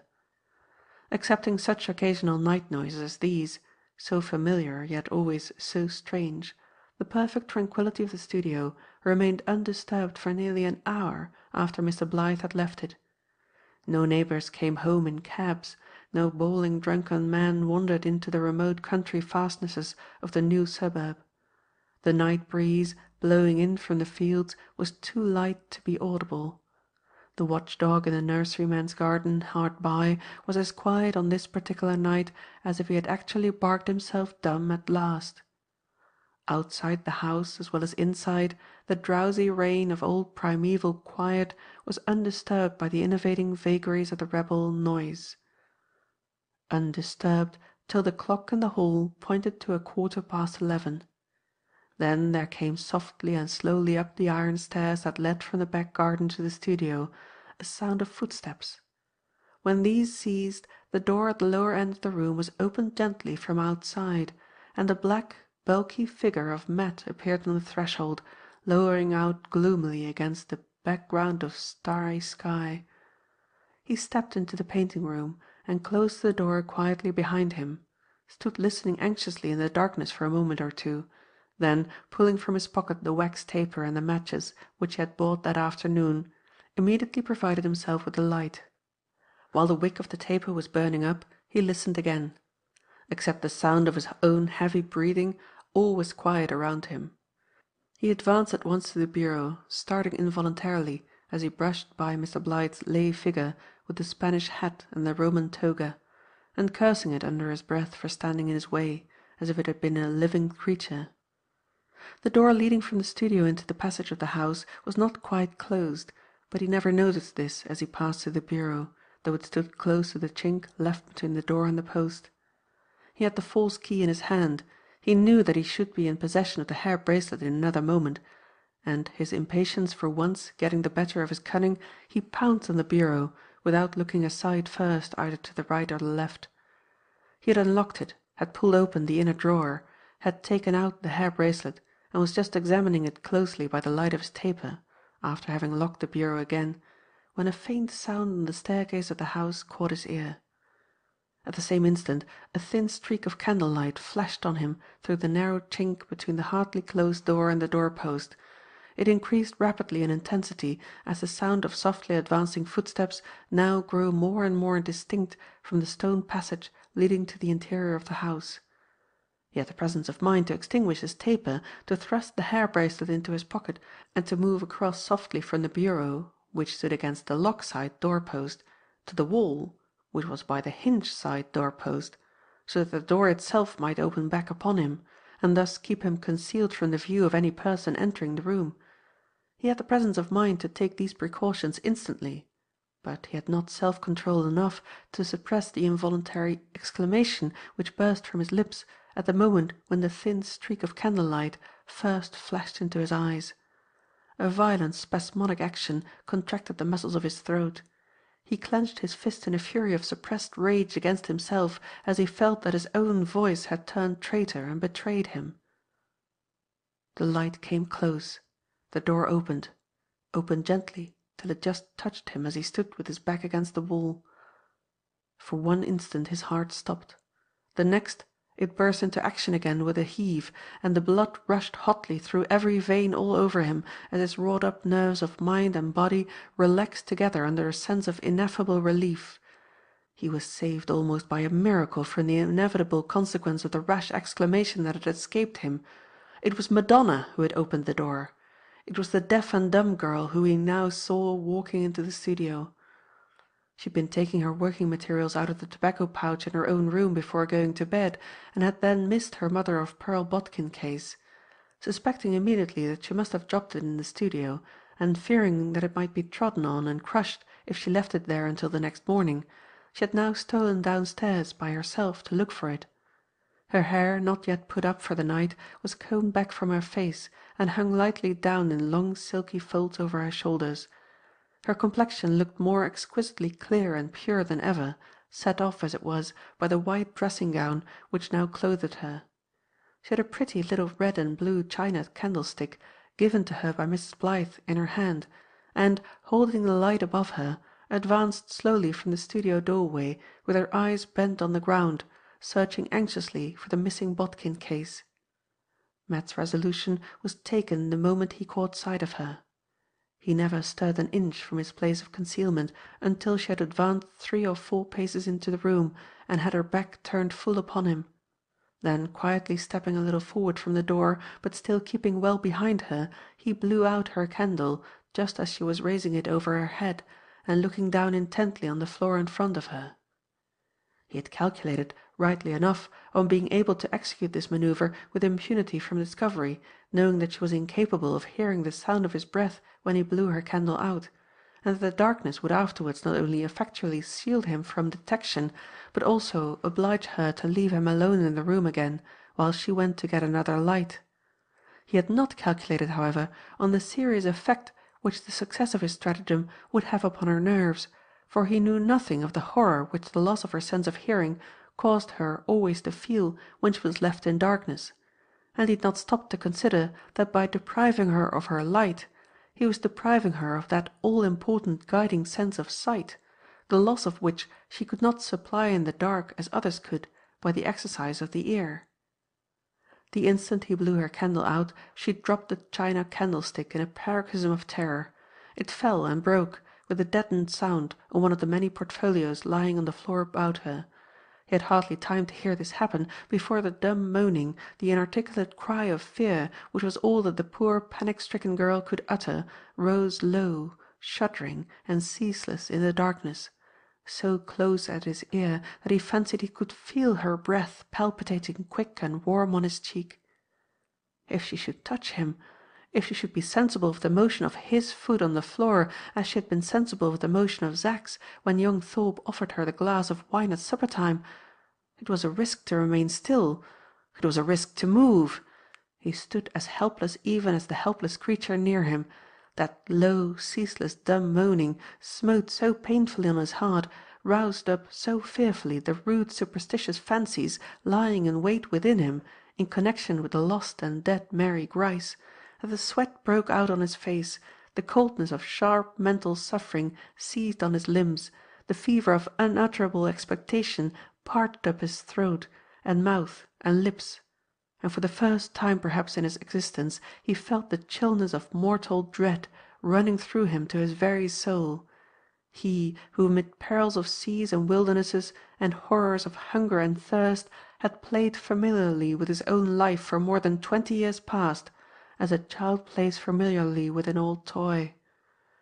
He knew not how long it was before the dumb moaning seemed to grow fainter, to be less fearfully close to him, to change into what sounded at one moment like a shivering of her whole body, at another like a rustling of her garments, at a third like a slow scraping of her hands over the table on the other side of her, and of her feet over the floor. She had summoned courage enough at last to move, and to grope her way out. He knew it as he listened.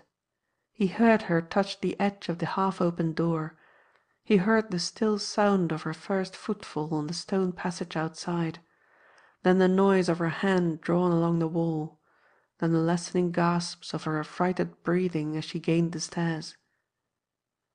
When she was gone, and the change and comfort of silence and solitude stole over him, his power of thinking, his cunning and resolution began to return. Listening yet a little while, and hearing no sound of any disturbance among the sleepers in the house, he ventured to light one of his matches, and, by the brief flicker that it afforded, picked his way noiselessly through the lumber in the studio, and gained the garden door.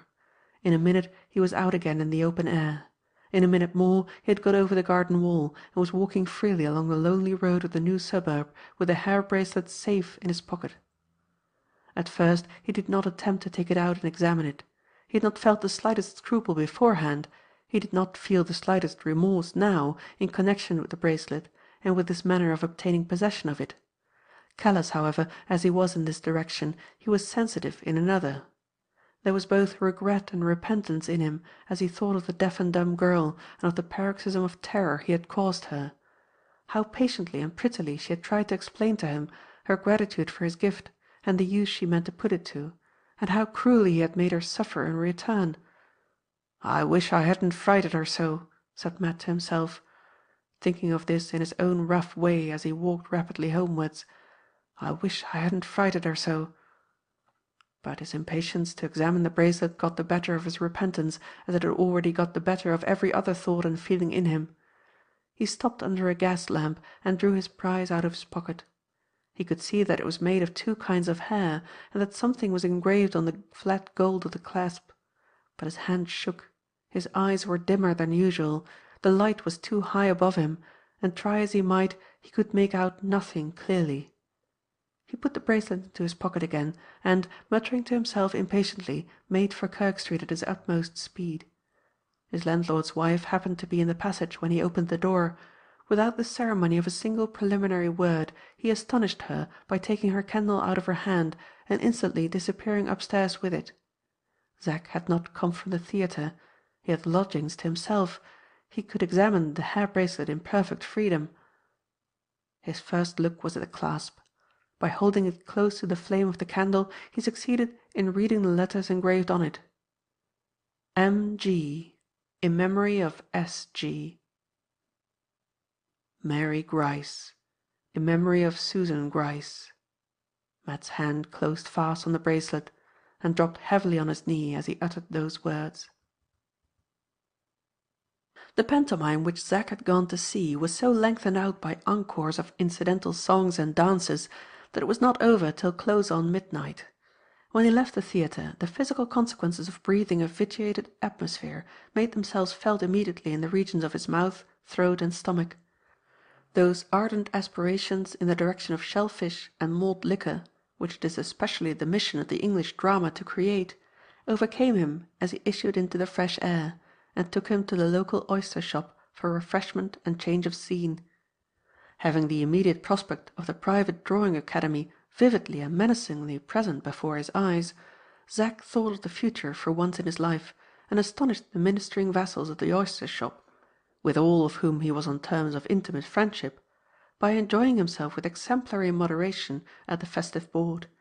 When he had done supper and was on his way to bed at the tobacconist's across the road, it is actually not too much to say that he was sober and subdued enough to have borne inspection by the President and Council of the Royal Academy as a model student of the fine arts.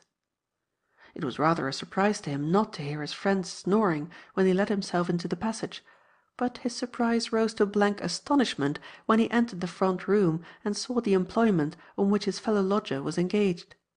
Matt was sitting by the table with his rifle laid across his knees and was scouring the barrel bright with a piece of sandpaper. By his side was an unsnuffed candle, an empty bottle, and a tumbler with a little raw brandy left in the bottom of it.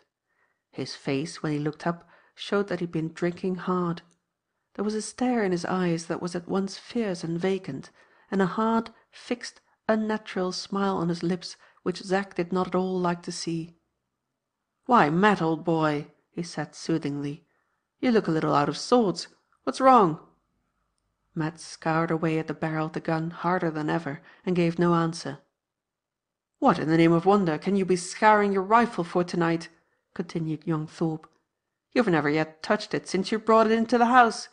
What can you possibly want with it now? We don't shoot birds in England with rifle bullets." "A rifle bullet will do for my game if I put it up," said Matt, suddenly and fiercely fixing his eyes on Zack. "What game does he mean?" thought young Thorpe. "He's been drinking himself pretty nearly drunk. Can anything have happened to him since we parted company at the theatre? I should like to find out, but he's such an old savage when the brandy's in his head that I don't half like to question him." Here Zack's reflections were interrupted by the voice of his eccentric friend. "Did you ever meet with a man of the name of Carr?" asked Matt. He looked away from young Thorpe, keeping his eyes steadily on the rifle and rubbing hard the barrel as he put this question. "No," said Zack, "not that I can remember." Matt left off cleaning the gun and began to fumble awkwardly in one of his pockets. After some little time he produced what appeared to Zack to be an inordinately long letter, written in a crammed hand, and superscribed apparently with 2 long lines of inscription instead of an ordinary address. Opening this strange-looking document, Matt guided himself a little way down the lines of the first page with a very unsteady forefinger, stopped, and read somewhat anxiously and with evident difficulty, then put the letter back in his pocket, dropped his eyes once more on the gun in his lap, and said with a strong emphasis on the Christian name: "Arthur Carr?" "No," returned Zack. "I never met with a man of that name. Is he a friend of yours?" Matt went on scouring the rifle barrel. Young Thorpe said nothing more. He had been a little puzzled early in the evening when his friend had exhibited the fan and tobacco pouch, neither of which had been produced before, and had mentioned to Mr. Blythe that they were once intended for a woman who was now dead. Zack had thought this conduct rather odd at the time, but now, when it was followed by these strangely abrupt references to the name of Carr, by this mysterious scouring of the rifle, and desperate brandy drinking in solitude, he began to feel perplexed in the last degree about Matt's behaviour. "Is this about Arthur Carr a secret of the old boy's?" Zack asked himself with a sort of bewildered curiosity. "Is he letting out more than he ought, I wonder, now he is a little in liquor?" While young Thorpe was pondering thus, Matt was still industriously scouring the barrel of his rifle. After the silence in the room had lasted some minutes, he suddenly threw away his morsel of sandpaper and spoke again. "Zack," he said, familiarly smacking the stock of his rifle, "me and you had some talk once about going away to the wild country over the waters together. I'm ready to sail when you are, if—" He had glanced up at young Thorpe with his vacant bloodshot eyes as he spoke the last words, but he checked himself almost at the same moment and looked away again quickly at the gun. "If what?" asked Zack. "If I can lay my hands first on Arthur Carr," answered Matt, with very unusual lowness of tone. "Only let me do that, and I shall be game to tramp it at an hour's notice. He may be dead and buried for anything I know." "Then what's the use of looking after him?" interposed Zack.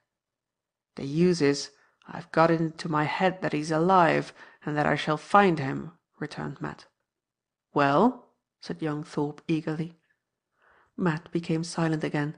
His head drooped slowly forward, and his body followed it till he rested his elbows on the gun. Sitting in this crouched up position, he abstractedly began to amuse himself by snapping the lock of the rifle. Zack, suspecting that the brandy he had swallowed was beginning to stupefy him, determined with characteristic recklessness to rouse him into talking at any hazard. "What the devil is all this mystery about?" he cried boldly. "Ever since you pulled out that feather fan and tobacco pouch at Blyth's—" "Well, what of them?" interrupted Matt, looking up instantly with a fierce, suspicious stare. "Nothing particular," pursued Zack undauntedly, "except that it's odd you'd never brought them out before, and odder still that you should tell Blythe and never say a word here to me about getting them for a woman." "What of her?" broke out Matt, rising to his feet with flushed face and threatening eyes, and making the room ring again as he grounded his rifle on the floor. "Nothing but what a friend ought to say," replied Zack, feeling that, in Matt's present condition, he had ventured a little too far. "I'm sorry for your sake that she never lived to have the presents you meant for her. There's no offence, I hope, in saying that much, or in asking, after what you yourself told Blythe, whether her death happened lately or—" "It happened afore ever you was born."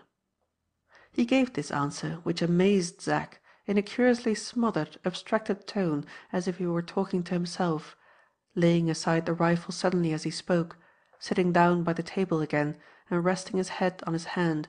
Young Thorpe took a chair near him, but wisely refrained from saying anything just at that moment. Silence seemed to favour the change that was taking place for the better in Matt's temper. He looked up after a while and regarded Zack with a rough wistfulness and anxiety working in his swarthy face.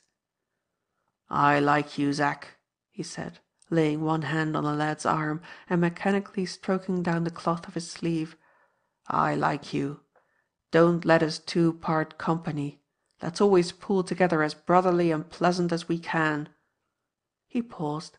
His hand tightened round young Thorpe's arm, and the hot, dry, tearless look in his eyes began to soften as he added, "I take it kind in you, Zack, saying you were sorry for her just now. She died afore ever you was born."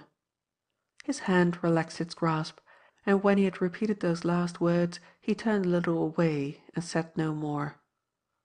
Astonishment and curiosity impelled young Thorpe to hazard another question. "Was she a sweetheart of yours?" he asked, unconsciously sinking his voice to a whisper. "Or a relation, or—" "Kin to me, kin to me," said Matt quickly, yet not impatiently, reaching out his hand again to Zack's arm, but without looking up.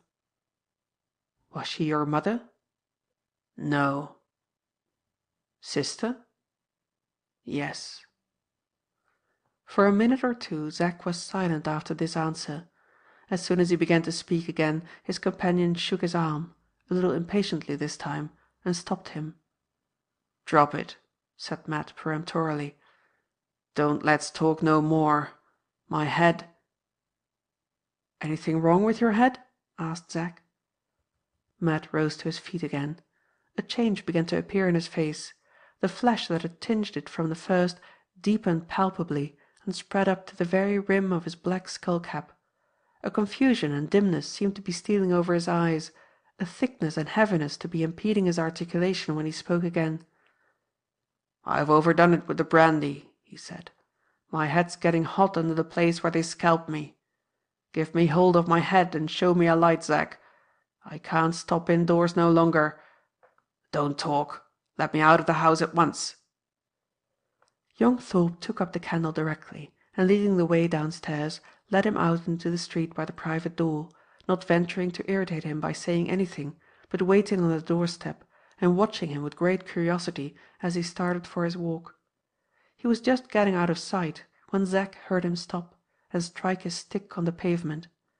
In less than a minute he had turned, and was back again at the door of the tobacconist's shop. "Zack," he whispered, "you ask about among your friends if any of 'em ever knowed a man with that name I told you of." "Do you mean the Arthur Carr you were talking about just now?" inquired young Thorpe. "Yes, Arthur Carr," said Matt, very earnestly. Then, turning away before Zack could ask him any more questions, he disappeared rapidly this time in the darkness of the street. The search for Arthur Carr. Mr. Blyth was astir betimes on the morning after Matt and young Thorpe had visited him in the studio. Manfully determined not to give way an inch to his own continued reluctance to leave home, he packed up his brushes and colours, and started on his portrait-painting tour by the early train which he had originally settled to travel by. Although he had every chance of spending his time during his absence agreeably as well as profitably, his inexplicable sense of uneasiness at being away from home remained with him even on the railway, defying all the exhilarating influences of rapid motion and change of scene, and oppressing him as inveterately as it had oppressed him the night before. Bad, however, as his spirits now were, they would have been much worse if he had known of two remarkable domestic events which it had been the policy of his household to keep strictly concealed from him on the day of his departure. When Mr. Blyth's cook descended the first thing in the morning to air the studio in the usual way by opening the garden door, she was not a little amazed and alarmed to find that, although it was closed, it was neither bolted nor locked. She communicated this circumstance, reproachfully of course, to the housemaid, who answered, indignantly, as was only natural, by reiterating her assertion of the past night that she had secured the door properly at 6 o'clock in the evening. Polly, appealing to contradictory visible fact, rejoined that the thing was impossible. Patty, holding fast to affirmatory personal knowledge, retorted that the thing had been done. Upon this the two had a violent quarrel, followed by a sulky silence, succeeded by an affectionate reconciliation, terminated by a politic resolution to say nothing more about the matter, and especially to abstain from breathing a word in connection with it to the ruling authorities above stairs. Thus it happened that neither Valentine nor his wife knew anything of the suspicious appearance presented that morning by the garden door. But, though Mrs. Blyth was ignorant on this point, she was well enough informed on another of equal, if not greater, domestic importance. While her husband was downstairs taking his early breakfast, Madonna came into her room, and communicated confidentially all the particulars of the terrible fright that she had suffered while looking for her bodkin case in the studio on the night before. How her candle could possibly have gone out, as it did in an instant, she could not say. She was quite sure that nobody was in the room when she entered it, and quite sure that she felt no draught of wind in any direction. In short, she knew nothing of her own experience but that her candle suddenly went out, that she remained for a little time half dead with fright in the darkness, and that she then managed to grope her way back to her bedroom, in which a night-light was always burning. Mrs. Blyth followed the progress of this strange story on Madonna's fingers with great interest to the end, and then, after suggesting that the candle might have gone out through some defect in the make of it, or might really have been extinguished by a puff of air which the girl was too much occupied in looking for her bodkin case to attend to, earnestly charged her not to say a word on the subject of her adventure to Valentine when she went to help him in packing up his painting materials. "He is nervous and uncomfortable enough already, poor fellow, at the idea of leaving home," thought Mrs. Blyth, "and if he heard the story about the candle going out, it would only make him more uneasy still." To explain this consideration to Madonna was to ensure her discretion. She accordingly kept her adventure in the studio so profound a secret from Mr. Blyth that he no more suspected what had happened to her than he suspected what had happened to the hair bracelet, when he hastily assured himself that he was leaving his bureau properly locked by trying the lid of it the last thing before going away. Such were the circumstances under which Valentine left home. He was not, however, the only traveller of the reader's acquaintance whose departure from London took place on the morning after the mysterious extinguishing of Madonna's light in the painting-room. By a whimsical coincidence it so happened that, at the very same hour when Mr. Blyth was journeying in one direction, to paint portraits, Mr. Matthew Marksman, now perhaps also recognisable as Mr. Matthew Gryce, was journeying in another, to pay a second visit to Dibbledene.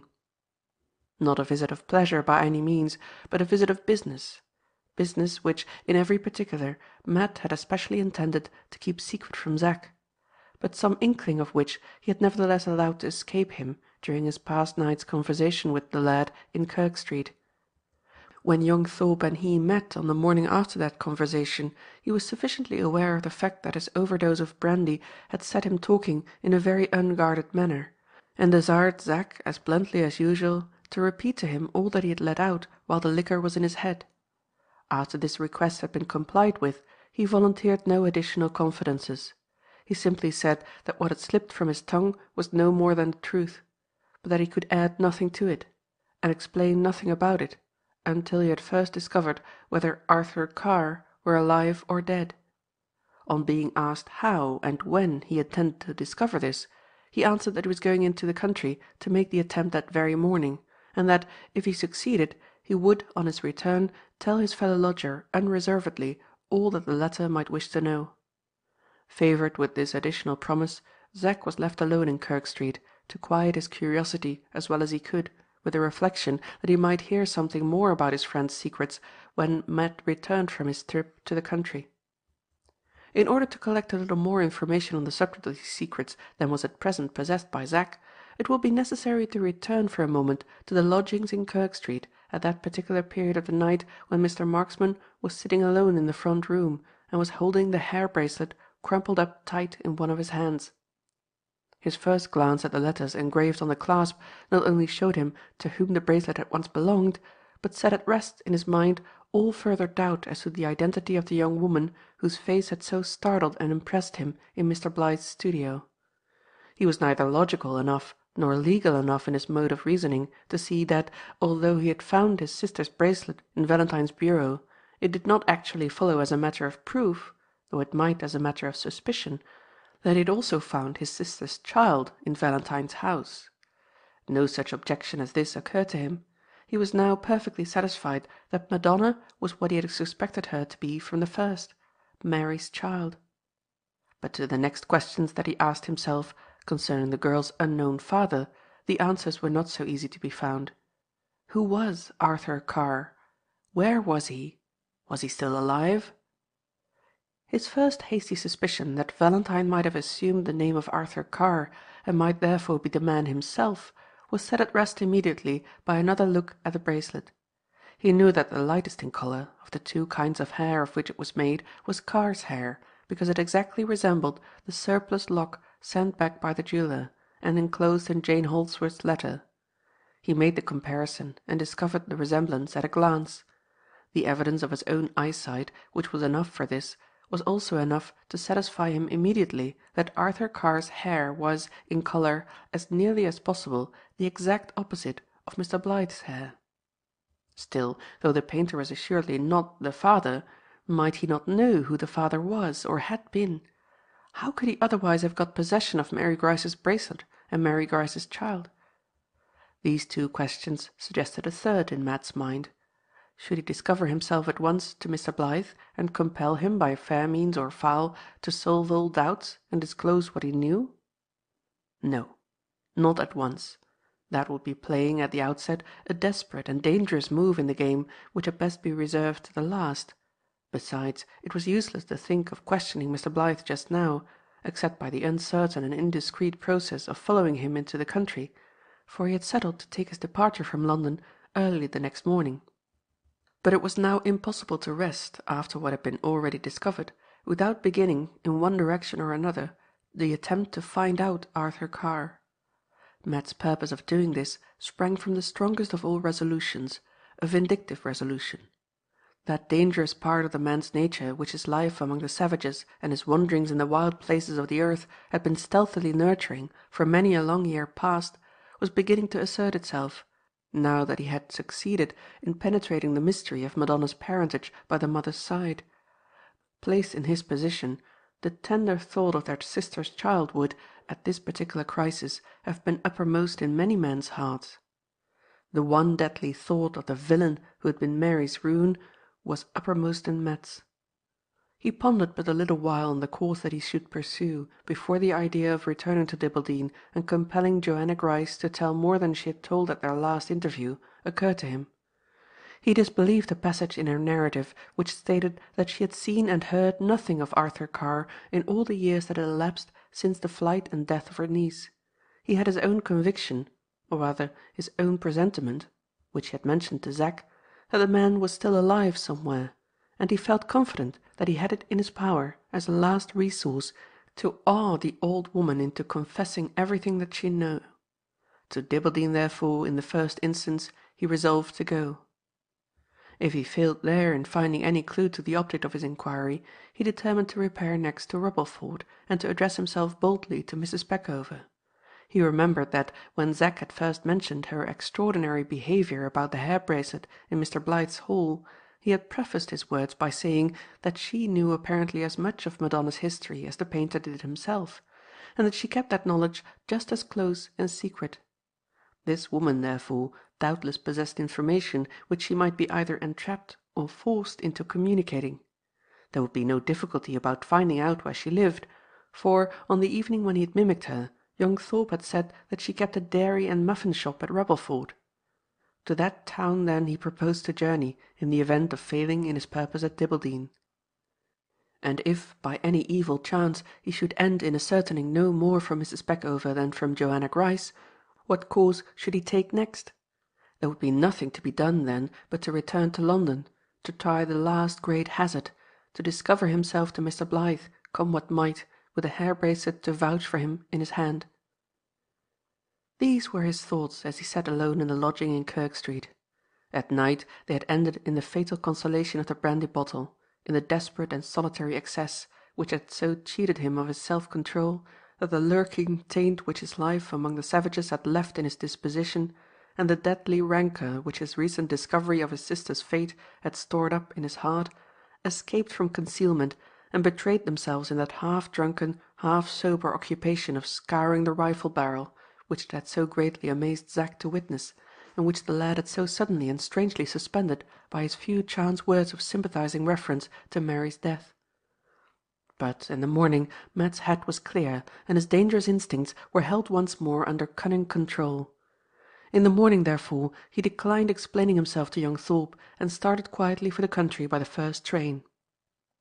On being set down at the Dibbledy station, Matt lingered a little and looked about him, just as he had lingered and looked on the occasion of his first visit.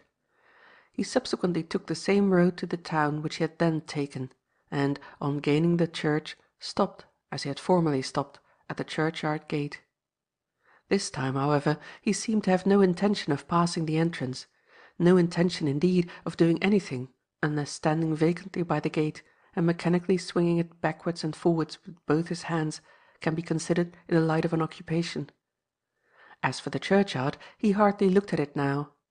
There were 2 or 3 people at a little distance walking about among the graves, who it might have been thought would have attracted his attention, but he never took the smallest notice of them. He was evidently meditating about something, for he soon began to talk to himself, being, like most men who have passed much of their time in solitude, unconsciously in the habit of thinking aloud. "I wonder how many years ago it is since she and me used to swing backwards and forwards on this," he said, still pushing the gate slowly to and fro. "The hinges used to creak then. They go smooth enough now. Oiled, I suppose." As he said this, he moved his hands from the bar on which they rested, and turned away to go on to the town, but stopped, and walking back to the gate, looked attentively at its hinges. "Ah," he said, "not oiled. New."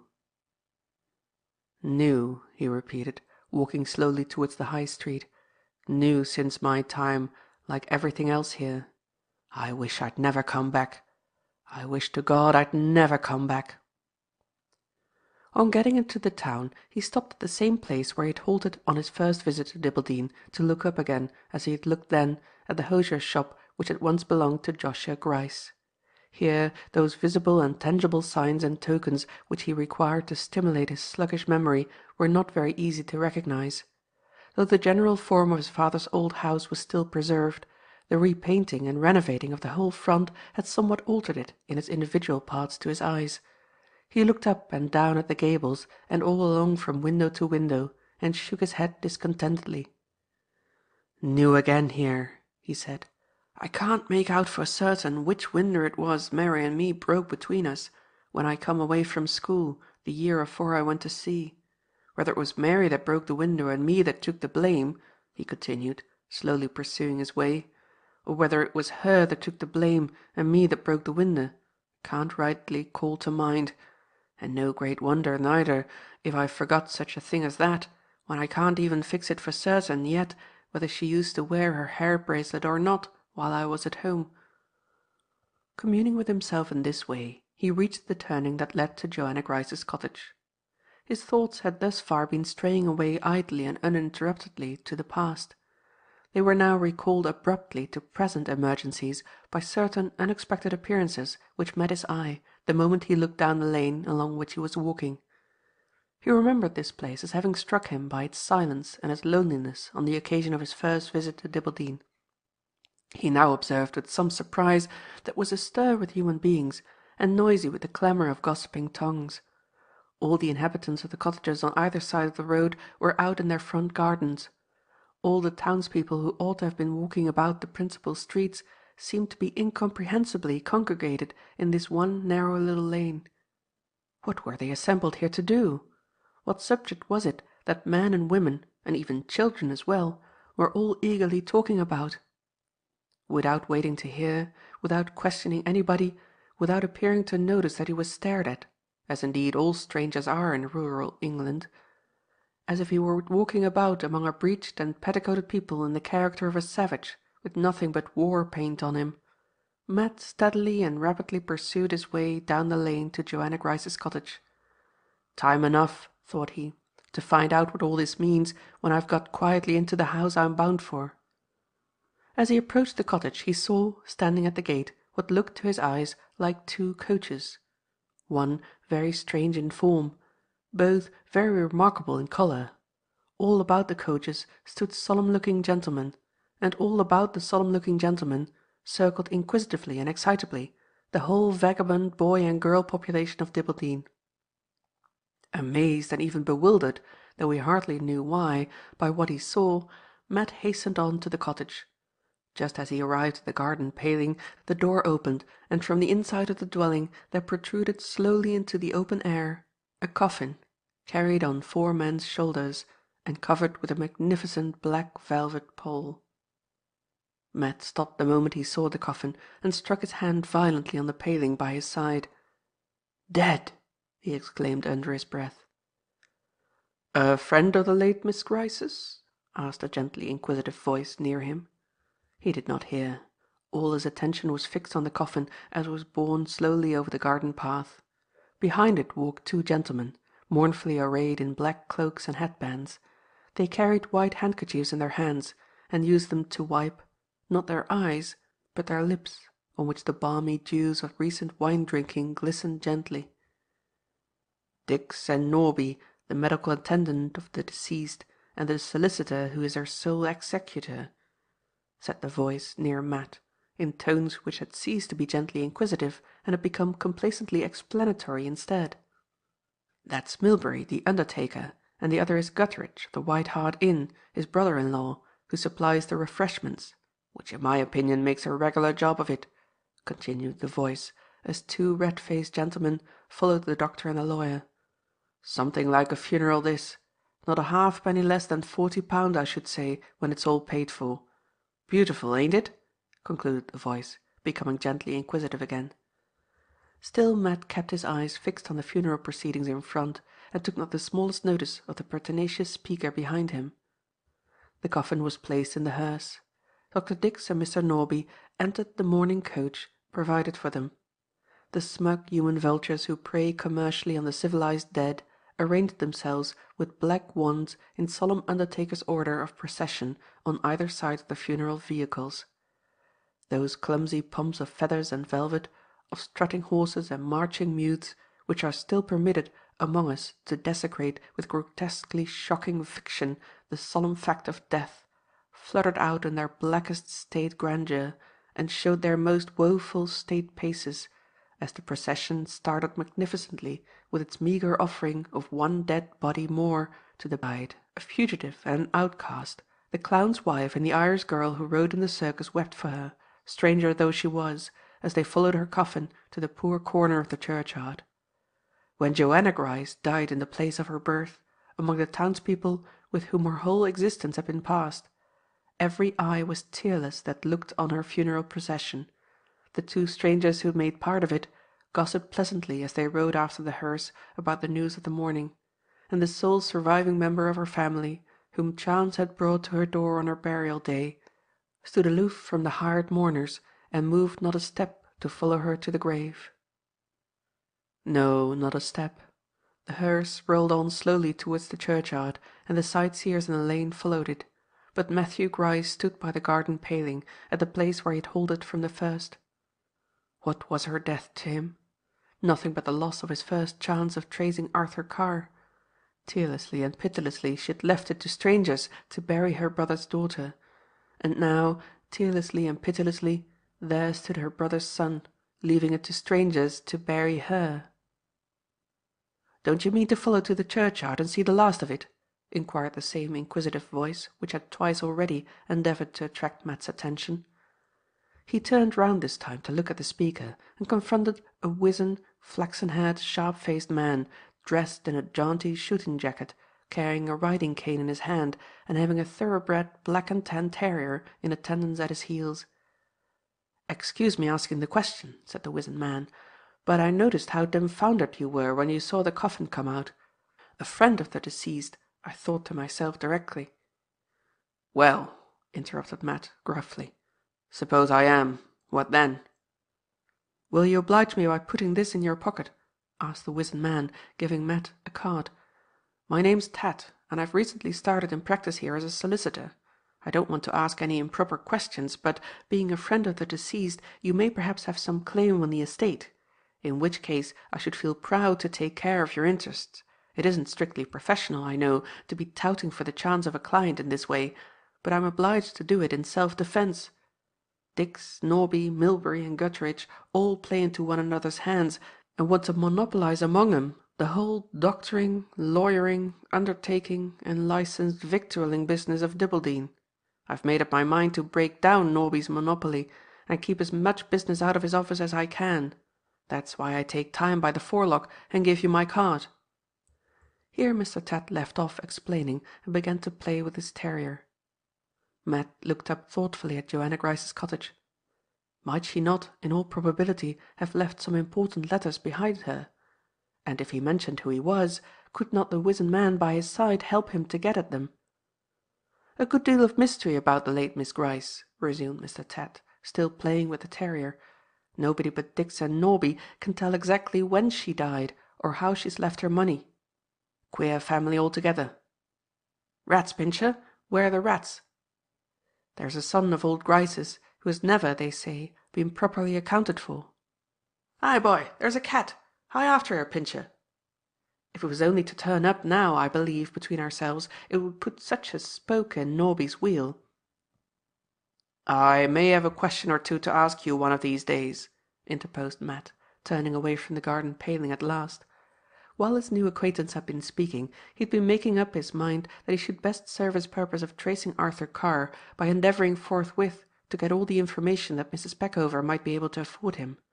In the event of this resource proving useless, there would be plenty of time to return to Dibbledy, discover himself to Mr. Tat, and ascertain whether the law would not give to Joshua Gryce's son the right of examining Joanna Gryce's papers. "Come to my office," cried Mr. Tat enthusiastically. "I can give you a prime bit of Stilton and as good a glass of bitter beer as ever you drank in your life." Matt declined this hospitable invitation peremptorily, and set forth at once on his return to the station. All Mr. Ted's efforts to engage him for an early day and an appointed hour failed.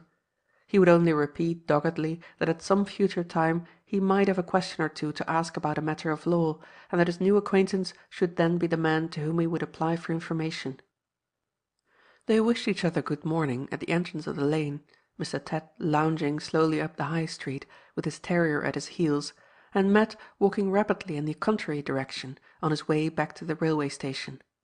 As he passed the churchyard, the funeral procession had just arrived at its destination, and the bearers were carrying the coffin from the hearse to the church door. He stopped a little by the roadside to see it go in.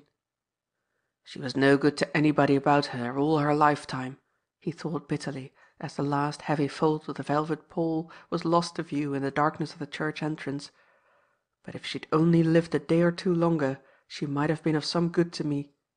There's more of what I wanted to know nailed down along with her in that coffin than ever I'm likely to find out anywhere else.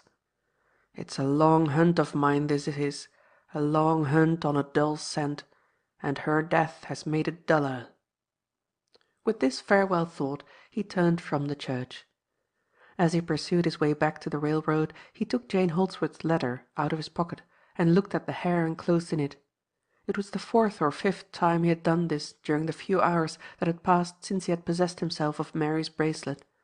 From that period there had grown within him a vague conviction that the possession of Carr's hair might in some way lead to the discovery of Carr himself. He knew perfectly well that there was not the slightest present or practical use in examining this hair, and yet there was something that seemed to strengthen him afresh in his purpose, to encourage him anew after his unexpected check at Dibbleden, merely in the act of looking at it. "If I can't track him no other way," he muttered, replacing the hair in his pocket, "I've got the notion into my head, somehow, that I shall track him by this." Matt found it no very easy business to reach Rubbleford. He had to go back a little way on the Dibbleden line, then to diverge by a branch line, and then to get upon another main line, and travel along it some distance before he reached his destination. It was dark by the time he reached Rubbleford.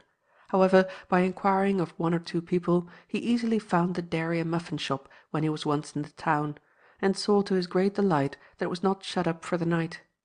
He looked in at the window under a plaster cast of a cow, and observed by the light of one tallow candle burning inside a chubby buxom girl sitting at the counter and either drawing or writing something on a slate. Entering the shop after a moment or two of hesitation, he asked if he could see Mrs. Peckover. "Mother went away, sir, 3 days ago, to nurse Uncle Bob at Banbury," answered the girl. Here was a second check, a second obstacle to defer the tracing of Arthur Carr.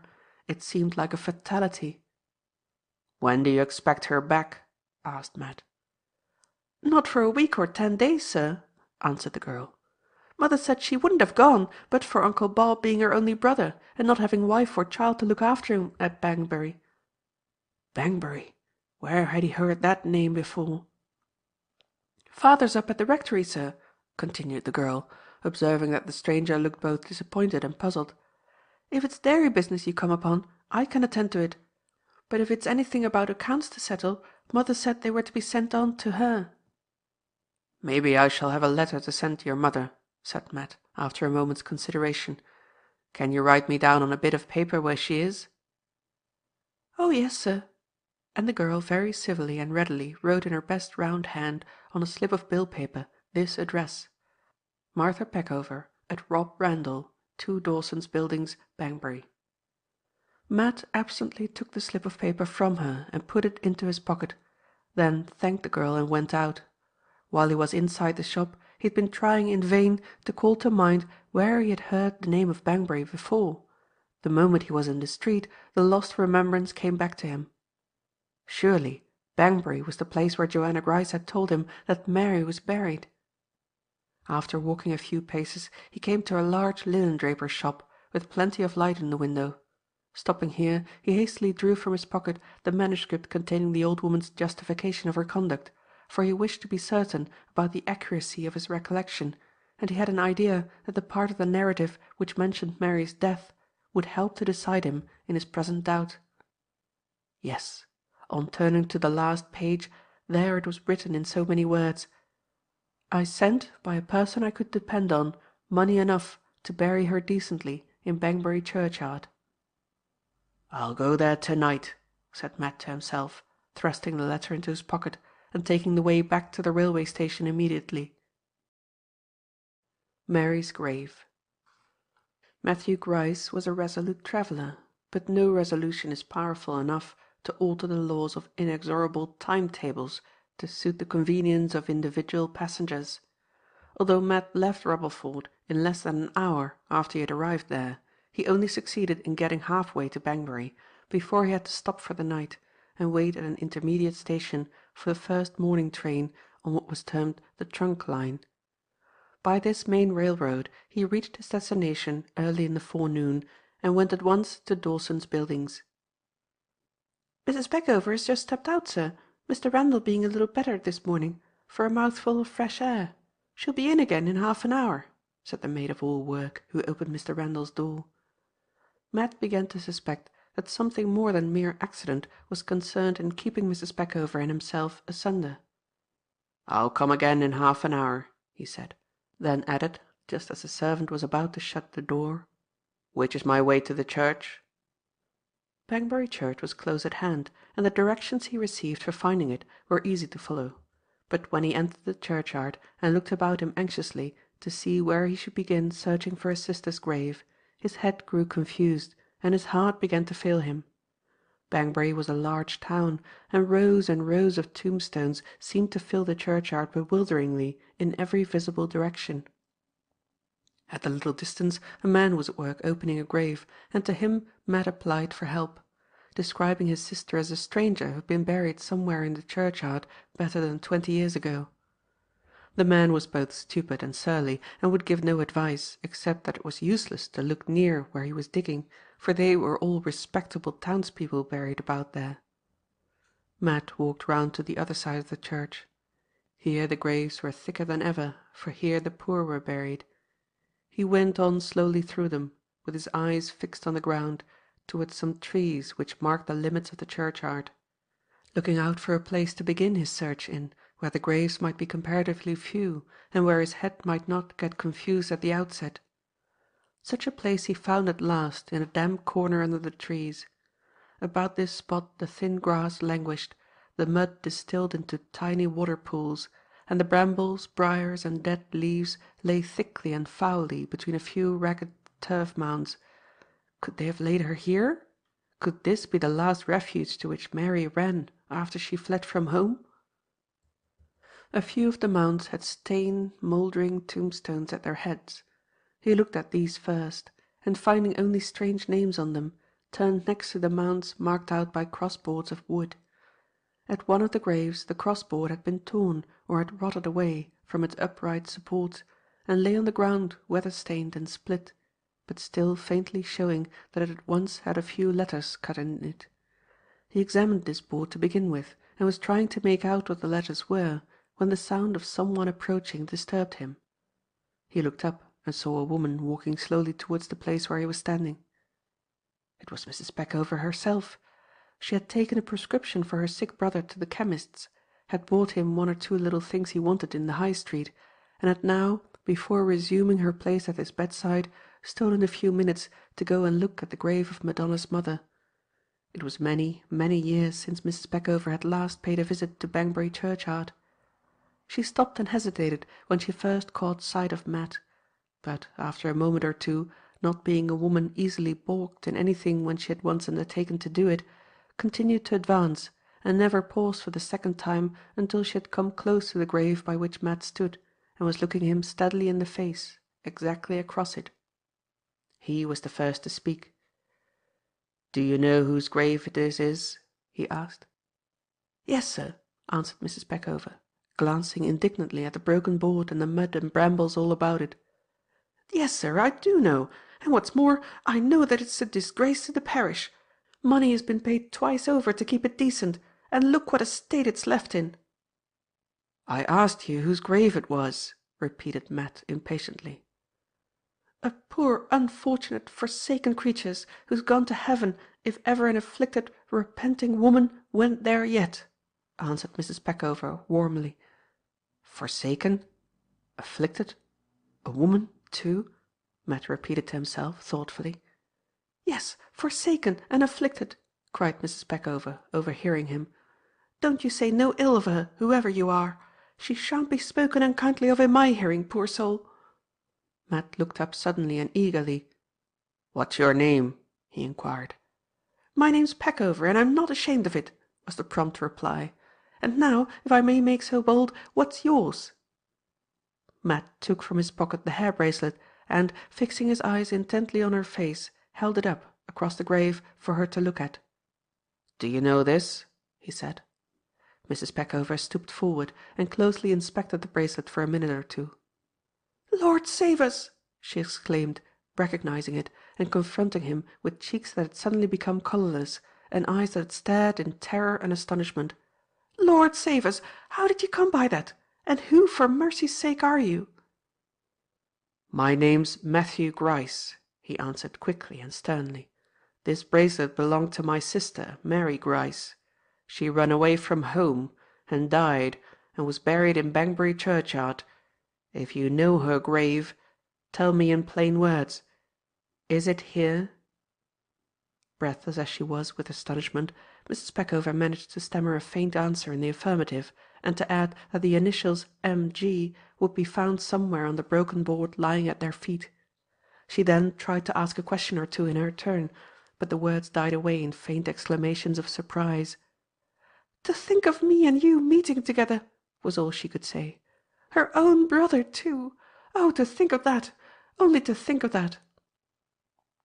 Matt looked down at the mud, the brambles, and the rotting grass that lay over what had once been a living and loving human creature. The dangerous brightness glittered in his eyes, the cold change spread fast over his cheeks, and the scars of the arrow wounds began to burn redly and more redly as he whispered to himself, I'll be even yet, Mary, with the man who laid you here. Does Mr. Blythe know who you are, sir? Asked Mrs. Peckover, hesitating and trembling as she put this question. Did he give you the bracelet? She stopped. Matt was not listening to her. His eyes were fastened on the grave. He was still talking to himself in quick, whispering tones. Her bracelet was hid from me in another man's chest, he said. I found her bracelet. Her child was hid from me in another man's house. I found her child. Her grave was hid from me in a strange churchyard. I found her grave. The man who laid her in it is hid from me still. I shall find him. Please do listen to me, sir, for one moment, pleaded Mrs. Peckover, more nervously than before. Does Mr. Blythe know about you? And little Mary? Oh, sir, whatever you do, pray, pray don't take her away from where she is now. You can't mean to do that, sir, though you are her own mother's brother. You can't, surely. He looked up at her so quickly, with such a fierce, steady, serpent glitter in his light grey eyes, that she recoiled a step or two, still pleading, however, with desperate perseverance for an answer to her last question. Only tell me, sir, that you don't mean to take little Mary away, and I won't ask you to say so much as another word. You'll leave her with Mr. and Mrs. Blythe, won't you, sir? For your sister's sake, you'll leave her with the poor bedridden lady that's been like a mother to her for so many years past. For your dear lost sister's sake that I was with when she died. Tell me about her. He said those few words with surprising gentleness, as Mrs. Peckover thought, for such a rough-looking man. Yes, yes, all you want to know, she answered. But I can't stop here. There's my brother. I've got such a turn with seeing you, it's almost put him out of my head. There's my brother that I must go back to and see if he's asleep still. You just please to come along with me and wait in the parlour. It's close by, while I step upstairs. Here she stopped in great confusion. It seemed like running some desperate risk to ask this strange, stern-featured relation of Mary Gryce's into her brother's house. And yet, thought Mrs. Peckover, if I can only soften his heart by telling him about his poor unfortunate sister, it may make him all the readier to leave little Mary. At this point her perplexities were cut short by Matthew himself, who said, shortly, that he had been to Dawson's Buildings already to look after her. On hearing this, she hesitated no longer. It was too late to question the propriety or impropriety of admitting him now. "Come away, then," she said. Don't let's wait no longer, and don't fret about the infamous state they've left things in here," she added, thinking to propitiate him, as she saw his eyes turn once more at parting on the broken board and the brambles around the grave. "I know where to go, and who to speak to." "Go nowhere and speak to nobody," he broke in sternly, to her great astonishment. "All what's got to be done to it, I mean to do myself." "You?" "Yes, me. It was little enough I ever did for her while she was alive, and it's little enough now, only to make things look decent about the place where she's buried, but I mean to do that much for her, and no other man shall stir a finger to help me." Roughly as it was spoken, this speech made Mrs. Peckover feel easier about Madonna's prospects. The hard-featured man was, after all, not so hard-hearted as she had thought him at first. She even ventured to begin questioning him again, as they walked together towards Dawson's Buildings. He varied very much in his manner of receiving her inquiries, replying to some promptly enough, and gruffly refusing, in the plainest terms, to give a word of answer to others. He was quite willing, for example, to admit that he had procured her temporary address at Banbury from her daughter at Rebbleford, but he flatly declined to inform her how he had first found out that she lived at Rebbleford at all. Again, he readily admitted that neither Madonna nor Mr. Blythe knew who he really was, but he refused to say why he had not disclosed himself to them, or when he intended, if he ever intended at all, to inform them that he was the brother of Mary Gryce. As to getting him to confess in what manner he had become possessed of the hair bracelet, Mrs. Peckover's first question about it, although only answered by a look, was received in such a manner as to show her that any further efforts on her part in that direction would be perfectly fruitless. On one side of the door at Dawson's Buildings was Mr. Randall's shop, and on the other was Mr. Randall's little dining parlour. In this room Mrs. Peckover left Matt, while she went upstairs to see if her sick brother wanted anything. Finding that he was still quietly sleeping, she only waited to arrange the bedclothes comfortably about him, and to put a handbell easily within his reach in case he should awake, and then went downstairs again immediately. She found Matt sitting with his elbows on the one little table in the dining parlour, his head resting on his hands. Upon the table, lying by the side of the bracelet, was the lock of hair out of Jane Holdsworth's letter, which he had yet once more taken from his pocket to look at. "Why, mercy on me!" cried Mrs. Peckover, glancing at it. "Surely it's the same hair that's worked into the bracelet. Wherever, for goodness' sake, did you get that?" "Never mind where I got it. Do you know whose hair it is? Look a little closer. The man this hair belonged to was the man she trusted in, and he laid her in the churchyard for her pains." "Oh, who was he? Who was he?" asked Mrs. Peckover eagerly. "Who was he?" repeated Matthew sternly. "What do you mean by asking me that?" "I only mean that I never heard a word about the villain. I don't so much as know his name." "You don't?" He fastened his eyes suspiciously on her as he said those two words. "No, as true as I stand here I don't. Why, I didn't even know that your poor dear sister's name was Gryce till you told me." His look of suspicion began to change to a look of amazement as he heard this. He hurriedly gathered up the bracelet and the lock of hair and put them into his pocket again. "Let's hear first how you met with her," he said. "I'll have a word or two about the other matter afterwards." Mrs. Peckover sat down near him and began to relate the mournful story which she had told to Valentine and Dr. and Mrs. Joyce, now many years ago, in the rectory dining-room. But on this occasion she was not allowed to go through her narrative uninterruptedly. While she was speaking the few simple words which told how she had sat down by the roadside and suckled the half-starved infant of the forsaken and dying Mary Gryce, Matt suddenly reached out his heavy, trembling hand and took fast hold of hers. He gripped it with such force that, stout-hearted and hardy as she was, she cried out in alarm and pain, "Oh, don't! You hurt me! You hurt me!" He dropped her hand directly and turned his face away from her, his breath quickening painfully, his fingers fastening on the side of his chair, as if some great pang of oppression were trying him to the quick.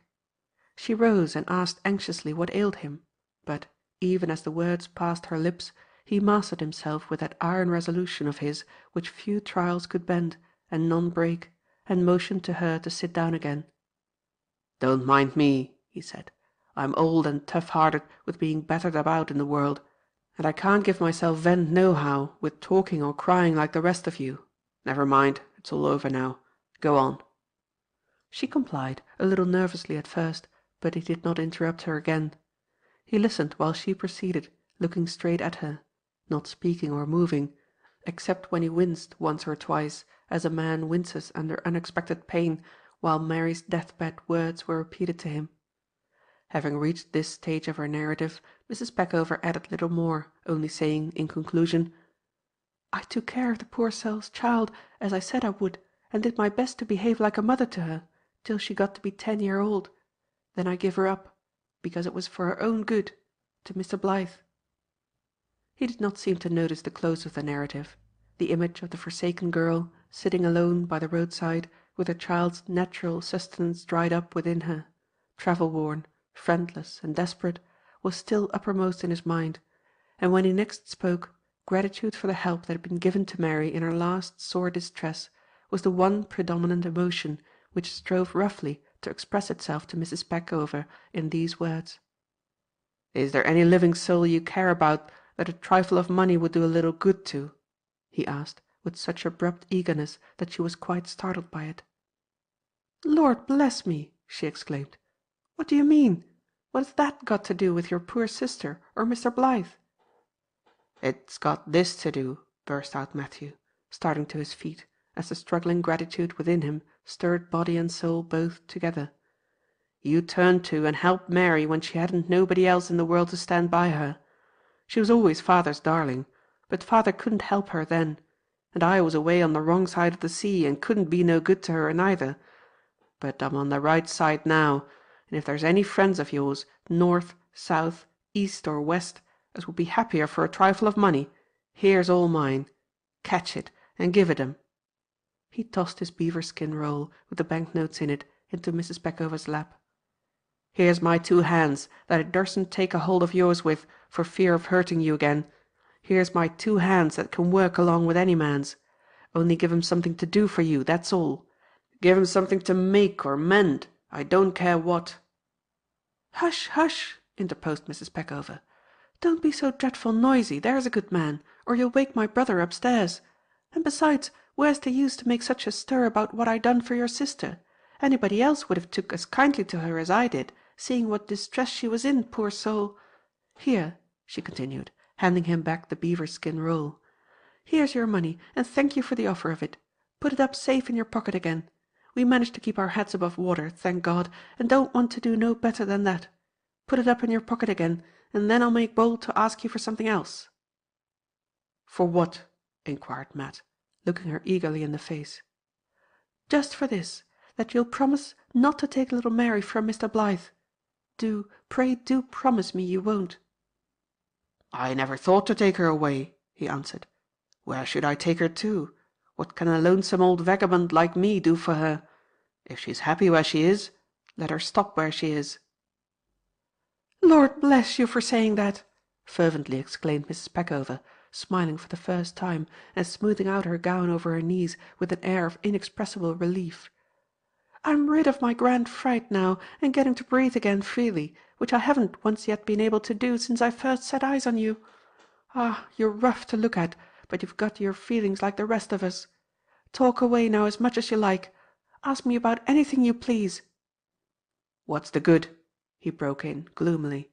"You don't know what I wanted you to know. I come down here for to find out the man as once owned this." He pulled the lock of hair out of his pocket again. "And you can't help me. I didn't believe it when you first said so, but I do now." "Well, thank you for saying that much, though you might have put it civiller." "His name was Arthur Carr. Did you never hear tell of anybody with the name of Arthur Carr?"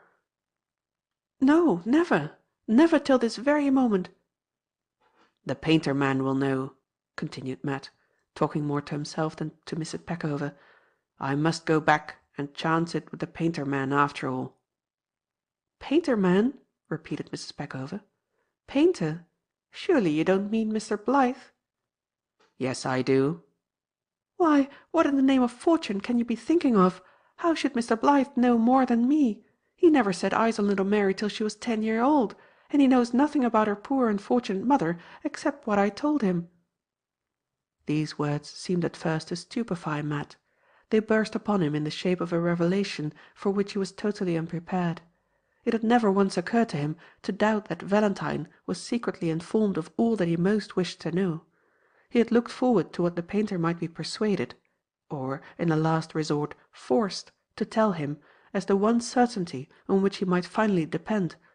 And here was this fancied security exposed, in a moment, as the wildest delusion that ever man trusted in. What resource was left? To return to Dibbledene and, by the legal help of Mr. Tatt, to possess himself of any fragments of evidence which Joanna Gryce might have left behind her in writing. This seemed but a broken reed to depend on, and yet nothing else now remained. "I shall find him. I don't care where he's hid away from me, I shall find him yet," thought Matt, still holding with dogged and desperate obstinacy to his first superstition, in spite of every fresh sign that appeared to confute it. "Why worry yourself about finding Arthur Carr at all?" pursued Mrs. Peckover, noticing his perplexed and mortified expression. "The wretch is dead, most likely, by this time." "I'm not dead," retorted Matt fiercely, "and you're not dead, and you and me are as old as him. Don't tell me he's dead again. I say he's alive, and by God I'll be even with him." "Oh, don't talk so, don't. It's shocking to hear you and see you," said Mrs. Peckover, recoiling from the expression of his eye at that moment, just as she had recoiled from it already over Mary's grave. "Suppose he's alive, why should you go taking vengeance into your own hands after all these years? Your poor sister's happy in heaven, and her child's took care of by the kindest people, I do believe, that ever drew breath in this world. Why should you want to be even with him now? If he hasn't been punished already, I'll answer for it he will be, in the next world, if not in this. Don't talk about it or think about it any more, that's a good man. Let's be friendly and pleasant together again, like we were just now, for Mary's sake. Tell me where you've been to all these years. How is it you've never turned up before? Come, tell me, do." She ended by speaking to him in much the same tone which she would have made use of to soothe a fractious child, but her instinct as a woman guided her truly. In venturing on that little reference to Mary, she had not ventured in vain. It quieted him and turned aside the current of his thoughts into the better and smoother direction. "Didn't she never talk to you about having a brother as was away aboard ship?" he asked anxiously. "No, she wouldn't say a word about any of her friends, and she didn't say a word about you. But how did you come to be so long away? That's what I want to know," said Mrs. Peckover, pertinaciously repeating her question, partly out of curiosity, partly out of the desire to keep him from returning to the dangerous subject of Arthur Carr. "I was always a bitter bad 'un, I was," said Matthew meditatively. "There was no keeping of me straight, try it anyhow you like. I bolted from home, I bolted from school, I bolted from aboard ship." "Why? What for?" "Partly because I was a bitter bad 'un, and partly because of a letter I picked up in port, at the Brazils, at the end of a long cruise. Here's the letter, but it's no good showing it to you. The paper's so grimed and tore about, you can't read it." "Who wrote it? Mary?" "No, father, saying what had happened to Mary, and telling me not to come back home till things was pulled straight again. Here's what he said, under the big grease spot. If you can get a continued employment anywhere abroad, accept it instead of coming back.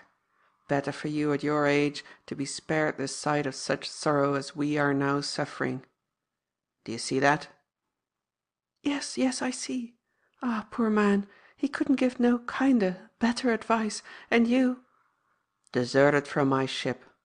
The devil was in me to be off on the tramp, and father's letter did the rest.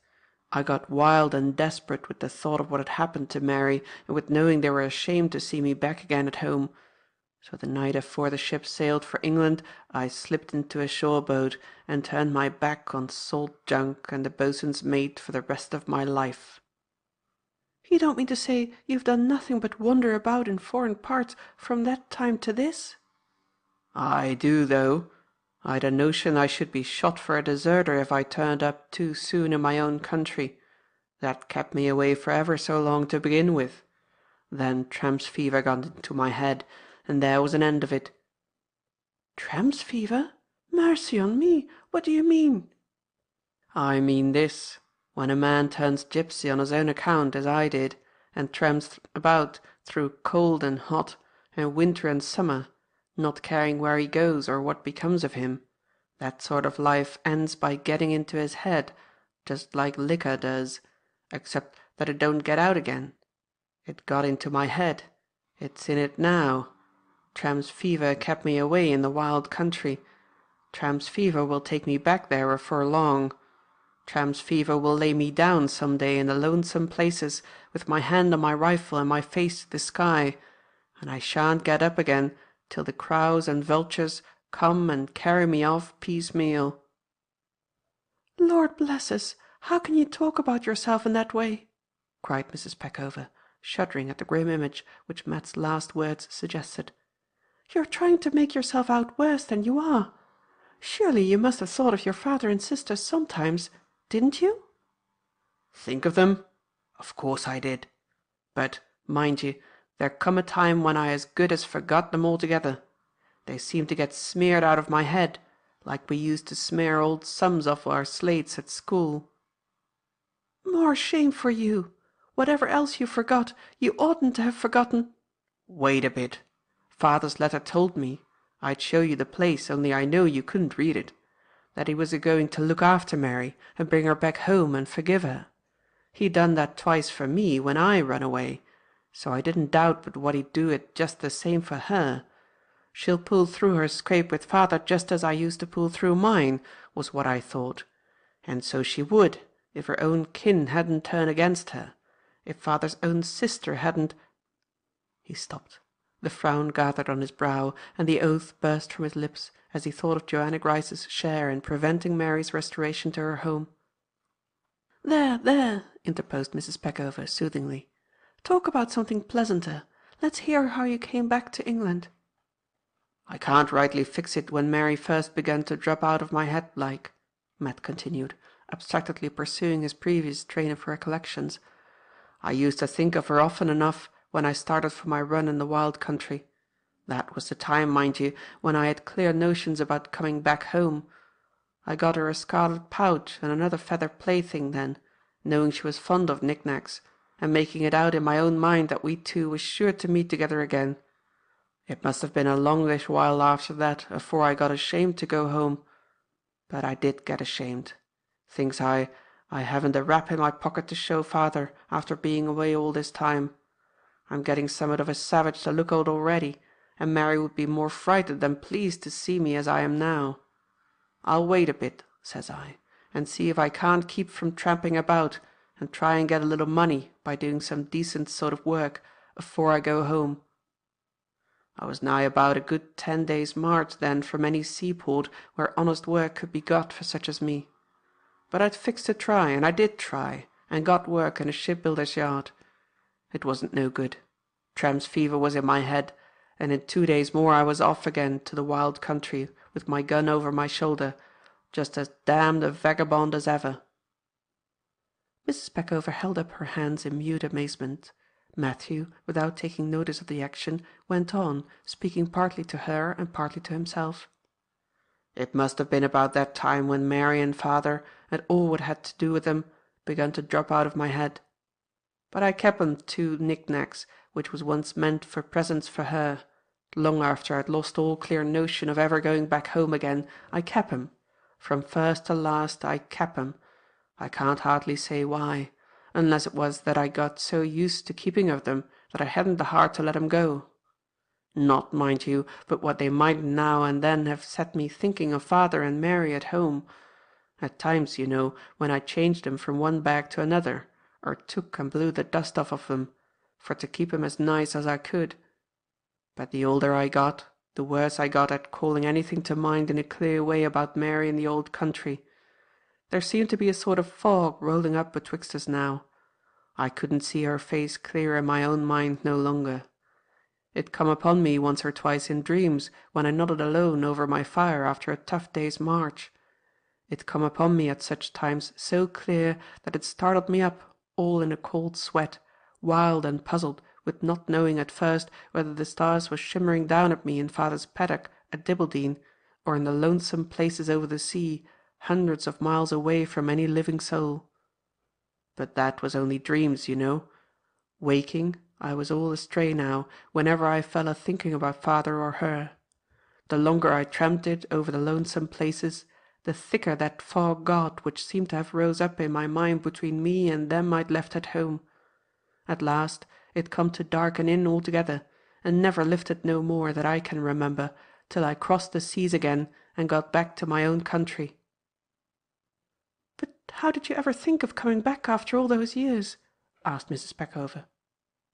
"Well, I got a good heap of money, for once in a way, with digging for gold in California," he answered. "And my mate that I worked with, he says to me one day, 'I don't see my way to how we are to spend our money, now we've got it, if we stop here. What can we treat ourselves to in this place, excepting bad brandy and cards? Let's go over to the old country, where there ain't nothing we want that we can't get for our money, and, when it's all gone, let's turn tail again and work for more.' He wrought upon me like that till I went back with him. We quarrelled aboard ship, and when we got into port, he went his way and I went mine. Not, mind you, that I started off at once for the old place as soon as I was ashore. That fog in my mind I told you of seemed to lift a little when I heard my own language and saw my own country people's faces about me again. And then there come a sort of fear over me, a fear of going back home at all after the time I'd been away. I got over it, though, and went in a day or two. When I first laid my hand on the churchyard gate that Mary and me used to swing on, and when I looked up at the old house, with the gable ends just what they used to be, though the front was new painted and strange names was over the shop door, then all my time in the wild country seemed to shrivel up somehow, and better than 20 years ago began to be almost like yesterday. I'd seen father's name in the churchyard, which was no more than I looked for, but when they told me Mary had never been brought back, when they said she'd died many a year ago among strange people, they cut me to the quick." "Ah, no wonder, no wonder." "It was a wonder to me, though. I should have laughed at any man if he'd told me I should be took so at hearing what I heard about her after all the time I'd been away. I couldn't make it out then, and I can't now. I didn't feel like my own man when I first set eyes on the old place, and then to hear she was dead, it cut me, as I told you. It cut me deeper still when I come to tumble over the things she'd left behind her in her box. 20 years ago got nigher and nigher to yesterday, with every fresh thing belonging to her that I laid a hand on.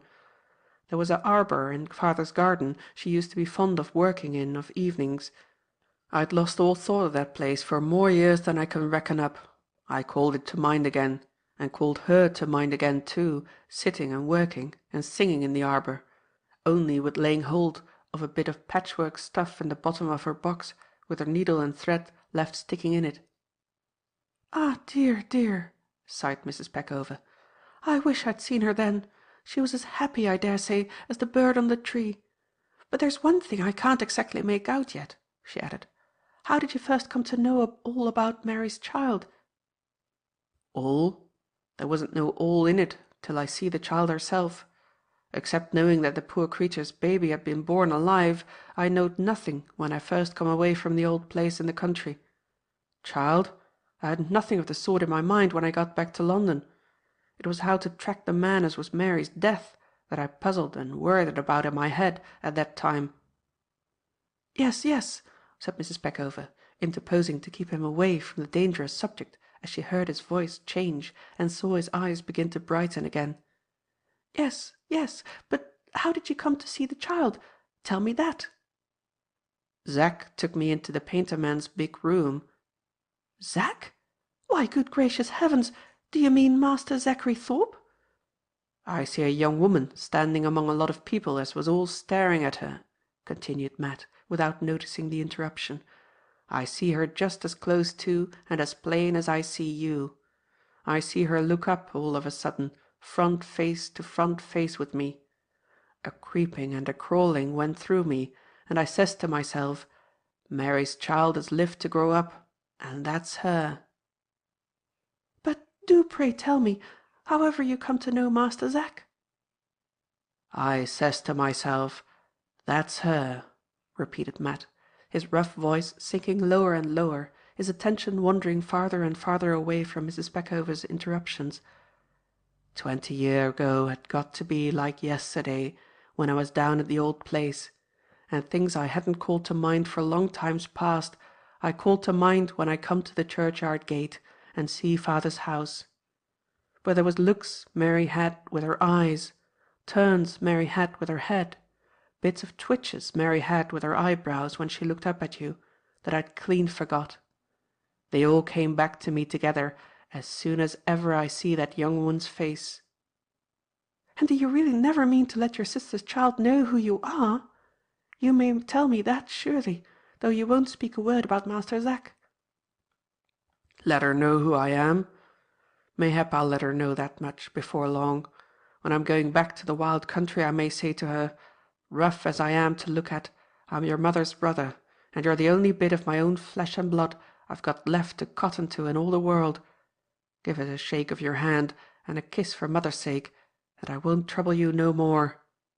I may say that afore I go back and lose sight of her for good and all." "Oh, but you won't go back.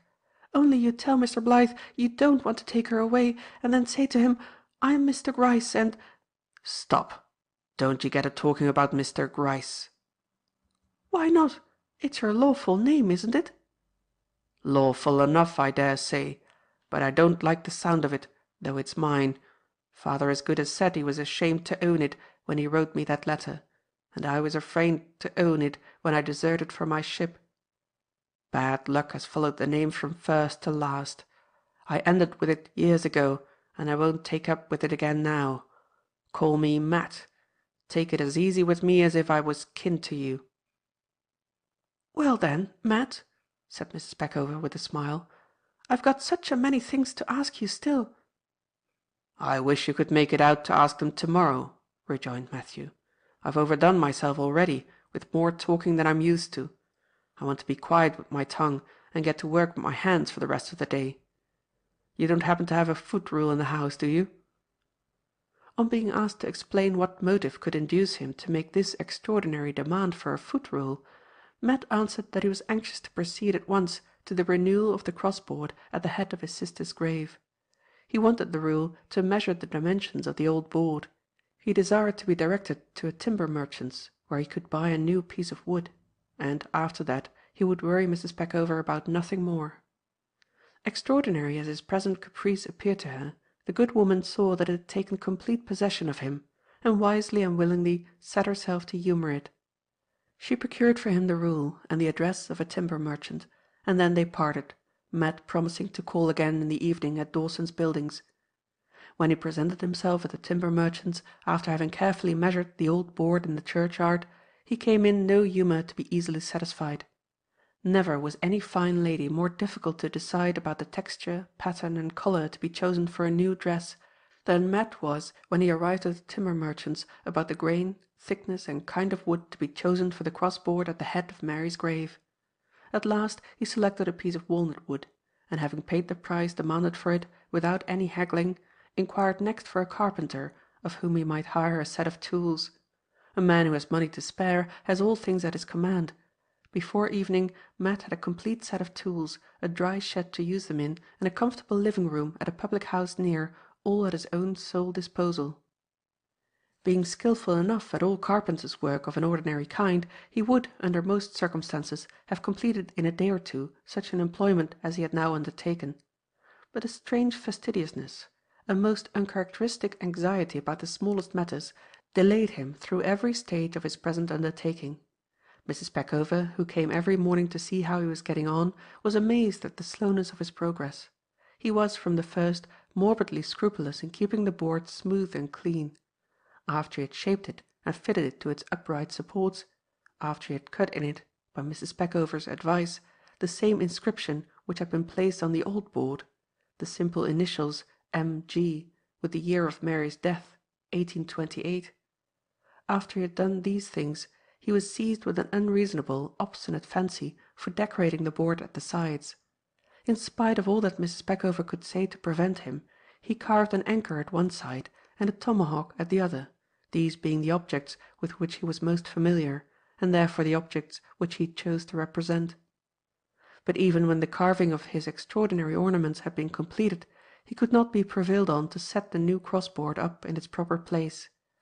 Fondly as artists or authors linger over their last loving touches to the picture or the book, did Matt now linger day after day over the poor monument to his sister's memory which his own rough hands had made.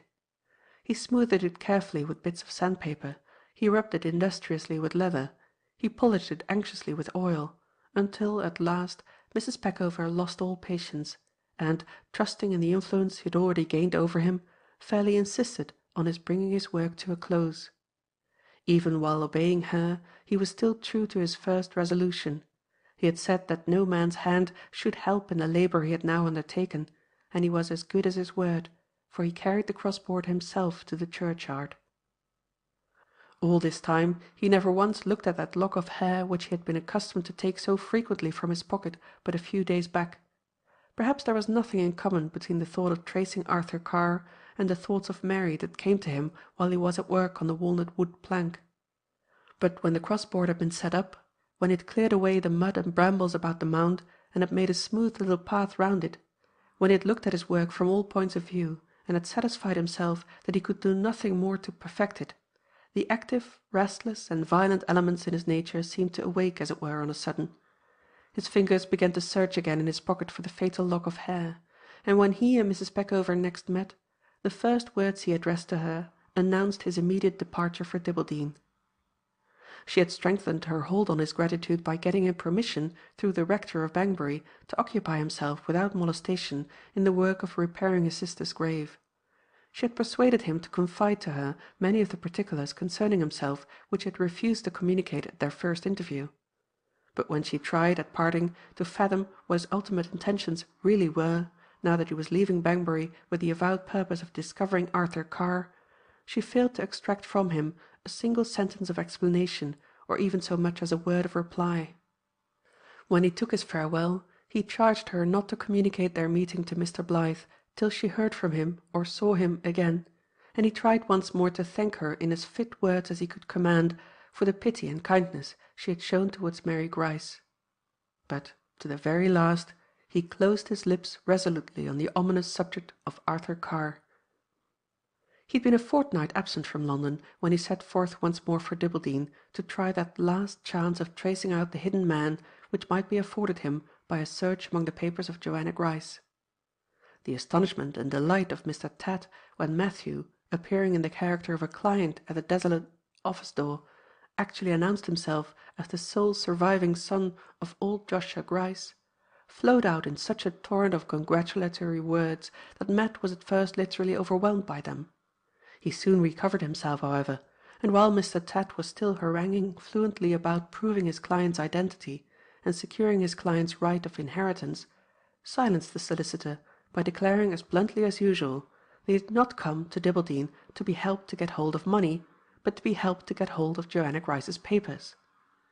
This extraordinary announcement produced a long explanation and a still longer discussion, in the middle of which Matt lost his patience and declared that he would set aside all legal obstacles and delays forthwith by going to Mr. Norby's office and demanding of that gentleman, as the official guardian of the late Miss Gryce's papers, permission to look over the different documents which the old woman might have left behind her.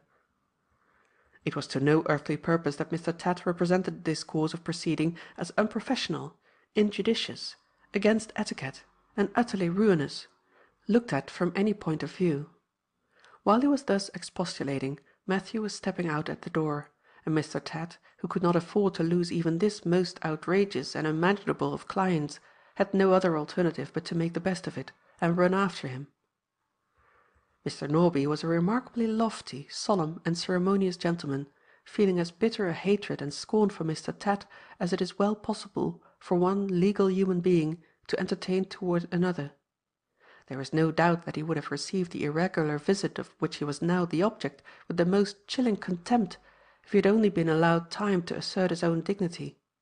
But before he could utter a single word, Matthew, in defiance of all that Mr. Tatt could say to silence him, first announced himself in his proper character, and then, after premising that he came to worry nobody about money matters, coolly added that he wanted to look over the late Joanna Gryce's letters and papers directly, for a purpose which was not of the smallest consequence to anyone but himself. Under ordinary circumstances, Mr. Norby would have simply declined to hold any communication with Matt until his identity had been legally proved. But the prosperous solicitor of Dibbledy had a grudge against the audacious adventurer who had set up in practice against him, and he therefore resolved to depart a little on this occasion from the strictly professional course for the express purpose of depriving Mr. Tat of as many prospective 6 and 8pences as possible. Waving his hand solemnly, when Matt had done speaking, he said, "Wait a moment, sir," then rang a bell and ordered in his head clerk. "Now, Mr. Scott," said Mr. Norby, loftily addressing the clerk, "have the goodness to be a witness in the first place that I protest against this visit on Mr. Tat's part as being indecorous, unprofessional, and unbusinesslike. In the second place, be a witness also that I do not admit the identity of this party," pointing to Matt, "and that what I am now about to say to him, I say under protest, and denying pro forma that he is the party he represents himself to be. You thoroughly understand, Mr. Scott?" Mr. Scott bowed reverently. Mr. Norby went on. "If your business connection, sir, with that party," he said, addressing Matthew and indicating Mr. Tat, "was only entered into to forward the purpose you have just mentioned to me, I beg to inform you, denying, you will understand, at the same time, your right to ask for such information, that you may wind up matters with your solicitor whenever you please. The late Miss Gryce has left neither letters nor papers. I destroyed them all by her own wish, in her own presence, and under her own written authority, during her last illness. My head clerk here, who was present to assist me, will corroborate the statement, if you wish it." Matt listened attentively to these words, but listened to nothing more. A sturdy legal altercation immediately ensued between the two solicitors, but it hardly reached his ears. Mr. Tat took his arm and led him out, talking more fluently than ever, but he had not the poorest trifle of attention to bestow on Mr. Tat. All his faculties together seemed to be absorbed by this one momentous consideration. Had he really and truly lost the last chance of tracing Arthur Carr? When they got into the High Street, his mind somewhat recovered its freedom of action, and he began to feel the necessity of deciding at once on his future movements. Now that his final resource had failed him, what should he do next? It was useless to go back to Banbury, useless to remain at Dibbledy, yet the fit was on him to be moving again somewhere. Better even to return to Kirk Street than to remain irresolute and inactive on the scene of his defeat. He stopped suddenly, and saying, "It's no good waiting here now. I shall go back to London," impatiently shook himself free of Mr. Tat's arm in a moment. He found it by no means so easy, however, to shake himself free of Mr. Tat's legal services. "Depend on my zeal," cried this energetic solicitor, following Matthew pertinaciously on his way to the station. "If there's law in England, your identity shall be proved and your rights respected. I intend to throw myself into this case heart and soul. Money, justice, law, morality, are all concerned. One moment, my dear sir, if you must really go back to London, oblige me at any rate with your address, and just state in a cursory way whether you were christened or not at Dibbledy Church. I want nothing more to begin with, absolutely nothing more, on my word of honour as a professional man." Willing in his present mood to say or do anything to get rid of his volunteer solicitor, Matt mentioned his address in Kirk Street, and the name by which he was known there, impatiently said "yes" to the inquiry as to whether he had been christened at Dibbledy Church, and then abruptly turning away, left Mr. Tat standing in the middle of the high road, excitably making a note of the evidence just collected in a new legal memorandum book. As soon as Matt was alone, the ominous question suggested itself to him again. Had he lost the last chance of tracing Arthur Carr? Although inexorable facts seemed now to prove past contradiction that he had, Even yet he held to his old superstition more doggedly and desperately than ever. Once more, on his way to the station, he pulled out the lock of hair and obstinately pondered over it. Once more, while he journeyed to London, that strange conviction upheld him which had already supported him under previous checks. "I shall find him," thought Matt, whirling along in the train. "I don't care where he's hid away from me. I shall find him yet." The discovery of Arthur Carr. While Matthew Gryce was travelling backwards and forwards between town and town in the Midland counties, the life led by his young friend and comrade in the metropolis was by no means devoid of incident and change. Zack had met with his adventures as well as Matt, one of them in particular being of such a nature, or rather leading to such results, as materially altered the domestic aspect of the lodgings in Kirk Street. True to his promise to Valentine, Zack, on the morning of his friend's departure for the country, presented himself at Mr. Strathers's house with his letter of introduction punctually at 11 o'clock, and was fairly started in life by that gentleman before noon on the same day, as a student of the classic beau ideal in the statue halls of the British Museum. He worked away resolutely enough till the rooms were closed, and then returned to Kirk Street, not by any means enthusiastically devoted to his new occupation, but determined to persevere in it because he was determined to keep to his word. His new profession wore, however, a much more encouraging aspect when Mr. Strather introduced him in the evening to the private academy. Here live people were the models to study from. Here he was free to use the palette and to mix up the pinkest possible flesh tints with brand new brushes. Here were high-spirited students of the fine arts, easy in manners and picturesque in personal appearance, with whom he contrived to become intimate directly. And here, to crown all, was a model, sitting for the Chest and Arms, who had been a great prize-fighter, and with whom Zack joyfully cemented the bonds of an eternal pugilistic friendship on the first night of his admission to Mrs. Strather's academy. All through the second day of his probation as a student, he laboured at his drawing with immense resolution and infinitesimal progress. All through the evening he daubed away industriously under Mr. Strather's supervision, until the academy sitting was suspended. It would have been well for him if he had gone home as soon as he laid down his brushes, but in an evil hour he lingered after the studies of the evening were over, to have a gossip with the prize-fighting model, and in an indiscreet moment he consented to officiate as one of the patrons at an exhibition of sparring to be held that night in a neighbouring tavern for the ex-pugilist's benefit. After being conducted in an orderly manner enough for some little time, the pugilistic proceedings of the evening were suddenly interrupted by one of the patrons present, who was also a student at the drawing academy, declaring that his pocket had been picked, and insisting that the room door should be closed and the police summoned immediately. Great confusion and disturbance ensued, amid which Zack supported the demand of his fellow student, perhaps a little too warmly.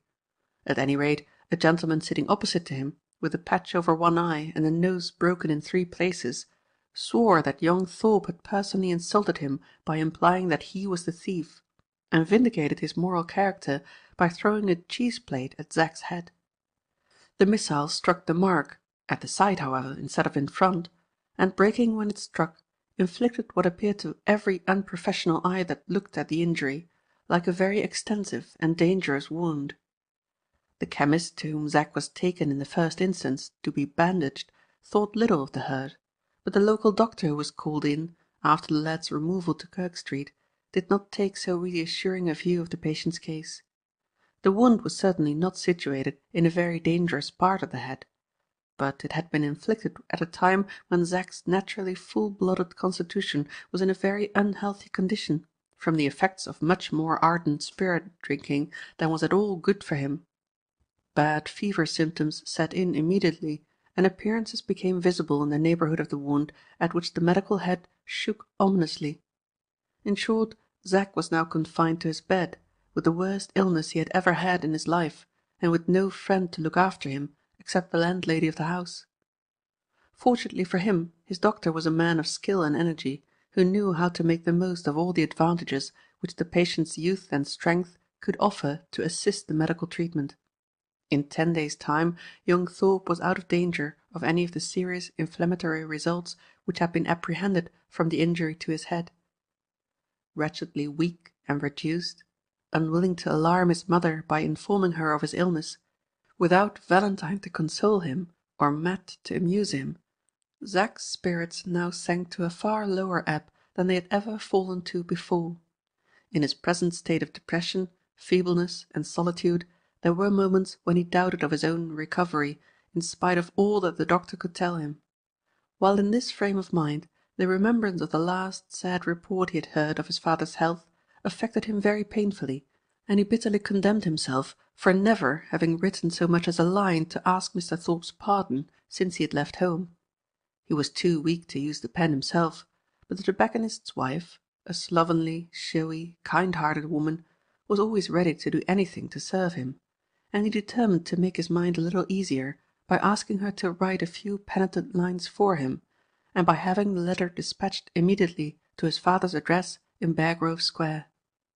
His landlady had long since been made the confidant of all his domestic tribulations, for he freely communicated them to everybody with whom he was brought much in contact, and she showed therefore no surprise, but on the contrary expressed great satisfaction when this request was preferred to her. This was the letter which Zack, with tearful eyes and faltering voice, dictated to the tobacconist's wife. My dear father, I am truly sorry for never having written to ask you to forgive me before. I write now and beg your pardon with all my heart, for I am indeed very penitent and ashamed of myself. If you will only let me have another trial, and will not be too hard upon me at first, I will do my best never to give you any more trouble. Therefore, pray write to me at 14 Kirk Street, Wendover Market, where I am now living with a friend who has been very kind to me.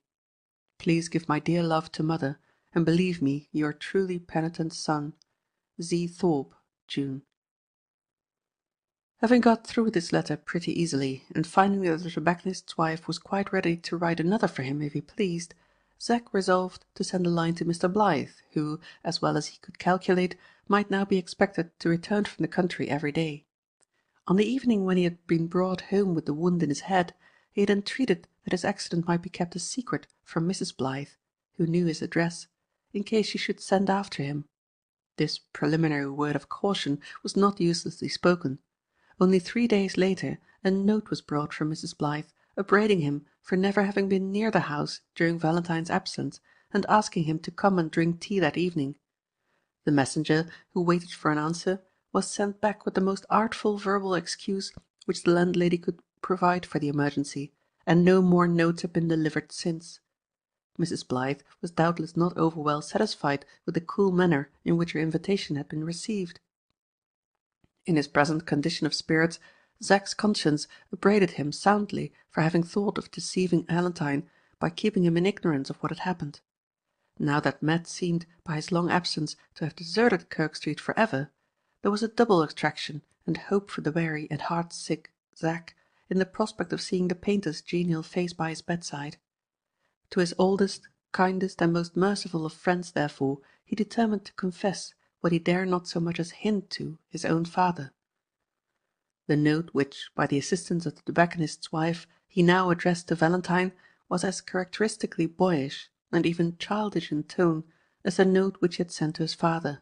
It ran thus: My dear Blyth, I begin to wish I had never been born, for I have got into another scrape, having been knocked on the head by a prize-fighter with a cheese-plate. It was wrong in me to go where I did, I know, but I went to Mr. Strather, just as you told me, and stuck to my drawing. I did indeed. Pray do come, as soon as ever you get back. I sent this letter to make sure of getting you at once. I am so miserable and lonely, and too weak still to get out of bed. My landlady is very good and kind to me, but as for that old vagabond Matt, he has been away in the country I don't know how long, and has never written to me. Please, please do come, and don't blow me up much if you can help it, for I am so weak I can hardly keep from crying when I think what has happened. Ever yours, Z. Thorpe, June. P.S. If you've got any of my money left by you, I should be very glad if you'd bring it. I haven't a farthing, and there are several little things I ought to pay for. This letter, and the letter to Mr. Thorpe, after being duly sealed and directed, were confided for delivery to a private messenger. They were written on the same day which had been occupied by Matthew Gryce in visiting Mr. Tatt and Mr. Norby at Dibbledene, and the coincidences of time so ordered it that while Zack's letters were proceeding to their destinations in the hand of the messenger, Zack's fellow lodger was also proceeding to his destination in Kirk Street by the fast London train. Beargrove Square was nearer to the messenger than Valentine's house, so the first letter that he delivered was that all-important petition for the paternal pardon, on the favourable reception of which depended Zack's last chance of reconciliation with home. Mr. Thorpe sat alone in his dining-parlour, the same dining-parlour in which, so many weary years ago, he had argued with old Mr. Goodworth about his son's education. Mrs. Thorpe, being confined to her room by a severe cold, was unable to keep him company. The doctor had just taken leave of him. Friends in general were forbidden, on medical authority, to excite him by visits. He was left lonely, and he had the prospect of remaining lonely for the rest of the day. That total prostration of the nervous system from which the doctor had declared him to be now suffering showed itself painfully, from time to time, in his actions as well as his looks, in his sudden startings when an unexpected noise occurred in the house, in the trembling of his wan, yellowish-white hand whenever he lifted it from the table, in the transparent paleness of his cheeks, in the anxious uncertainty of his ever-wandering eyes. His attention was just now directed on an open letter lying near him, a letter fitted to encourage and console him if any earthly hopes could still speak of happiness to his heart, or but a few days back his wife's entreaties and the doctor's advice had at length prevailed on him to increase his chances of recovery by resigning the post of secretary to one of the religious societies to which he belonged. The letter he was now looking at had been written officially to inform him that the members of the society accepted his resignation with the deepest regret, and to prepare him for a visit on the morrow from a deputation charged to present him with an address and testimonial, both of which had been unanimously voted by the society in grateful and affectionate recognition of his high character and eminent services while acting as their secretary. He had not been able to resist the temptation of showing this letter to the doctor, and he could not refrain from reading it once again now, before he put it back in his desk. It was, in his eyes, the great reward and the great distinction of his life. He was still lingering thoughtfully over the last sentence when Zack's letter was brought in to him. It was only for a moment that he had dared to taste again the sweetness of a well-won triumph, but even in that moment there mingled with it the poisoning bitter of every past association that could pain him most. With a heavy sigh he put away the letter from the friends who honoured him, and prepared to answer the letter from the son who had deserted him. There was grief but no anger in his face as he read it over for the second time. He sat thinking for a little while, then drew towards him his inkstand and paper, hesitated, wrote a few lines, and paused again, putting down the pen this time and covering his eyes with his thin trembling hand. After sitting thus for some minutes, he seemed to despair of being able to collect his thoughts immediately, and to resolve on giving his mind full time to compose itself. He shut up his son's letter and his own unfinished reply together in the paper-case. But there was some reassuring promise for Zack's future prospects contained even in the little that he had already written, and the letter suggested forgiveness at the very outset, for it began with "My dear Zachary." On delivering Zack's second note at Valentine's house, the messenger was informed that Mr. Blyth was expected back on the next day, or on the day after that at the latest. Having a discretionary power to deal as she pleased with her husband's correspondence when he was away from home, Mrs. Blyth opened the letter as soon as it was taken up to her. Madonna was in the room at the time, with her bonnet and shawl on, just ready to go out for her usual daily walk, with Patty the housemaid for a companion, in Valentine's absence. "Oh, that wretched, wretched Zack!" exclaimed Mrs. Blyth, looking seriously distressed and alarmed the moment her eyes fell on the first lines of the letter. "He must be ill indeed," she added, looking closely at the handwriting, "for he has evidently not written this himself." Madonna could not hear these words, but she could see the expression which accompanied their utterance, and could indicate by a sign her anxiety to know what had happened. Mrs. Blythe ran her eye quickly over the letter, and ascertaining that there was nothing in it which Madonna might not be allowed to read, beckoned to the girl to look over her shoulder as the easiest and shortest way of explaining what was the matter. "How distressed Valentine will be to hear of this," thought Mrs. Blythe, summoning Patty upstairs by a pull at her bell-rope, while Madonna was eagerly reading the letter. The housemaid appeared immediately, and was charged by her mistress to go to Kirk Street at once, and after inquiring of the landlady about Zack's health, to get a written list of any comforts he might want, and bring it back as soon as possible. "And mind you leave a message," pursued Mrs. Blythe, in conclusion, "to say that he need not trouble himself about money matters, for your master will come back from the country either to-morrow or next day." Here her attention was suddenly arrested by Madonna, who was eagerly and even impatiently signing on her fingers. "What are you saying to Patty? Oh, do let me know what you are saying to Patty." Mrs. Blythe repeated, by means of the deaf and dumb alphabet, the instructions which she had just given to the servant, and added, observing the paleness and agitation of Madonna's face, "Let us not frighten ourselves unnecessarily, my dear, about Zack. He may turn out to be much better than we think him from reading his letter." "May I go with Patty?" rejoined Madonna, her eyes sparkling with anxiety, her fingers trembling as they rapidly formed these words. "Let me take my walk with Patty, just as if nothing had happened. Let me go. Pray let me go." "She can't be of any use, poor child," thought Mrs. Blythe, "but if I keep her here she will only be fretting herself into one of her violent headaches. Besides, she may as well have her walk now, for I shan't be able to spare Patty later in the day." Influenced by these considerations, Mrs. Blythe by a nod intimated to her adopted child that she might accompany the housemaid to Kirk Street. Madonna, the moment this permission was granted, led the way out of the room, but stopped as soon as she and Patty were alone on the staircase, and, making a sign that she would be back directly, ran up to her own bedchamber. When she entered the room, she unlocked a little dressing-case that Valentine had given to her, and, emptying out of one of the trays 4 sovereigns and some silver, all her savings from her own pocket-money, wrapped them up hastily in a piece of paper, and ran downstairs again to Patty. Zack was ill and lonely and miserable, longing for a friend to sit by his bedside and comfort him, and she could not be that friend. But Zack was also poor. She had read it in his letter. There were many little things he wanted to pay for. He needed money, and in that need she might secretly be a friend to him, for she had money of her own to give away. "My 4 golden sovereigns shall be the first he has," thought Madonna, nervously taking the housemaid's offered arm at the house door. "I will put them in some place where he is sure to find them, and never to know who they come from. And Zack shall be rich again, rich with all the money I have got to give him." 4 sovereigns represented quite a little fortune in Madonna's eyes. It had taken her a long, long time to save them out of her small allowance of pocket-money. When they knocked at the private door of the tobacco-shop, it was opened by the landlady, who, after hearing what their errand was from Patty, and answering some preliminary inquiries after Zack, politely invited them to walk into her back parlour.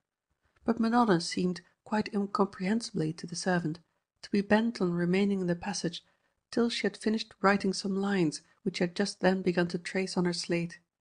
When they were completed, she showed them to Patty, who read with considerable astonishment these words: "Ask where his sitting-room is, and if I can go into it. I want to leave something for him there with my own hands if the room is empty."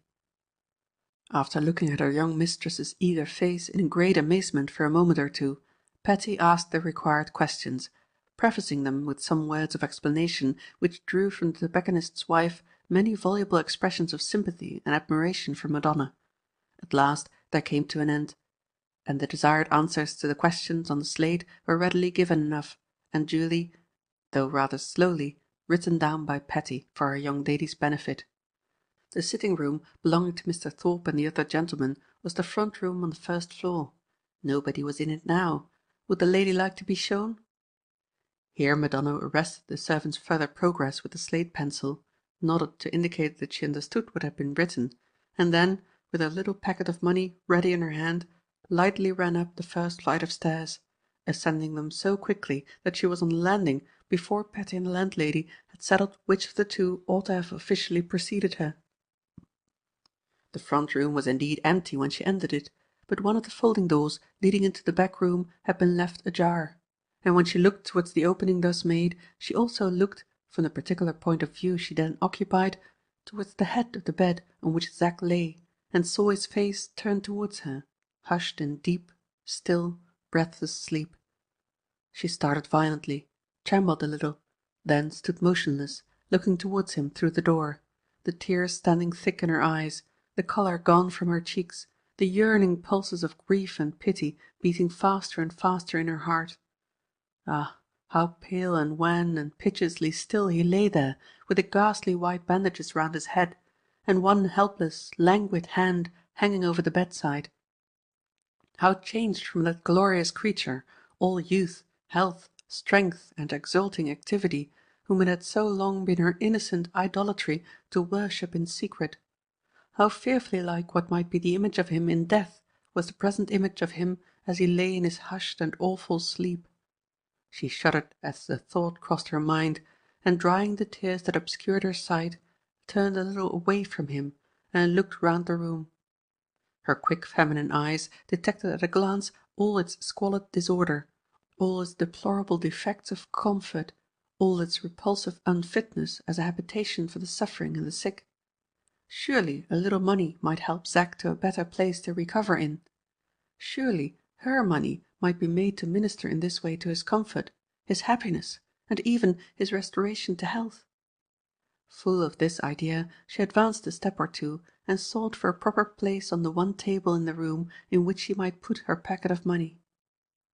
While she was thus engaged, an old newspaper, with some hair lying in it, caught her eye. The hair was Zack's, and was left to be thrown away, having been cut off that very morning by the doctor, who thought that enough had not been removed from the neighbourhood of the wound by the barber originally employed to clear the hair from the injured side of the patient's head.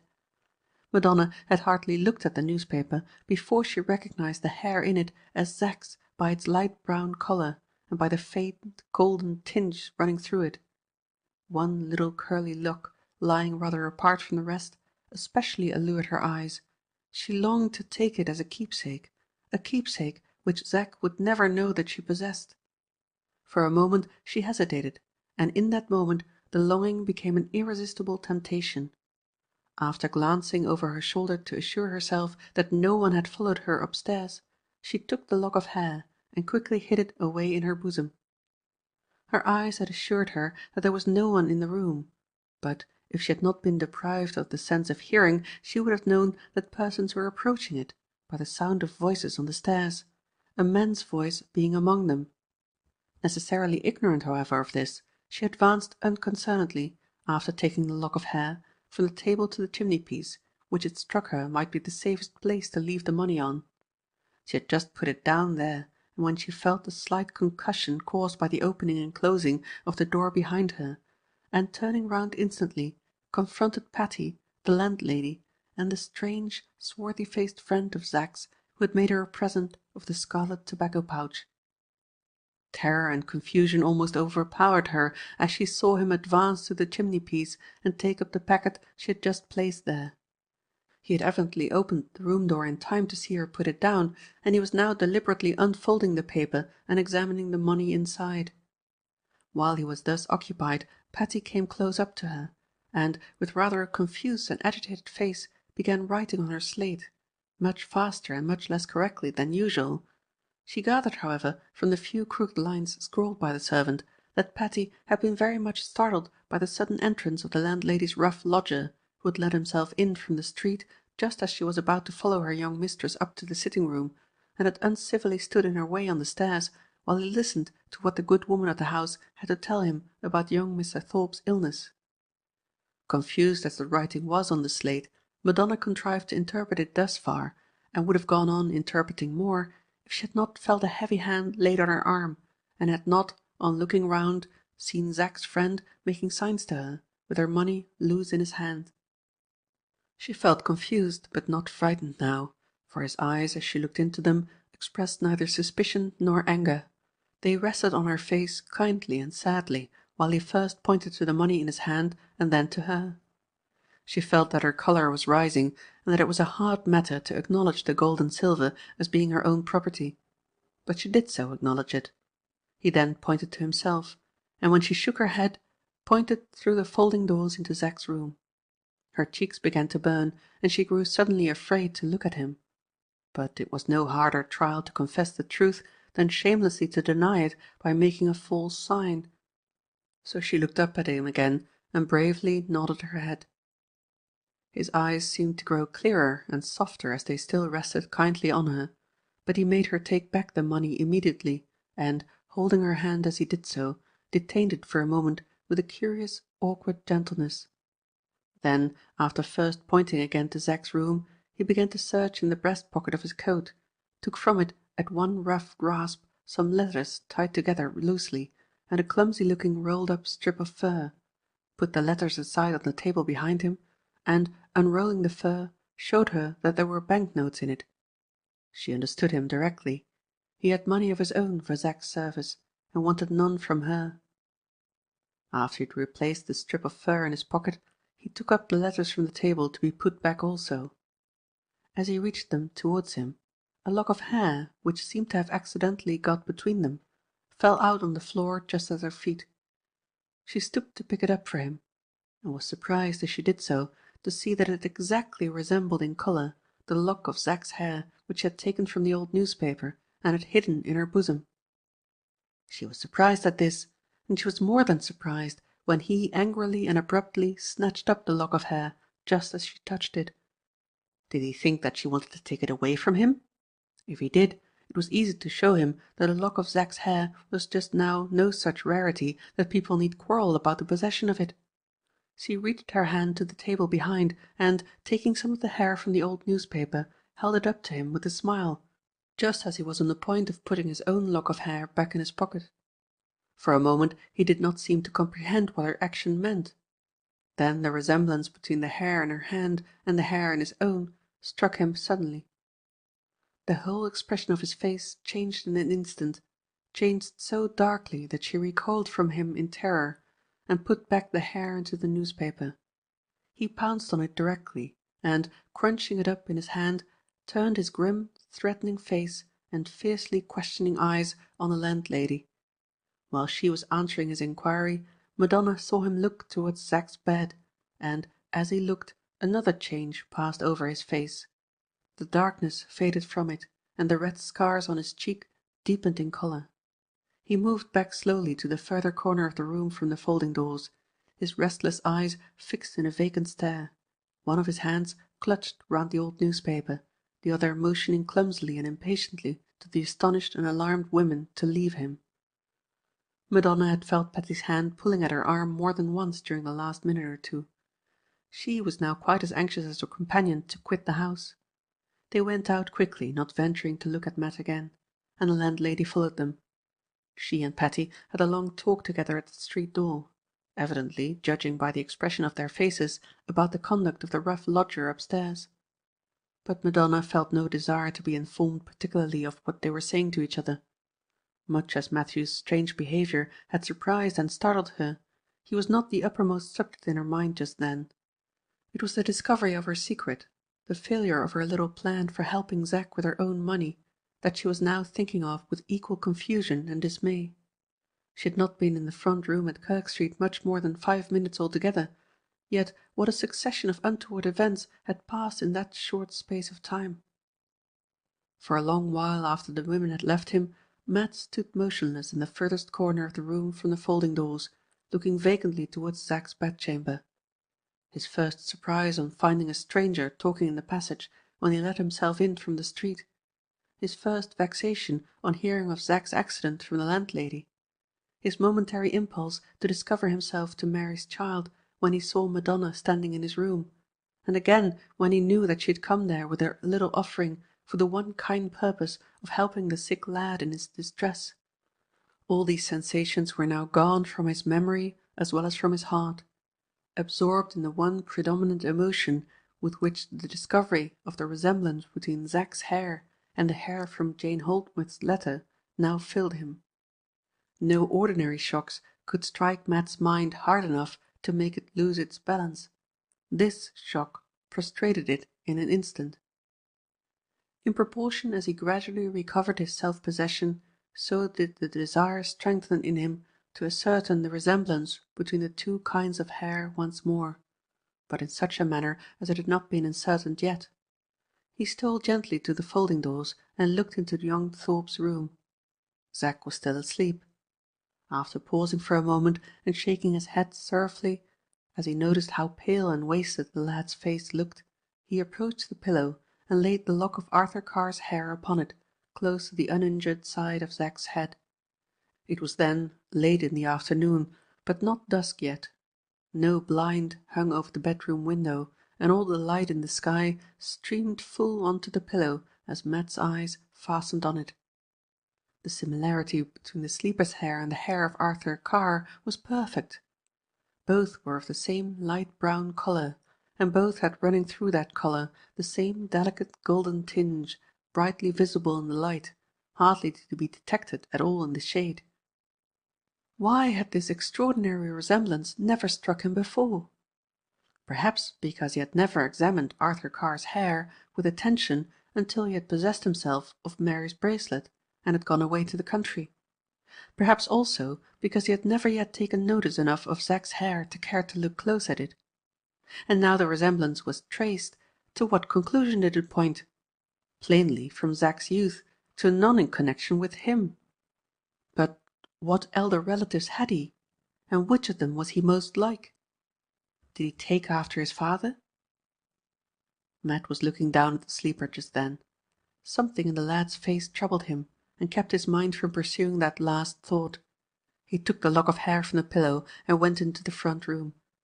There was anxiety and almost dread in his face as he thought of the fatally decisive question in relation to the momentous discovery he had just made, which must be addressed to Zack when he awoke. He had never really known how fond he was of his fellow lodger until now, when he was conscious of a dull, numbing sensation of dismay at the prospect of addressing that question to the friend who had lived as a brother with him since the day when they first met. As the evening closed in, Zack woke. It was a relief to Matt, as he went to the bedside, to know that his face could not now be clearly seen. The burden of that terrible question pressed heavily on his heart, while he held his comrade's feeble hand, while he answered as considerately, yet as briefly as he could, the many inquiries addressed to him, and while he listened patiently and silently to the sufferer's long, wandering, faintly uttered narrative of the accident that had befallen him. Towards the close of that narrative, Zack himself unconsciously led the way to the fatal question which Matt longed yet dreaded to ask him. "Well, old fellow," he said, turning feebly on his pillow so as to face Matthew, "something like what you call the horrors has been taking hold of me. And this morning in particular I was so wretched and lonely that I asked the landlady to write for me to my father, begging his pardon and all that. I haven't behaved as well as I ought, and, somehow, when a fellow's ill and lonely he gets homesick." His voice began to grow faint, and he left the sentence unfinished. "Zack," said Matt, turning his face away from the bed while he spoke, though it was now quite dark. "Zack, what sort of a man is your father?" "What sort of a man? How do you mean?" "To look at.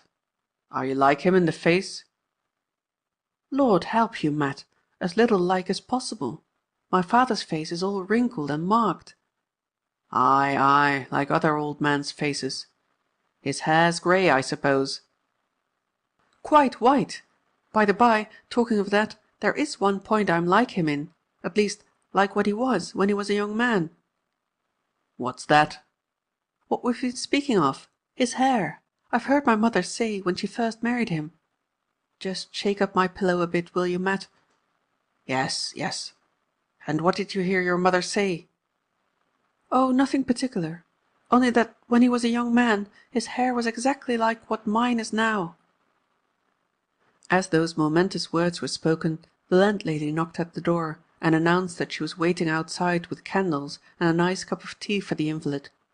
Matt led her into the bedchamber, then immediately walked out of it into the front room and closed the folding doors behind him. Brave as he was afraid at that moment to let Zack see his face. He walked to the fireplace and rested his head and arm on the chimney-piece, reflected for a little while, then stood upright again, and searching in his pocket, drew from it once more that fatal lock of hair which he had examined so anxiously and so often during his past fortnight in the country. "Your work is done," he said, looking at it for a moment as it lay in his hand, then throwing it into the dull red fire which was now burning low in the grate. "Your work's done, and mine won't be long a-doing." He rested his head and arm again wearily on the chimney-piece, and added, "I'm brothers with Zack. There's the hard part of it. I'm brothers with Zack." The day of reckoning. On the forenoon of the day that followed Matt's return to Kirk Street, the ordinarily dull aspect of Bear Grove Square was enlivened by a procession of 3 handsome private carriages which stopped at Mr. Thorpe's door.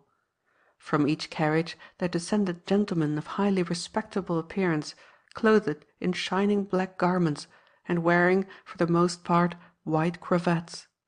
One of these gentlemen carried in his hands a handsome silver inkstand, and another gentleman, who followed him, bore a roll of glossy paper, tied round with a broad ribbon of sober purple hue. The roll contained an address to Mr. Thorpe, eulogizing his character in very affectionate terms. The inkstand was a testimonial to be presented after the address, and the gentlemen who occupied the 3 private carriages were all eminent members of the religious society which Mr. Thorpe had served in the capacity of secretary, and from which he now was obliged to secede in consequence of the precarious state of his health. A small and orderly assembly of idle people had collected on the pavement to see the gentlemen alight, to watch them go into the house, to stare at the inkstand, to wonder at the address, to observe that Mr. Thorpe's page wore his best livery, and that Mr. Thorpe's housemaid had on new cap ribbons and her Sunday gown. After the street door had been closed, and these various objects for popular admiration had disappeared, there still remained an attraction outside in the square which addressed itself to the general ear. One of the footmen in attendance on the carriages had collected many interesting particulars about the deputation and the testimonial, and while he related them in regular order to another footman anxious for information, the small and orderly public of idlers stood round about, and eagerly caught up any stray words explanatory of the ceremonies then in progress inside the house, which fell in their way. One of the most attentive of these listeners was a swarthy complexioned man with bristling whiskers and a scarred face, who had made one of the assembly on the pavement from the moment of its first congregating. He had been almost as much stared at by the people about him as the deputation itself, and had been set down among them generally as a foreigner of the most outlandish kind. But, in plain truth, he was English to the backbone, being no other than Matthew Gryce. Matt's look, as he stood listening among his neighbours, was now just as quietly vigilant, his manner just as gruffly self-possessed as usual. But it had cost him a hard struggle that morning, in the solitude of one of his longest and loneliest walks, to compose himself, or, in his favourite phrase, to "get to be his own man again." From the moment when he had thrown the lock of hair into the fire, to the moment when he was now loitering at Mr. Thorpe's door, he had never doubted, whatever others might have done, that the man who had been the ruin of his sister, and the man who was the nearest blood relation of the comrade who shared his roof and lay sick at that moment in his bed, were one and the same. Though he stood now amid the casual street spectators, apparently as indolently curious as the most careless among them, looking at what they looked at, listening to what they listened to, and leaving the square when they left it, he was resolved all the time to watch his first opportunity of entering Mr. Thorpe's house that very day, resolved to investigate through all its ramifications the secret which he had first discovered when the fragments of Zack's hair were playfully held up for him to look at in the deaf and dumb girl's hand. The dispersion of the idlers on the pavement was accelerated, and the footman's imaginary description of the proceedings then in progress at Mr. Thorpe's was cut short by the falling of a heavy shower. The frost, after breaking up, had been succeeded that year by prematurely mild spring weather. April seemed to have come a month before its time. Regardless of the rain, Matt walked slowly up and down the streets round Beargrove Square, peering every now and then from afar off through the misty shower to see if the carriages were still drawn up at Mr. Thorpe's door. The ceremony of presenting the testimonial was evidently a protracted one, for the vehicles were long kept waiting for their owners. The rain had passed away, the sun had reappeared, fresh clouds had gathered, and it was threatening a second shower before the deputation from the great religious society re-entered their vehicles and drove out of the square. When they had quitted it, Matt advanced and knocked at Mr. Thorpe's door. The clouds rolled up darkly over the sun, and the first warning drops of the new shower began to fall as the door opened. The servant hesitated about admitting him. He had anticipated that this sort of obstacle would be thrown in his way at the outset, and had provided against it in his own mind beforehand. "Tell your master," he said, "that his son is ill, and I have come to speak to him about it." This message was delivered and had the desired effect. Matt was admitted into the drawing-room immediately. The chairs occupied by the members of the deputation had not been moved away. The handsome silver inkstand was on the table. The address, beautifully written on the fairest white paper, lay by it. Mr. Thorpe stood before the fireplace, and bending over towards the table, mechanically examined for the second time the signatures attached to the address, while his strange visitor was being ushered upstairs. Matt's arrival had interrupted him just at the moment when he was going to Mrs. Thorpe's room to describe to her the presentation ceremony which she had not been well enough to attend. He had stopped immediately, and the faint smile that was on his face had vanished from it when the news of his son's illness reached him through the servant. But the hectic flush of triumph and pleasure which his interview with the deputation had called into his cheeks still coloured them as brightly as ever when Matthew Gryce entered the room. "You have come, sir," Mr. Thorpe began, "to tell me—" He hesitated, stammered out another word or two, then stopped. Something in the expression of the dark and strange face that he saw lowering at him under the black velvet skull-cap suspended the words on his lips. In his present nervous, enfeebled state, any sudden emotions of doubt or surprise, no matter how slight and temporary in their nature, always proved too powerful for his self-control, and betrayed themselves in his speech and manner painfully. Matt said not a word to break the ominous silence. Was he at that moment in very truth standing face to face with Arthur Carr?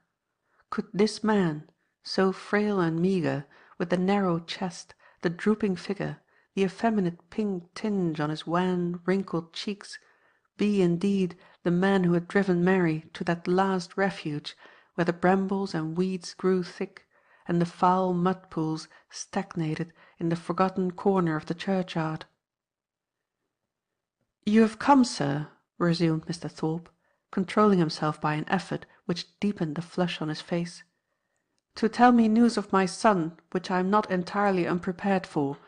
I heard from him yesterday, and, though it did not strike me at first, I noticed on referring to his letter afterwards that it was not in his own handwriting. My nerves are not very strong, and they have been tried, pleasurably, most pleasurably tried, already this morning by such testimonies of kindness and sympathy as it does not fall to the lot of many men to earn. May I beg you, if your news should be of an alarming nature, which God forbid, to communicate it as gently—" "My news is this," Matt broke in.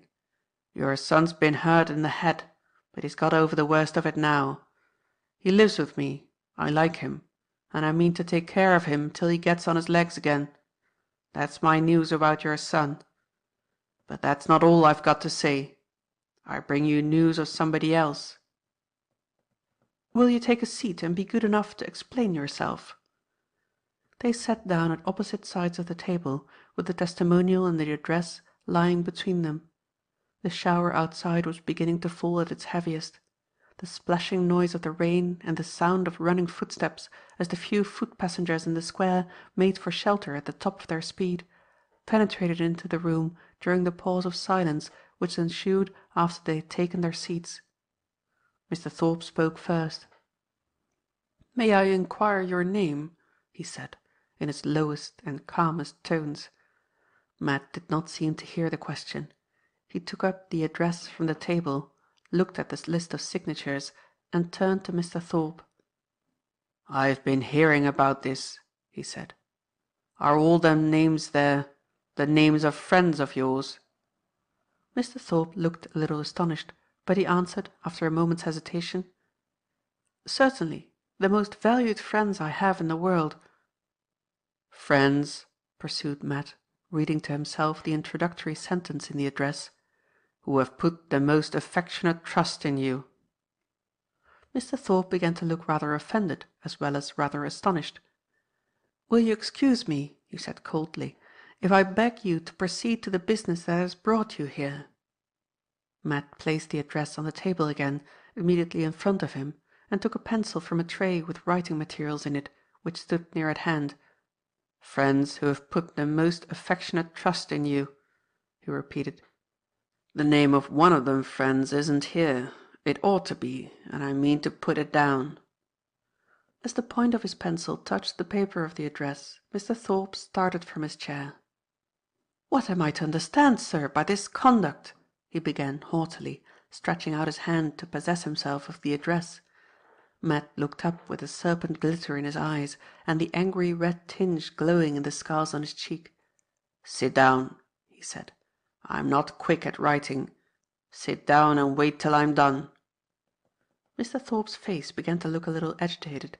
He took a step towards the fireplace, intending to ring the bell. "Sit down and wait," Matt reiterated, in quick, fierce, quietly uttered tones of command, rising from his own chair, and pointing peremptorily to the seat just vacated by the master of the house. A sudden doubt crossed Mr. Thorpe's mind and made him pause before he touched the bell. Could this man be in his right senses? His actions were entirely unaccountable. His words and his way of uttering them were alike strange. His scarred, scowling face looked hardly human at that moment. Would it be well to summon help? No, worse than useless. Except the page, who was a mere boy, there were none but women servants in the house. When he remembered this, he sat down again, and at the same moment Matt began, clumsily and slowly, to write on the blank space beneath the last signature attached to the address. The sky was still darkening apace. The rain was falling heavily and more heavily as he traced the final letter, and then handed the paper to Mr. Thorpe, bearing inscribed on it the name of Mary Gryce. "Read that name," said Matt. Mr. Thorpe looked at the characters traced by the pencil. His face changed instantly. He sank down into the chair. One faint cry burst from his lips. Then he was silent. Low, stifled, momentary as it was, that cry proclaimed him to be the man. He was self-denounced by it even before he cowered down, shuddering in the chair, with both his hands pressed convulsively over his face. Matt rose to his feet and spoke, eyeing him piteously from head to foot. "Not a friend of all of them," he said, pointing down at the address, "put such affectionate trust in you as she did. When first I see her grave in the strange churchyard, I said I'd be even with the man who laid her in it. I'm here today to be even with you. Carr or Thorpe, whichever you call yourself, I know how you used her from first to last. Her father was my father. Her name is my name. You were her worst enemy 23 years ago. You are my worst enemy now. I am her brother, Matthew Gryce." The hands of the shuddering figure beneath him suddenly dropped.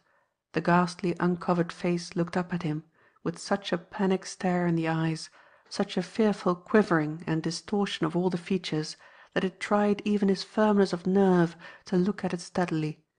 In spite of himself, he went back to his chair and sat down doggedly by the table, and was silent. A low murmuring and moaning, amid which a few disconnected words made themselves faintly distinguishable, caused him to look round again. He saw that the ghastly face was once more hidden. He heard the disconnected words reiterated, always in the same stifled, wailing tones. Now and then A half-finished phrase was audible from behind the withered hands still clasped over the face. He heard such fragments of sentences as these: "Have pity on my wife. Accept the remorse of many years. Spare me the disgrace." After those 4 last words he listened for no more. The merciless spirit was roused in him again the moment he heard them. "Spare you the disgrace?" he repeated, starting to his feet. "Did you spare her? Not you." Once more the hands dropped. Once more the ghastly face slowly and horribly confronted him. But this time he never recoiled from it. There was no mercy in him, none in his looks, none in his tones, as he went on. "What? It would disgrace you, would it? Then disgraced you shall be. You've kept it secret, have you? You shall tell that secret to every soul that comes about the house. You shall own Mary's disgrace, Mary's death, and Mary's child before every man who's put his name down on that bit of paper. You shall, as soon as tomorrow, if I like. You shall, if I have to bring your child with me to make you. If I have to stand up, hand in hand along with her, here on your own hearthstone." He stopped. The cowering figure was struggling upward from the chair. One of the withered hands, slowly raised, was stretching itself out towards him. The panic-stricken eyes were growing less vacant, and were staring straight into his with a fearful meaning in their look. The pale lips were muttering rapidly. At first he could not tell what. Then he succeeded in catching the 2 words. "Mary's child," quickly, faintly, incessantly reiterated, until he spoke again. "Yes," he said, pitiless as ever. "Yes, Mary's child.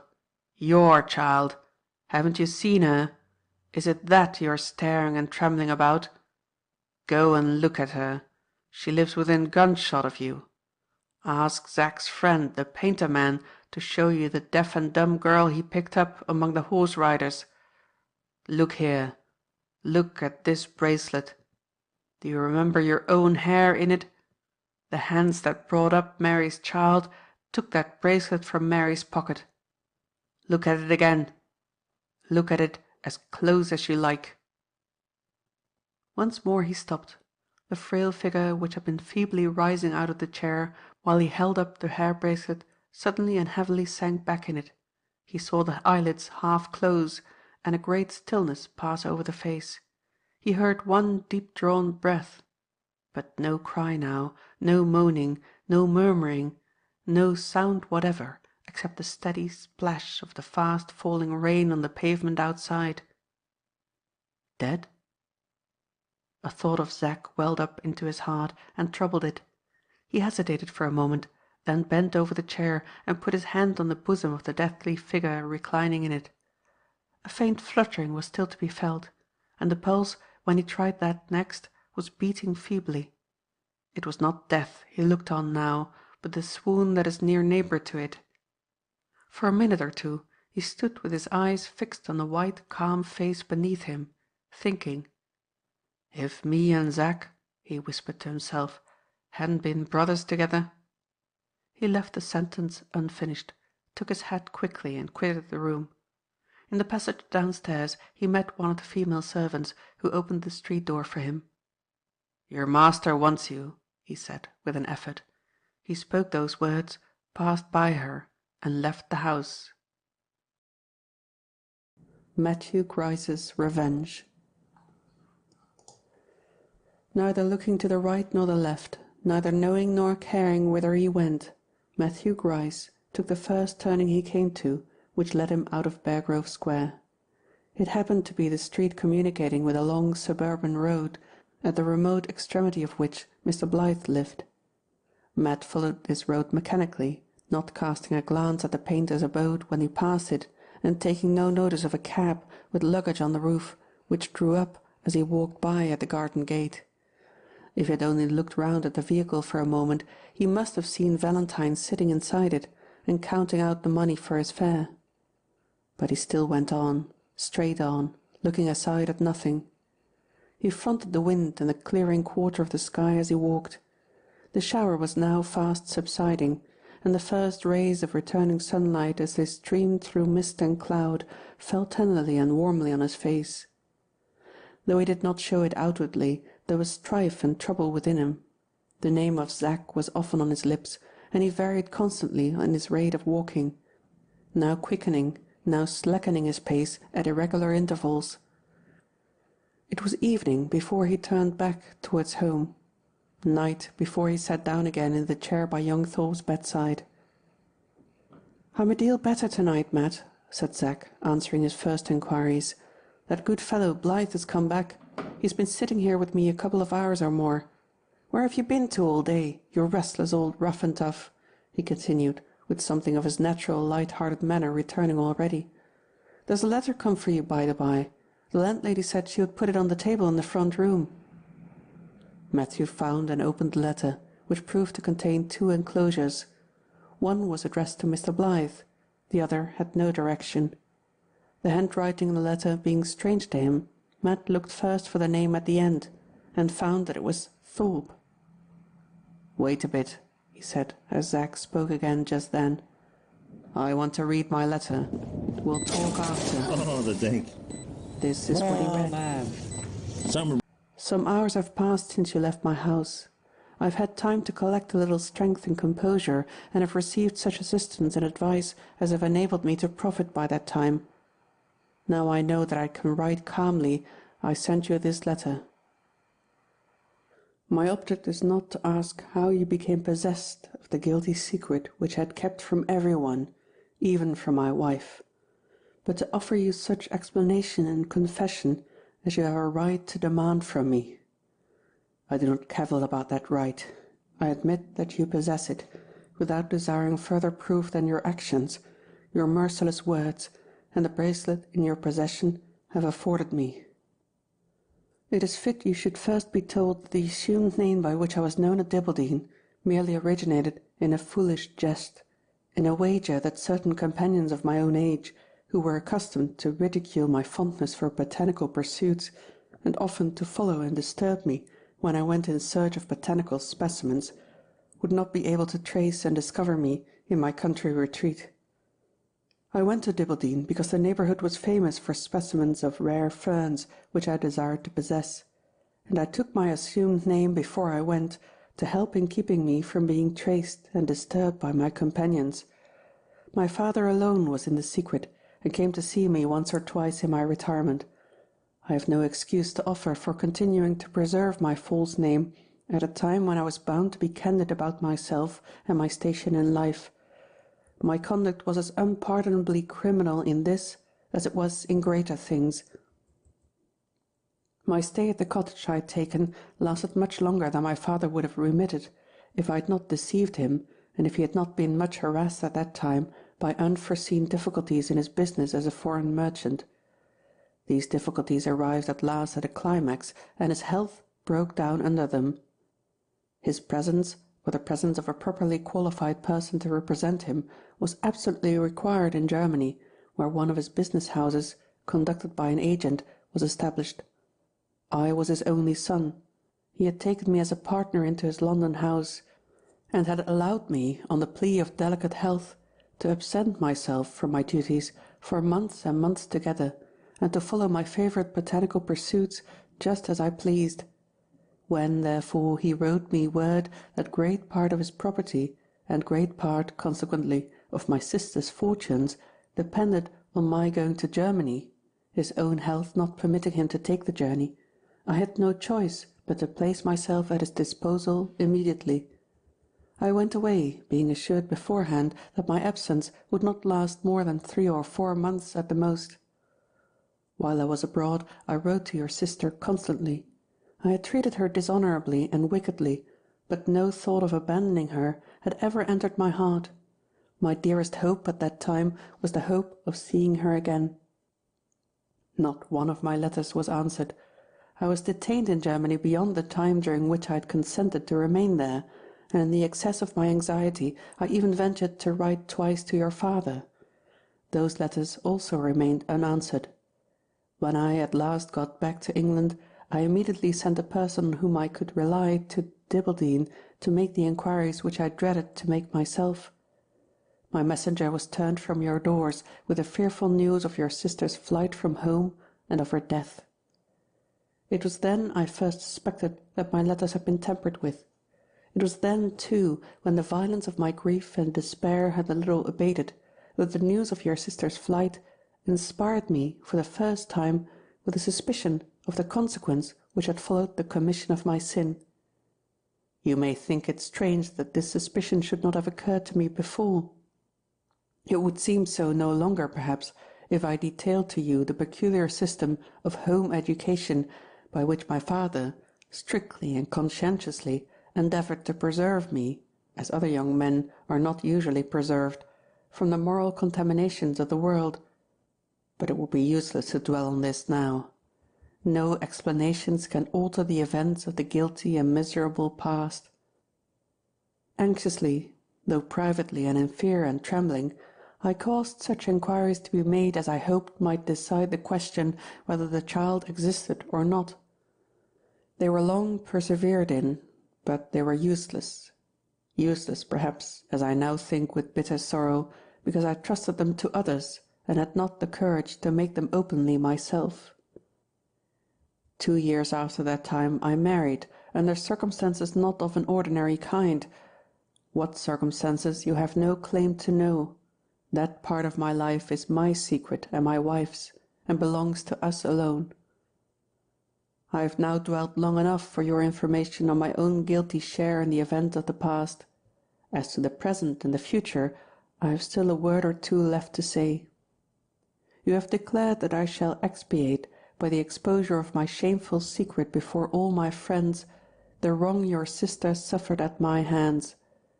My life has been one long expiation for that wrong. My broken health, my altered character, my weary secret sorrows, unpartaken and unconsoled, have punished me for many years past more heavily than you think. Do you desire to see me visited by more poignant sufferings than these? If it be so, you may enjoy the vindictive triumph of having already inflicted them. Your threats will force me, in a few hours, from the friends I have lived with, at the very time when the affection shown to me and the honour conferred on me by those friends have made their society most precious to my heart.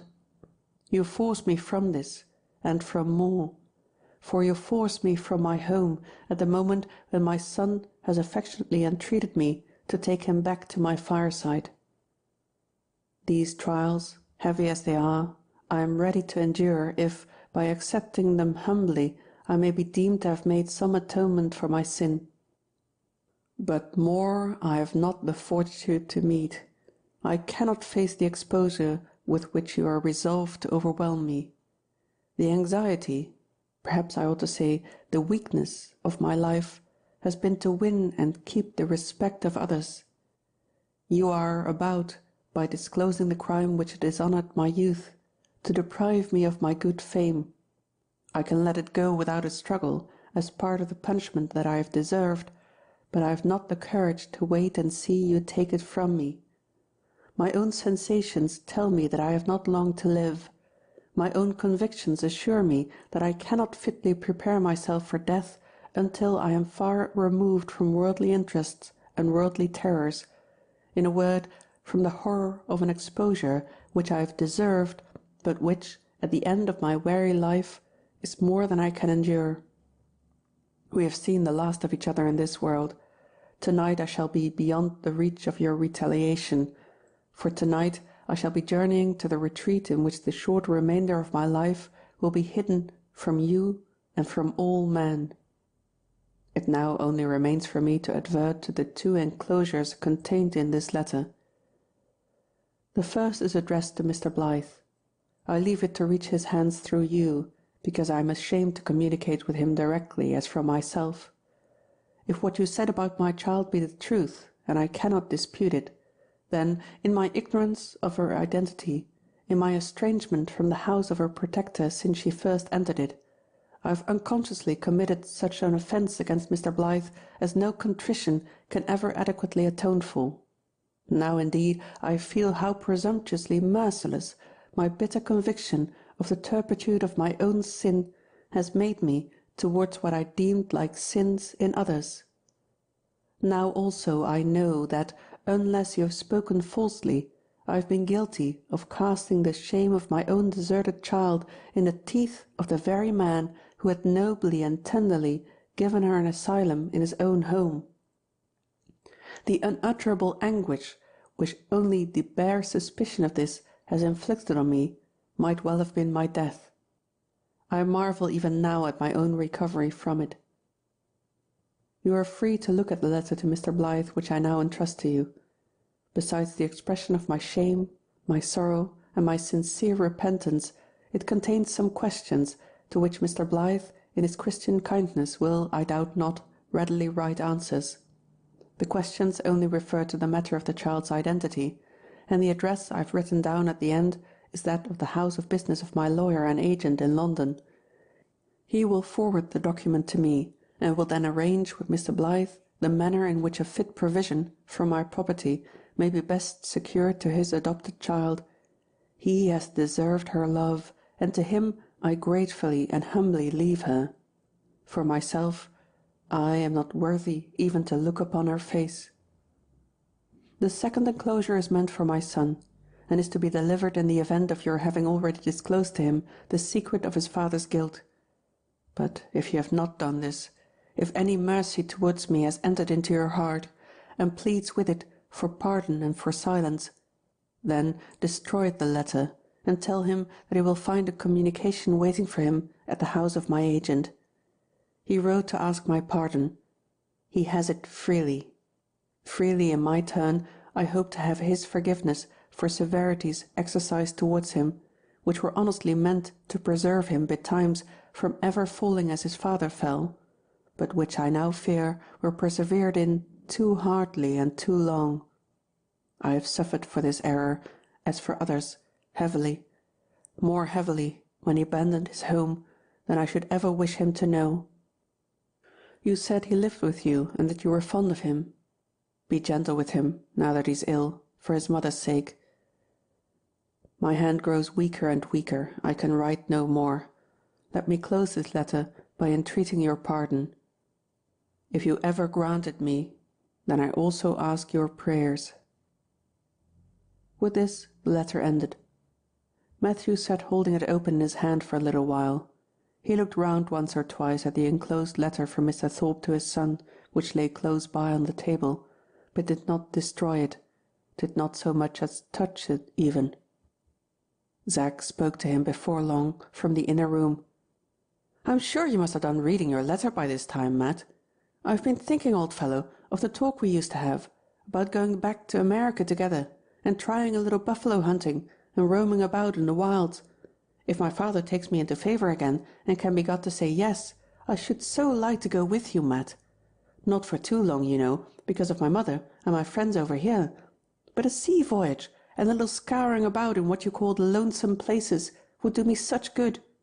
I don't feel as if I should ever settle properly to anything till I've had my fling. I wonder whether my father would let me go." "I know he would, Zack." "You? How?" "I'll tell you how another time. You shall have your run, Zack. You shall have your heart's content along with me." As he said this, he looked again at Mr. Thorpe's letter to his son, and took it up in his hand this time. "Oh, how I wish I was strong enough to start. Come in here, Matt, and let's talk about it." "Wait a bit, and I will." Pronouncing those words, he rose from his chair. "For your sake, Zack," he said, and dropped the letter into the fire. "What can you be about all this time?" asked young Thorpe. "Do you call to mind," said Matt, going into the bedroom and sitting down by the lad's pillow, "do you call to mind me saying that I'd be brothers with you when first us two come together? Well, Zack, I've only been trying to be as good as my word." "Trying? What do you mean? I don't understand, old fellow." "Never mind. You'll make it out better some day. Let's talk about getting aboard ship and going a buffalo hunting now." They discussed the projected expedition until Zack grew sleepy. As he fell off into a pleasant doze, Matt went back into the front room and, taking from the table Mr. Thorpe's letter to Mr. Blyth, left Kirk Street immediately for the painter's house. It had occurred to Valentine to unlock his bureau twice since his return from the country, but on neither occasion had he found it necessary to open that long, narrow drawer at the back in which he had secreted the hair bracelet years ago. He was consequently still totally ignorant that it had been taken away from him when Matthew Gryce entered the painting room and quietly put it into his hand. Consternation and amazement so thoroughly overpowered him that he suffered his visitor to lock the door against all intruders, and then to lead him peremptorily to a chair without uttering a single word of inquiry or expostulation. All through the narrative on which Matt now entered, he sat totally speechless, until Mr. Thorpe's letter was placed in his hands, and he was informed that Madonna was still to be left entirely under his own care. Then, for the first time, his cheeks showed symptoms of returning to their natural colour, and he exclaimed fervently, "Thank God! I shan't lose her after all. I only wish you had begun by telling me of that the moment you came into the room." Saying this, he began to read Mr. Thorpe's letter. When he had finished it and looked up at Matt, the tears were in his eyes. "I can't help it," said the simple-hearted painter. "It would even affect you, Mr. Gryce, to be addressed in such terms of humiliation as these. How can he doubt my forgiving him, when he has a right to my everlasting gratitude for not asking me to part with our darling child? They never met. He has never, never seen her face," continued Valentine, in lower and fainter tones. "She always wore her veil down by my wish when we went out, and our walks were generally into the country instead of town way. I only once remember seeing him coming towards us, and then I crossed the road with her, knowing we were not on terms. There's something shocking in father and daughter living so near each other, yet being, if one may say so, so far, so very far apart. It is dreadful to think of that. It is far more dreadful to think of its having been her hand which held up the hair for you to look at, and her little innocent action which led to the discovery of who her father really was." "Do you ever mean to let her know as much about it as we do?" asked Matthew. The look of dismay began to appear again in Valentine's face. "Have you told Zack yet?" he inquired, nervously and eagerly. "No," said Matt. "And don't you. When Zack's on his legs again, he's going to take a voyage and get a season's hunting along with me in the wild country over the water. I'm as fond of the lad as if he was a bit of my own flesh and blood.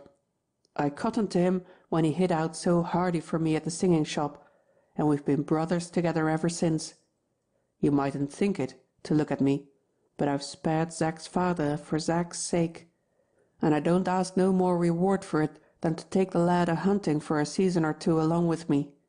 When he comes back home again and we say good-bye, I'll tell him all what's happened, but I won't risk bringing so much as a cross look into his eyes now by dropping a word to him of what's passed betwixt his father and me." Although this speech excited no little surprise and interest in Valentine's mind, it did not succeed in suspending the anxieties which had been awakened in him by Matthew's preceding question, and which he now began to feel the necessity of confiding to Mrs. Blyth, his grand counsellor in all difficulties and unfailing comforter in all troubles. "Do you mind waiting here," he said, "while I go upstairs and break the news to my wife? Without her advice I don't know what to do about communicating our discovery to the poor dear child. Do you mind waiting?" No, Matthew would willingly wait. Hearing this, Mr. Blyth left the room directly. He remained away a long time. When he came back, his face did not seem to have gained in composure during his absence. "My wife has told me of another discovery," he said, "which her motherly love for our adopted daughter enabled her to make some time since. I've been sadly surprised and distressed at hearing of it, but I need say no more on the subject to you than that Mrs. Blyth has at once decided me to confide nothing to Madonna, to Mary I ought to say, until Zack has got well again and has left England.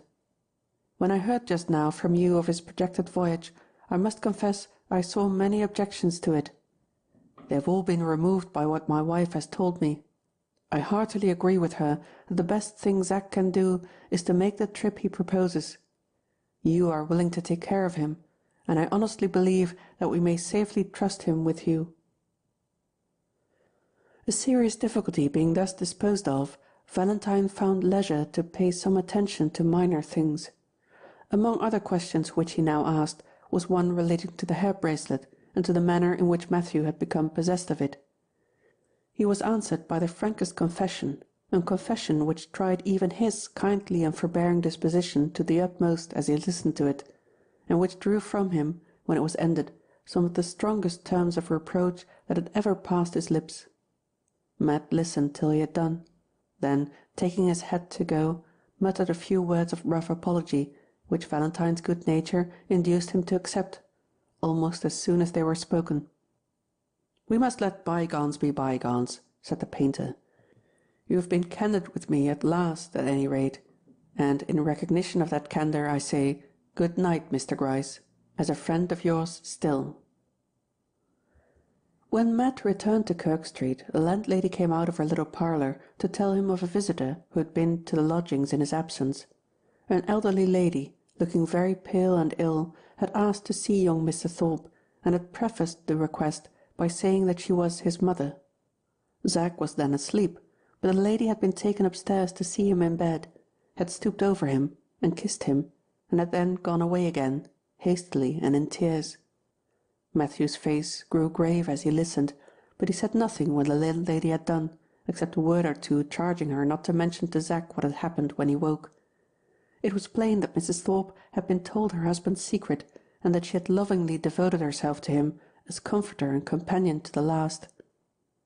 When the doctor paid his regular visit to the invalid the next morning, he was called on immediately for an answer to the important question of when Zack would be fit to travel.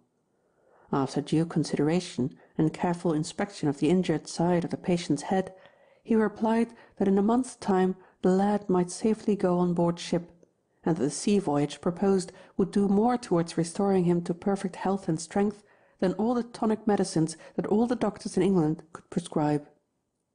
Matthew might have found the month's inaction to which he was now obliged to submit for Zack's sake rather tedious, but for the opportune arrival in Kirk Street of a professional visitor from Dibbledene. Though his client had ungratefully and entirely forgotten him, Mr. Ted had not by any means forgotten his client, but had, on the contrary, attended to his interests with unremitting resolution and assiduity. He had discovered that Matt was entitled, under his father's will, to no less a sum than £2,000, if his identity could be properly established. To effect this result was now, therefore, the grand object of Mr. Ted's ambition. He had the prospect not only of making a little money, but of establishing a reputation in Dibbledene if he succeeded, and, by dint of perseverance, he ultimately did succeed.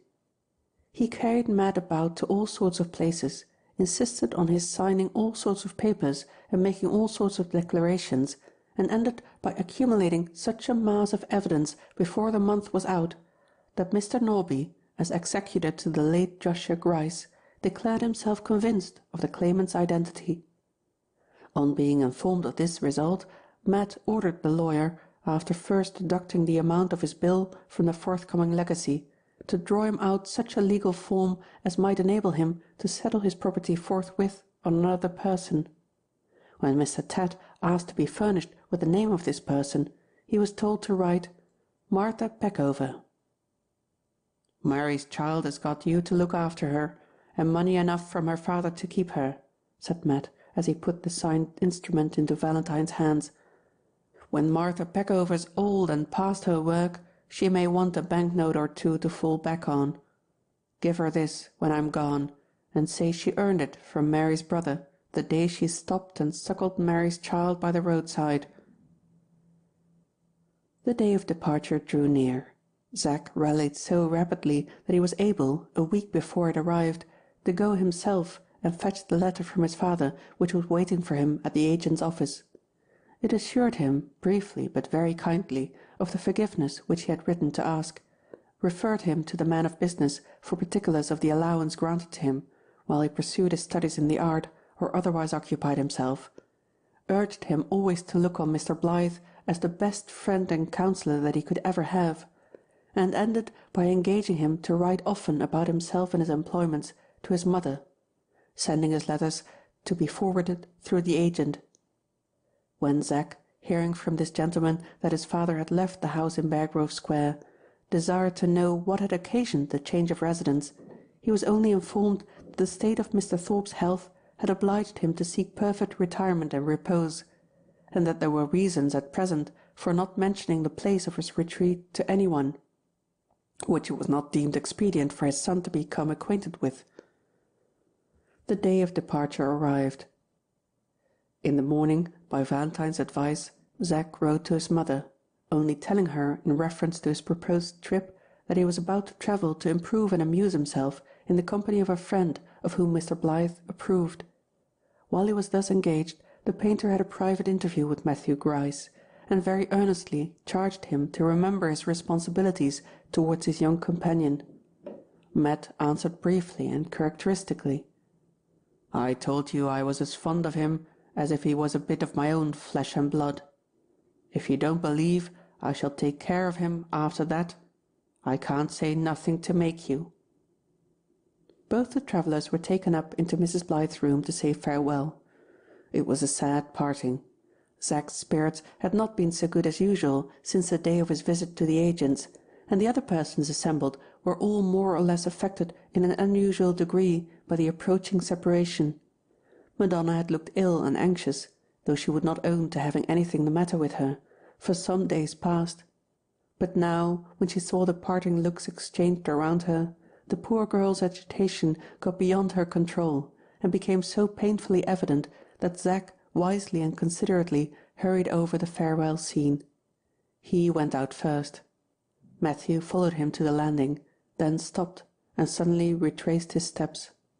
He entered the room again, and took his sister's child by the hand once more, bent over her as she stood pale and in tears before him, and kissed her on the cheek.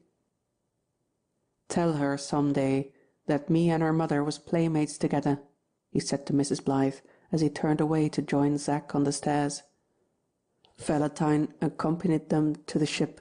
When they shook hands together, he said to Matthew, "Zack has engaged to come back in a year's time. Shall we see you again with him?" Matt took the painter aside without directly answering him. "If ever you go to Banbury," he whispered, "look into the churchyard, in the dark corner amongst the trees. There's a bit of walnut wood planking put up now at the place where she's buried, and it would be a comfort to me to know that it was kept clean and neat. I should take it kind of you if you'd give it a brush or two with your hand when you're near it, for I never hope to see the place myself, no more."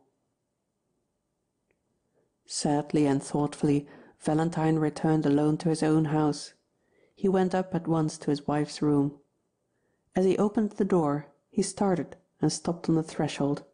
Madonna was sitting on the couch by her adopted mother, with her face hidden on Mrs. Blythe's bosom, and her arms clasped tight round Mrs. Blythe's neck. "Have you ventured to tell her all, Levy?" he asked. Mrs. Blythe was not able to speak in answer. She looked at him with tearful eyes and bowed her head. Valentine lingered at the door for a moment, then softly closed it, and left them together. A year and a half afterwards. It is sunset after a fine day in August, and Mr. Blythe is enjoying the evening breeze in the invalid room. Besides the painter and his wife, and Madonna, 2 visitors are present who occupy both the spare beds in the house. One is Mrs. Thorpe, the other Mrs. Peckover, and they have been asked to become Valentine's guests, to assist at the joyful ceremony of welcoming Zack to England on his return from the wilds of America. He has outstayed his year's leave of absence by nearly 6 months, and his appearance at Mr. Blythe's has become an event of daily, or more properly, of hourly expectation. There is a sad and significant change in Mrs. Thorpe's dress. She wears the widow's cap and weeds. It is nearly 7 months since her husband died in the remote Welsh village to which he retired on leaving London. With him, as with many other confirmed invalids, nature drooped to her final decay gradually and warily, but his death was painless, and his mental powers remained unimpaired to the end. One of the last names that lingered lovingly on his lips, after he had bade his wife farewell, was the name of his absent son. Mrs. Thorpe sits close to Mrs. Blythe, and talks to her in low, gentle tones. The kind black eyes of the painter's wife are brighter than they have been for many a long year past, and the clear tones of her voice, cheerful always, have a joyous sound in them now. Ever since the first days of the spring season she has been gaining so greatly in health and strength that the favourable turn has taken place in her malady which was spoken of as possible by the doctors long ago as the time of first sufferings. She has several times for the last fortnight been moved from her couch for a few hours to a comfortable seat near the window, and if the fine weather still continues she is to be taken out in a day or two for an airing in an invalid chair. The prospect of this happy event and the pleasant expectation of Zack's return have made Valentine more gaily talkative and more nimbly restless than ever. As he skips discursively about the room at this moment, talking of all sorts of subjects and managing to mix art up with every one of them, dressed in the old jaunty frock-coat with the short tails, he looks, if possible, younger, plumper, rosier and brisker than when he was first introduced to the reader. It is wonderful, when people are really youthful at heart, to see how easily the girdle of Venus fits them, and how long they contrive to keep it on without ever wearing it out. Mrs. Peckover, arrived in festively flaring cap ribbons, sits close to the window to get all the air she can, and tries to make more of it by fanning herself with the invariable red cotton pocket-handkerchief to which she has been all her life attached. In bodily circumference she has not lost an inch of rotundity, suffers in consequence considerably from the heat, and talks to Mr. Blythe with parenthetical pantings which reflect little credit on the cooling influence of the breeze, or the ventilating properties of the pocket-handkerchief fan. Madonna sits opposite to her at the window, as cool and pretty a contrast as can be imagined in her white muslin dress and light rose-coloured ribbons. She is looking at Mrs. Peckover, and smiling every now and then at the comically languishing faces made by that excellent woman to express to little Mary the extremity of her sufferings from the heat. The whole length of the window-sill is occupied by an Aeolian harp, one of the many presents which Valentine's portrait-painting expeditions have enabled him to offer to his wife. Madonna's hand is resting lightly on the box of the harp, for by touching it in this way she becomes sensible to the influence of its louder and higher notes when the rising breeze draws them out. This is the only pleasure she can derive from music, and it is always, during the summer and autumn evenings, one of the amusements that she enjoys in Mrs. Blythe's room. Mrs. Thorpe, in the course of her conversation with Mrs. Blythe, has been reminded of a letter to one of her sisters, which she has not yet completed, and goes to her own room to finish it. Valentine running to open the door for her, with the nimblest juvenile gallantry, then returning to the window and addressing Mrs. Peckover. "Hot as ever, eh? Shall I get you one of Levy's fans?" says Mr. Blythe. "No, thank you, sir. I ain't quite melted yet," answers Mrs. Peckover. "But I'll tell you what I wish you would do for me. I wish you would read me Master Zack's last letter. You promised, you know, sir." "And I would have performed my promise before, Mrs. Peckover, if Mrs. Thorpe had not been in the room. There are passages in the letter which it might revive very painful remembrances in her to hear. Now she has left us, I have not the least objection to read, if you are ready to listen." Saying this, Valentine takes the letter from his pocket. Madonna, recognizing it, asks by a sign if she may look over his shoulder and read it for the second time. The request is granted immediately. Mr. Blythe makes her sit on his knee, puts his arm round her waist, and begins to read aloud as follows. "My dear Valentine, although I am writing to you to announce my return, I cannot say that I take up my pen in good spirits. It is not so long since I picked up my last letters from England that told me of my father's death. But besides that, I have had a heavy trial to bear in hearing the dreadful secret which you all kept from me when it was discovered, and afterwards in parting from Matthew Gryce. What I felt when I knew the secret, and heard why Matt and all of you had kept it from me, I may be able to tell you, but I cannot and dare not write about it. You may be interested to hear how my parting with Matthew happened, and I will relate it to you as well as I can. You know, from my other letters, all the glorious hunting and riding we have had, and the thousands of miles of country we've been over, and the wonderful places we've seen. Well, Baya, the place I now write from, has been the end of our travels. It was here I told Matt of my father's death, and he directly agreed with me that it was my duty to go home and comfort my poor dear mother by the first ship that sailed for England. After we'd settled that, he said he had something serious to tell me, and asked me to go with him northward, half a day's march along the sea-coast, saying we could talk together quietly as we went along.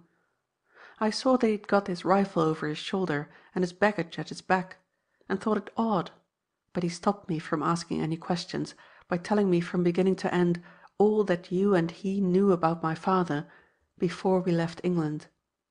I was at first so shocked and amazed by what I heard, and then had so much to say to him about it, that our half-day's march, by the time we'd got to the end of it, seemed to me to have hardly lasted as long as an hour. He stopped, though, at the place he had fixed on, and held out his hand to me, and said these words: "I've done my duty by you, Zack, as brother should by brother.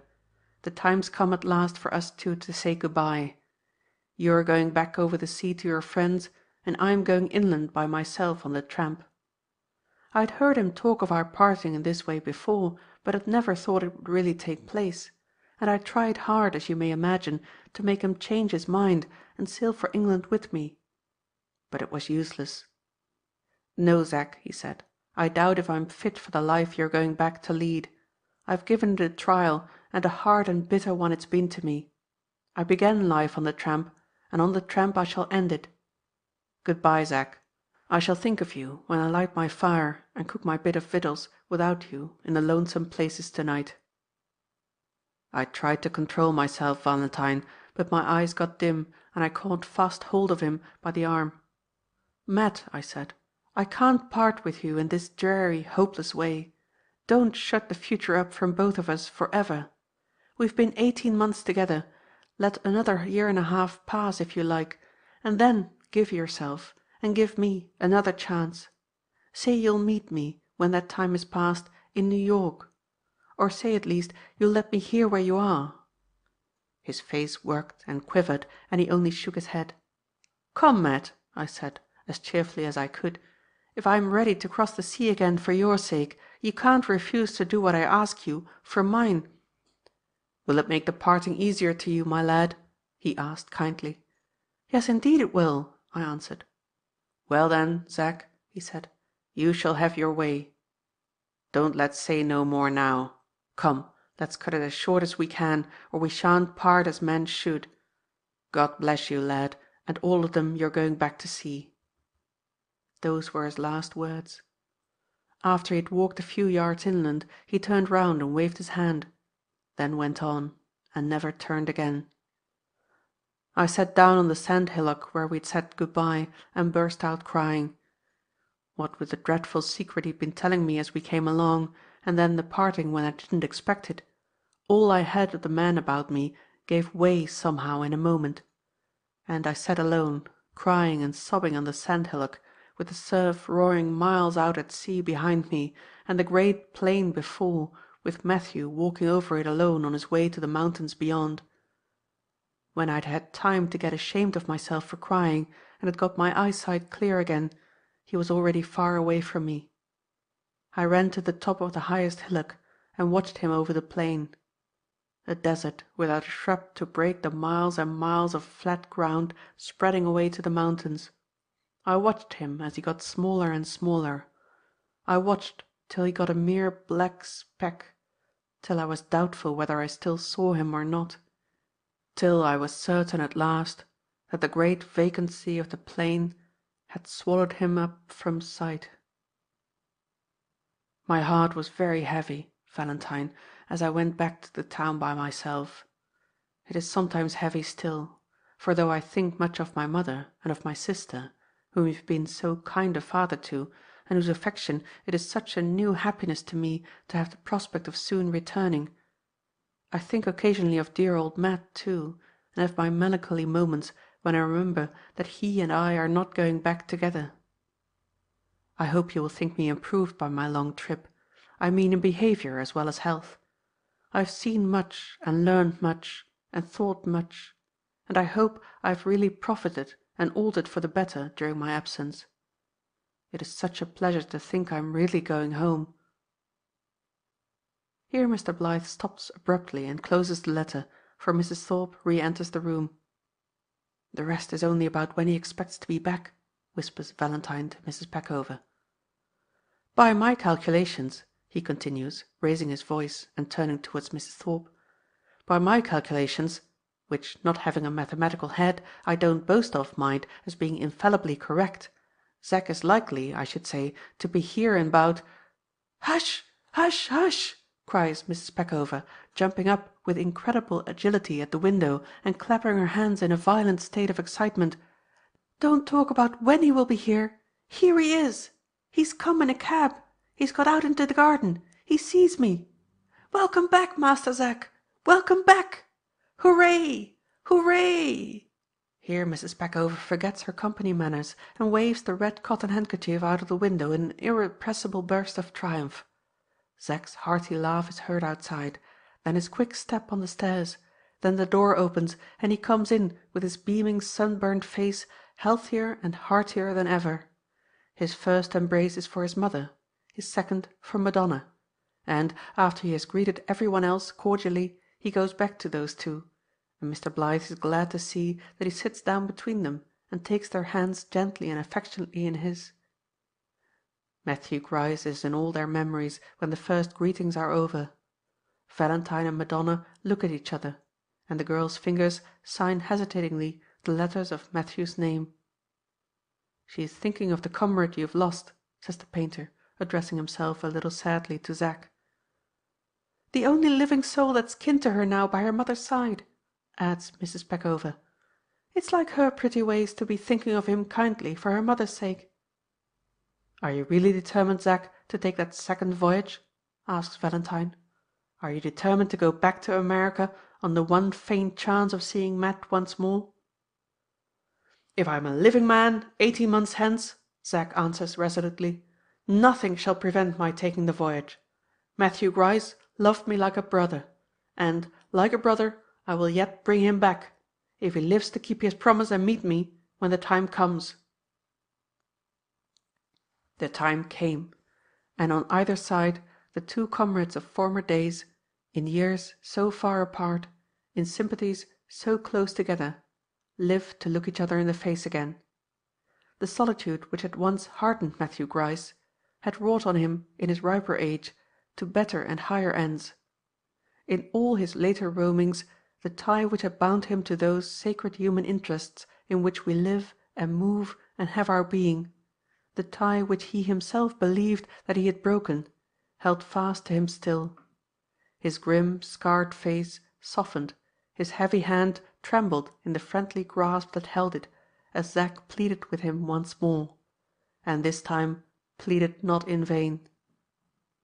"I've never been my own man again," said Matt, "since you and me wished each other good-bye on the sand-hills. The lonesome places have got strange to me, and my rifle's heavier in hand than ever I knew it before. There's some part of myself that seems left behind like, between Mary's grave and Mary's child. Must I cross the seas again to find it? Give us hold of your hand, Zack, and take the leavings of me back along with you." So the noble nature of the man unconsciously asserted itself in his simple words. So the two returned to the old land together. The first kiss with which his dead sister's child welcomed him back cooled the tramp's fever for ever, and the man of many wanderings rested at last among the friends who loved him, to wander no more.